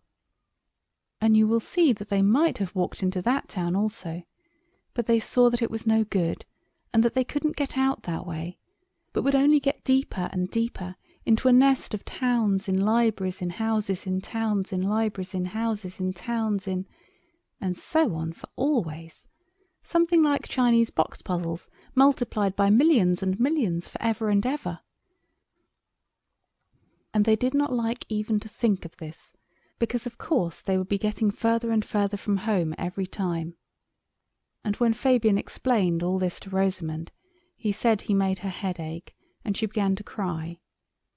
Then Fabian thumped her on the back, and told her not to be a little silly, for he was a very kind brother. And he said, "Come out, and let's see if the soldiers can tell us what to do." So they went out, but the red soldiers said they knew nothing but drill, and even the red captain said he really couldn't advise. Then they met the Clockwork Mouse. He was big, like an elephant, and the donkey with panniers was as big as a mastodon or a megatherium. If they teach you anything at school, of course they have taught you all about the megatherium and the mastodon.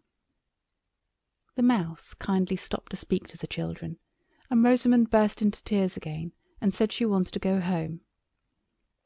The great mouse looked down at her, and said, "I'm sorry for you, but your brother is the kind of child that overwines clockwork mice the very first day he has them. I prefer to stay this size." Then Fabian said, "On my honour I won't. If we get back home I'll give you to Rosamond. That is, supposing I get you for one of my Christmas presents." The donkey with panniers said, "And you won't put coals in my panniers or unglue my feet from my green grass plot, because I look more natural without wheels?" "I give you my word," said Fabian, "I wouldn't think of such a thing." "Very well," said the mouse, "then I will tell you. It is a great secret, but there is only one way to get out of this kind of town. I hardly know how to explain. You just walk out of the gate, you know." "Dear me," said Rosamond, "I never thought of that." So they all went to the gate of the town and walked out, and there they were in the library again. But when they looked out of the window, the all-wool mausoleum was still to be seen, and the terrible blue soldiers. "What are we to do now?" asked Rosamond. But the Clockwork Mouse and the donkey with panniers were their proper size again now, or else the children had got bigger. It is no use asking me which, for I do not know. And so of course they could not speak. "We must walk out of this town as we did out of the other," said Fabian. "Yes," Rosamond said, "only this town is full of blue soldiers, and I am afraid of them. Don't you think it would do if we ran out?" So out they ran, and down the steps that were made of the Spectator and the Rambler and the Tatler and the Observer. And directly they stood on the brown library carpet, they ran to the window and looked out, and they saw, instead of the building with Windsor Castle and Rebecca's head in it, and the all-wool mausoleum, they saw their own road, with the trees without any leaves, and the man was just going along lighting the lamps, with the stick that the gaslight pops out of, like a bird, to roost in the glass cage at the top of the lamp-post. So they knew that they were safe at home again. And as they stood looking out, they heard the library door open, and Mother's voice saying, "What a dreadful muddle! And what have you done with the raisins and the candied fruit?" And her voice was very grave indeed. Now you will see that it was quite impossible for Fabian and Rosamond to explain to their mother what they had done with the raisins and things, and how they had been in a town in a library in a house in a town they had built in their own library, with the blocks and the bricks and the pretty picture blocks kind Uncle Thomas gave them, because they were much younger than I am, and even I have found it rather hard to explain. So Rosamond said, "Oh, Mother, my head does ache so," and began to cry. And Fabian said nothing, but he also began to cry. And Mother said, "I don't wonder your head aches after all those sweet things," and she looked as if she would like to cry too. "I don't know what Daddy will say," said Mother, and then she gave them each a nasty powder, and put them both to bed. "I wonder what he will say," said Fabian, just before he went to sleep. "I don't know," said Rosamond, and strange to say, they don't know to this hour what Daddy said. Because next day they both had measles, and when they got better everyone had forgotten about what had happened on Christmas Eve, and Fabian and Rosamond had forgotten just as much as everybody else. So I should never have heard of it but for the Clockwork Mouse. It was he who told me the story, just as the children told it to him, in the town, in the library, in the house in the town they built in their own library, with the books and the bricks and the pretty picture blocks which were given to them by kind Uncle Thomas.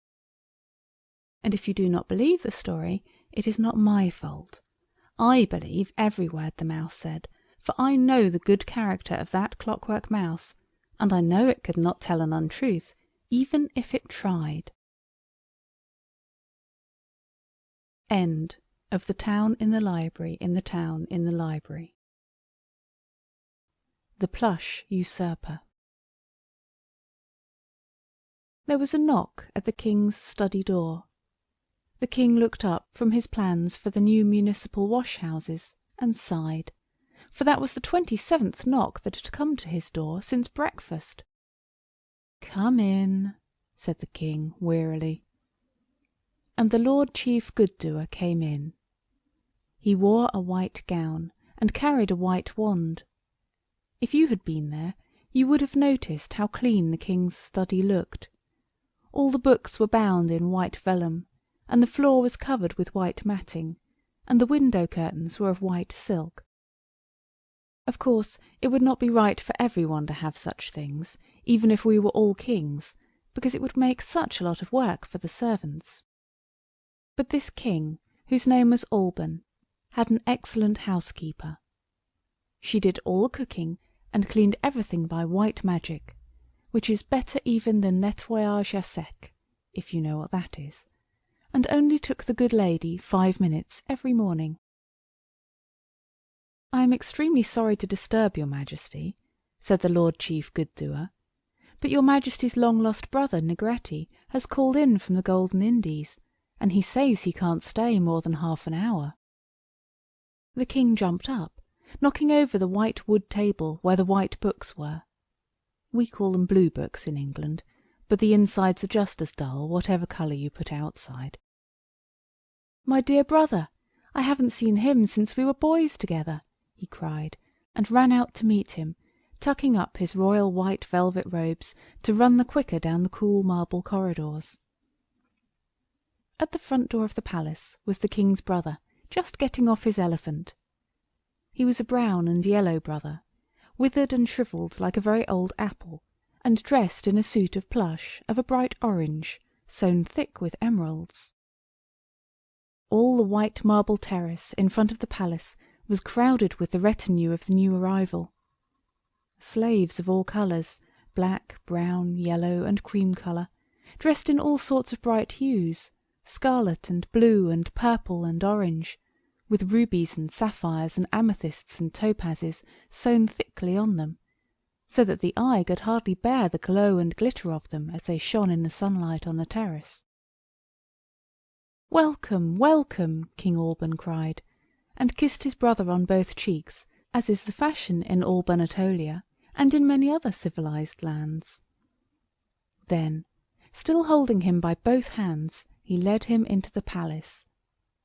The jewelled, gorgeous retinue followed him in, and the head parlour-maid shut the front door and put the chain up, because she knew it to be more than possible that a few odd rubies and sapphires and things would drop off the retinue onto the floor, and she thought any such little odds and ends might as well go into her dustpan when she swept up after lunch, as into the pockets of any poor people who might look in during the afternoon to ask the king's advice, as they were fond of doing. This was the beginning of the trouble that was wrought by the coming of the king's brother. Before this, every door stood unfastened all day long, because everyone was contented, and therefore honest. King Alban entertained his brother royally for 7 days in the good old fashion, and then gave him a palace of his own to live in. The palace was of white marble, like most of the buildings in all Anatolia, but the king's brother had it painted red all over without a moment's delay. And then he began to give parties, and to have processions, and to scatter money among the crowd, and every day the people loved him more. He was a loud, jolly, joking sort of man, with a black beard, and he always wore clothes of plush, a material hitherto unknown, and he always blazed with jewels, and he had a circus set up at his own expense in the field at the back of his palace, and he introduced horse racing and animated photographs, all highly coloured, and thus became extraordinarily popular. So much so that the people presently began to forget all the good that King Alban had done for them, and to wish secretly that the kingdom had happened to have a bright, cheerful king like Prince Negretti. For King Alban had worked so hard for his people's good that he had not had time to be amusing. He had never had processions and circuses, preferring rather small tea parties with the Lord Chief Good-doer, the Commissioner of Public Health, and a few chosen spirits from the Education Department, and loving best of all to wander alone, dreaming, among the blossoming orchards, or in the meadows beyond the river, where the white jonquils grew, or in the lanes between the pearly may bushes, or in the terraced garden of his palace, where the white roses hung in heavy-scented clusters, and the white peacocks spread their tails upon the marble balustrades. And wherever he went he thought of the people's good, and devised new ways of making them comfortable. Everything was beautifully managed. Everyone had enough to wear, and enough to eat, and enough to do, which is very important. But they had not enough to play at, and this was what made them ready to lend long and discontented ears to the whispers of the king's brother. Now Negretti was a magician, and his was the black or coloured magic which won't wash clothes. He was always messing about with acids and alkalis, and sulphites and bicarbonates, and retorts and furnaces, and test tubes and pestles and mortars and the like.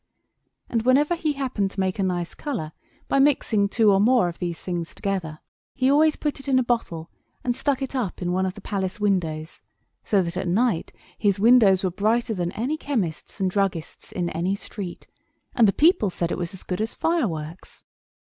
The king's palace windows only sent out a soft white light, like moonlight, and this was now considered very tame. It was the magician's habit to wander about the town, stirring up discontent as easily as if it had been one of his chemical messes, and although he was so well known among the people, he was never recognised, because he always took care to disguise himself as a respectable person, and the disguise was quite impenetrable. I hope you know what that is. One night he sat disguised at the king's head, the finest of the municipal ale-houses, drinking dog's nose out of a pewter pot, and the grumbling of the people was music in his wicked ears. "Alban is not my sort of king," said the blacksmith. "I'd make a better king out of a pennyworth of putty any day of the week," said the painter. "What's the good of a king if you never see him?" said the landlady. "No processions, no flags, no gilt coaches, no rubies and diamonds and sapphires, no royal robes of purple and gold, such as a loyal country has a right to expect on its sovereign's back.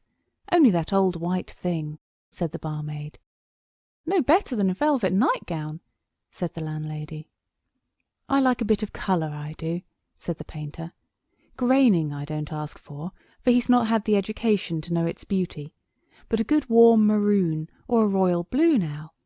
But no, it's white, white, white, till I'm sick of it. And all of us wearing white by law, and washing done free by white magic at the palace on Mondays from 10 till 4, and no one to have more than a quart of beer of an evening. I tell you what it is, my boys, we're miserable, degraded slaves. That's what we are."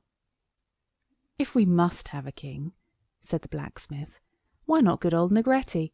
He's something like a king, he is. Ah, if only he knew how our free hearts beat with him, he'd be sitting on the throne to-morrow." Then Negretti threw off his disguise.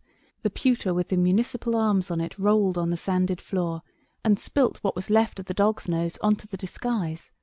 And the magician stood before them, pale but firm, his dark lantern in his hand. It was a magic lantern, of course. "Downtrodden slaves," he cried, "poor, benighted, oppressed people, follow me.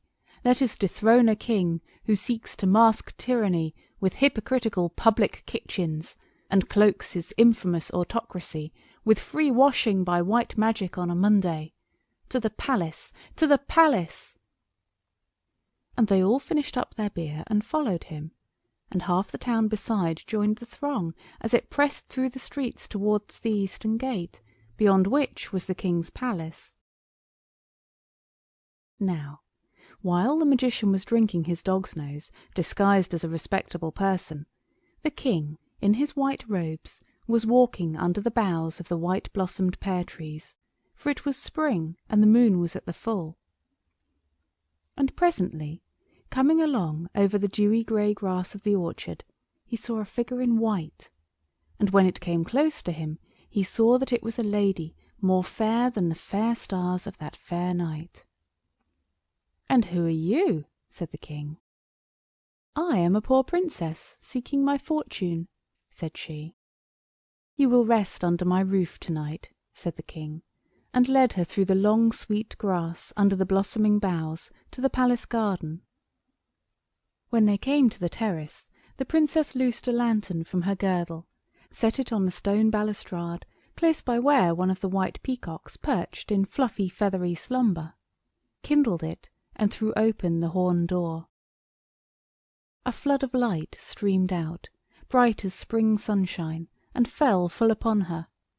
And then the king saw that her gown was not white, as it had seemed in the moonlight, but was the colour of yellow gold, and her hair was red gold, and her eyes were of gold and grey mingled. Then, for the first time in all his life, the king thought of himself and of his own happiness, and he caught her hands and said, "Nothing will ever again content me, not even doing good to my people, if I must part from you. Will you stay and be my queen?" The princess said, "I am seeking my fortune. Do you think you are it?" "I do not know, my dear," said the king, "whether I am your fortune, but I know well enough that you are mine." Then the princess clapped her hands and said, "That is the right answer. I have travelled half round the world to hear it. And will you love me always?" "Always, my queen," said he, "exactly the same as you will love me. We are not of the race that changes heart." So then they kissed each other, as lovers should, and wandered along the yew tree avenue, deep in lovers' talk, and never even heard the crowd that the magician had brought to the front door. So when the crowd found that the palace door was locked for the night, it went home again. But it came back in the morning with trumpets and banners and scraps of coloured stuff tied over its white clothing, and the king went out to meet it. When the crowd saw him, every one began to shout, "Down with Alban! Down with the White King! free beer, no more washing, and things like that. Then the king stood forth and said, "What have I done but seek for your good? When, till now, have I thought of my own happiness? Who has stirred you up to these ill thoughts of me? My people, my own beloved people. Have my ears ever been closed to your complaints? Have you wrongs? Tell me, and I will right them. Have you sorrows? Make them known, and let me soothe them. Do you not know that your king is your servant, and lives but to do you good?" And the crowd grumbled and muttered, and one voice cried, "We don't want to be done good to. We want to enjoy ourselves." "I did not know," said the king gently.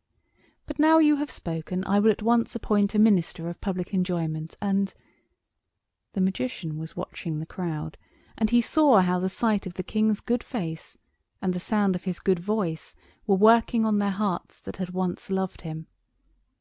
Now Negretti sprang forward. "One word, brother," he cried, and led the king into the shadow of a close-clipped yew-tree walk. The moment they were hidden, he caught his brother's arm, and whispered a wicked spell, and the first words of it were in Persian, and the next in Greek, and after that came words in Arabic and Spanish, and the speech of the county of Essex, and the last words of all were, "Be changed to a stone." And so strong was the spell that the king was turned to a stone that very minute, a great white stone, and fell under the yew hedge and lay there. Then the magician said, "Ha, ha!" and after waiting so long as he deemed prudent, he went back to the people and said, "I regret to inform you that your king has proved quite unreliable as a man of business. When I urged him to sign a written agreement to keep you always in a good humour, he refused, and then he remembered an urgent appointment in Nova Scotia, and he has gone and taken most of the crown treasure with him.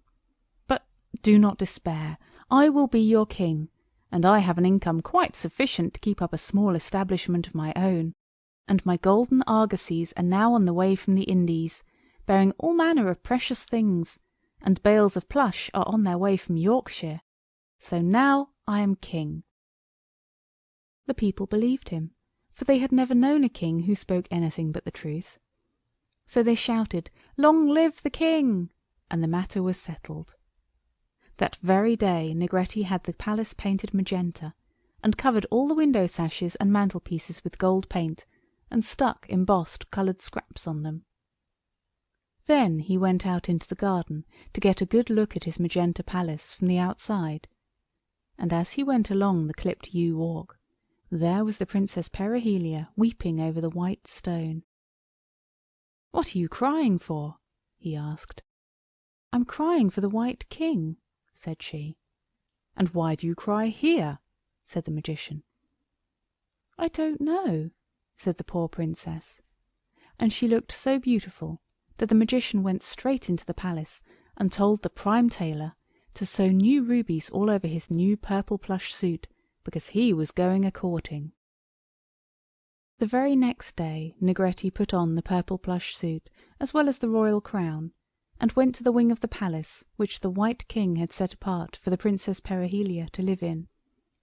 Alban's crown was made of silver and pearls and moonstones, and the new king had ordered a new crown, all gold, and stuck as full of rubies and emeralds and sapphires as a really good Christmas cake is of plums. I do not mean the cake they call good wholesome school cake, but the kind they have at home when there is a party. He took his many-coloured retinue with him, and they waited on the terrace while the magician knocked at the door. "Come in," said the princess. "I've come to marry you," said the magician, coming to the point at once, for he had arranged to have a procession that afternoon, and he was a little pressed for time. But Perihelia said, "No, thank you." The magician could hardly believe his ears. "But you'll be queen of the land," said he, "and that's what you would have been if you'd married my brother, and I suppose what you wanted to be." "Oh no, it isn't," said she. "Well, what did you want?" said he.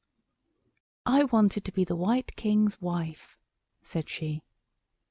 "It's the same thing," he said. But she said, "No, it isn't, not a bit." And it was in vain that he showed her his best plush suit and the plush suits of his retainers. She simply wouldn't look at them, nor at the precious stones either. So at last he went off to his palace to make more rubies and precious stones and things like that, and she went off to cry over the white stone. Now, a lot of telltale tits had built their nests above the palace, and some of them flew off and told the magician how Perihelia was always crying in the yew avenue over the white stone. So he said to his slaves, "Get a handcart and carry the thing onto the middle of the bridge and drop it in the river." So they did, and the stone stuck end up in the mud. And when the golden argosies of the magician came up the river, bearing peacocks and apes and turquoises, every single galley split on that stone, and the whole treasure went to the bottom, all but the peacocks, and they flew away into the country of a neighbouring king, who thought every one should be useful and not ornamental. So he cut off the peacocks' tails and clipped their wings, and tried to teach them to lay turkeys' eggs. But it is very difficult to get a peacock to do anything useful. So then the magician set a lot of people dredging for the lost treasure, and, among other things, they fished up some poor dead apes, and the big white stone, and as the stone seemed to have been rather in the way in the bed of the river, they carted it away to the fields behind the town, where the white jonquils grew, and dumped it down there, and left it among the long grass. And the princess could not come and cry over it there, because she did not know where it was, and besides, she was very busy, for after she had refused to marry him, the magician said, "Very well then, you can just do the free washing." For the royal housekeeper had given 5 minutes' notice, and left at the end of it, as soon as the new king had the palace painted magenta, and no one else knew how to do washing by white magic. And though the people had sneered at it in the White King's time, they stood out for it now, and said free washing was what they had always been accustomed to. Poor Perihelia did not know the white magic, but she washed by the sunlight magic, and everything she sent home from the wash was pinky, or pearly, or greeny, like the little clouds in a May dawn. The people were pleased, but not the magician. "I like a colour to be a colour," he said. "I hate your half measures." He was beginning to remodel the kingdom to his own fancy. Instead of a Lord Chief Good Doer, he had a Lord Chief Magician, and instead of the Education Department, he had a permanent committee of black and coloured magic, and he shut up the free wash houses.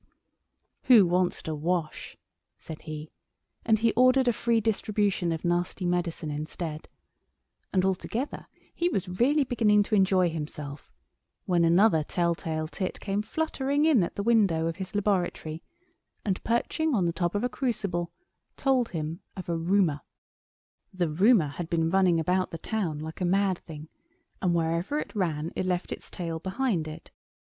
Rumour, as you know, is a beast with many tails, and now everybody knew that the white stone had moved in the night, and had come rolling up to the gate of the town. "Whatever shall we do?" said the Lord Chief Magician, who was pounding up nasty things in the mortar ready for the free distribution of medicine the next day. "Smash it," said Negretti. "I'll take a turn at the medicine while you go and see the thing done." So the Lord Chief Magician called together the permanent committee of black and coloured magic, and sent them to break the stone. And when they began to hit it with their hammers and picks, 17 sharp splinters of white stone flew off, and each splinter hit a member of the committee in the eye, and killed him. There were exactly 17 members as it happened. So then the Lord Chief Magician shut the town gates, and ran home, and hid under the bed. And the people of the town were very much interested in the stone that had rolled by itself, and had killed 17 members of the committee, and they made little parties and picnics all day long, taking their children to look at the stone, and carrying sandwiches with them, and bottles of beer. The magician was very angry. "Such rubbish I never heard of," said he, when the tell-tale tit alighted on the window-sill and told him of it. "If they want to look at anything, why can't they come and look at me? I'm sure I'm coloured enough." That night the stone rose up in the thickest of the black dark, when no one at all is out of doors, except the police, and not always him, and it smashed through the town gate and came rolling right up into the square and lay there. The tell-tale tit awoke the magician in the morning by singing the news sharply in his ear, and he went out to see. There was a great crowd in the square, and they all cried out, "It is a magic stone! It will bring us luck! Build it into the royal palace!" "I might do worse," thought Negretti. "If good Roman cement and a double coat of magenta paint doesn't keep it quiet, nothing will." So he gave orders, and the stone was carted to the palace and built into the wall over the great gate. And while they were gone to fetch the red paint to cover up the stone and the mortar, the Lord Chief Magician came out from under his bed, and went sneaking up to the palace and in at the gate. And the stone fell on him and smashed him quite flat. Then Perihelia came running out, and she washed the mortar off the white stone by her sunlight magic. And when the magician came out, she said, "Let it lie here tonight, and tomorrow, if you will let me go, I will take it away to my own kingdom, so that it shall never trouble you again." Negretti agreed, because he did not know what else to do, and he was beginning to despair of the princess ever marrying him, because he had now asked her to do so every day for a month, and always with more display of plush and jewels, and she said no more decidedly, and even crossly, every time. So he began to lose heart. That night, just when the moon was waning and before morning broke, Princess Perihelia slipped down the palace stairs and into the garden to look once more on the place where the White King had promised to love her always.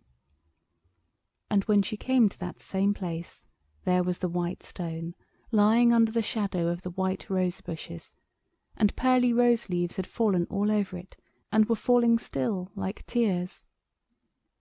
Perihelia knelt down beside the stone, and put her arms round it, and said, "Poor stone, dear stone, what is it that troubles you so that you cannot rest? If I only knew, I might help you with my sunlight magic. Why are you so troubled, and why do I pity you so? Oh, if my White King were here, he would understand and help you, but I can do nothing." With that she began to weep over the stone, calling on the White King to come back to her. And all the while she was talking and weeping, the moon was waning, and the light in the east grew pearlier and prettier minute by minute. And as she wept and clasped the stone, she presently saw in the glowing light that the stone was changing in her arms. Like white sands falling in an hourglass, the white stone fell away, until the sun looked through the white rose bushes, and saw Perihelia clasp the living form of the White King in her loving arms. The sun's was not the only eye which saw the meeting. The magician had had a bad night, and he came out early, curious to see whether the stone had moved again. His curiosity was gratified. When the White King saw his treacherous brother, his tongue was loosed. Hitherto kisses had been speech enough for him, and he spoke the words which he found in his mouth. And they were, naturally enough, the last words that had gone in at his ears, and the words were first Persian, and then Greek, and then Arabic, and Spanish, and the language of foreigners from Essex. And the words he wound up with were, "Be changed into a stone." But the wicked spell that had turned King Alban into a stone had grown weaker by keeping, even as 20 port did when it was kept too long, and it had no longer power to do what it ought to have done. It could not turn the wicked magician into a stone, as I am sure you would wish it to have done. It was only strong enough to turn him into a wooden post. I do not wish to have to mention such an unpleasant character as Negretti again, so I will tell you at once the end of him. He remained a post for ever and ever, and later on, When King Alban had begun to do things for his people's good again, he thought it a pity to waste even a post, for he was ever a careful king. So he had it made into a pump, and the water from it was bitter and nasty, like the medicine the magician used to give the people, and it was very good for children, and gave them a nice bright colour in their cheeks. Take care you do not grow pale, or you may have to drink the water out of that pump. It is now at Harrogate, or Epsom, or Bath, or somewhere, and you might quite easily be taken there and made to drink that unpleasant water. The first persons who had to drink it were the magician's retinue. The king thought it would be good for them, and they were very grateful. But the next night they stole the state barge, and went home by sea to their own country. Among his other improvements, the king started municipal omnibuses, which were white and gold. But the pump being near the place where the omnibuses changed horses, the conductors used to take the bitter water to wash the omnibuses with, and gradually they became scarlet, and blue, and green, and violet, just as you see them today. So now you know the reason of the colour of omnibuses. And this is the end of the magician's part of the story. When the magician had been turned into a post, the king said, "I'm very sorry." But the princess said, "Dear, he deserved it, and being a post is not painful. Let us never think of him again. I have learned many things since I came here. I have something to break to you. Do you think you can bear it?" "I can bear anything now," said he, holding her in his arms and kissing her again, because she was so very dear. "Well," said Perihelia, "I am Princess of the Sun, and if I marry you, my own dear king, I shan't be able to help colouring your pretty white kingdom a little. Just soft sweet colours, dear, and not an inch of plush. We'll make a law against that the very first thing. And you shall go on teaching your people to be good, and I'll try to teach them to be happy. Do you think I can?" The White King smiled. "You've taught me," he said. "But now, before we do anything for the people, let's go and get married, and we can begin to make them new laws directly we've finished breakfast. We shall just have time to be married if we go off to church at once." So they went off and woke up the Archbishop, and were married, and the Archbishop came home with them to breakfast, and afterwards they began to make laws as hard as they could. The first law was, there is to be no plush at all in this kingdom. And now Albanatolia is the most beautiful country in the world, all soft sweet colours, and clear pearly white, and the Queen Perihelia has taught the people how to be happy, so the king has very little work to do, for they are good almost without his interfering at all. It is a lovely country. I hope you will go there one day. I went there once, but they would not let me stay because I had a black coat on, and gaiters, and the sight of these clothes made the people so unhappy that the Queen asked me as a private and personal favour to go away, and never to come back unless I could come dressed in something like the colours of the clouds at dawn. I have never been able to manage this, and anyway, I don't suppose I could find the way there now. But if you could get the proper dress, perhaps you could. End of The Plush Usurper. End of 9 Unlikely Tales by E. Nesbit. We hope you enjoyed tonight's sleep audiobook. If you liked this audiobook and want to listen to more, please check out our channel at Sleep Audiobooks. And if you prefer to listen to each story individually, they will also be uploaded to our secondary channel at Sleep Chapters. You can access our entire catalog of bedtime story audiobooks through our web app, which can be found at sleepaudiobooks.com. There, you will also find our suite of sleep tools, including a complimentary Better Sleep Quick Guide if you sign up to our mailing list. Links are in the description below. All likes, comments, and especially subscribing help this channel grow so that we can reach more night owls in our quest to help as many people sleep easier so they can live their lives more fully during the day. We appreciate your support and wish you a very excellent night's sleep.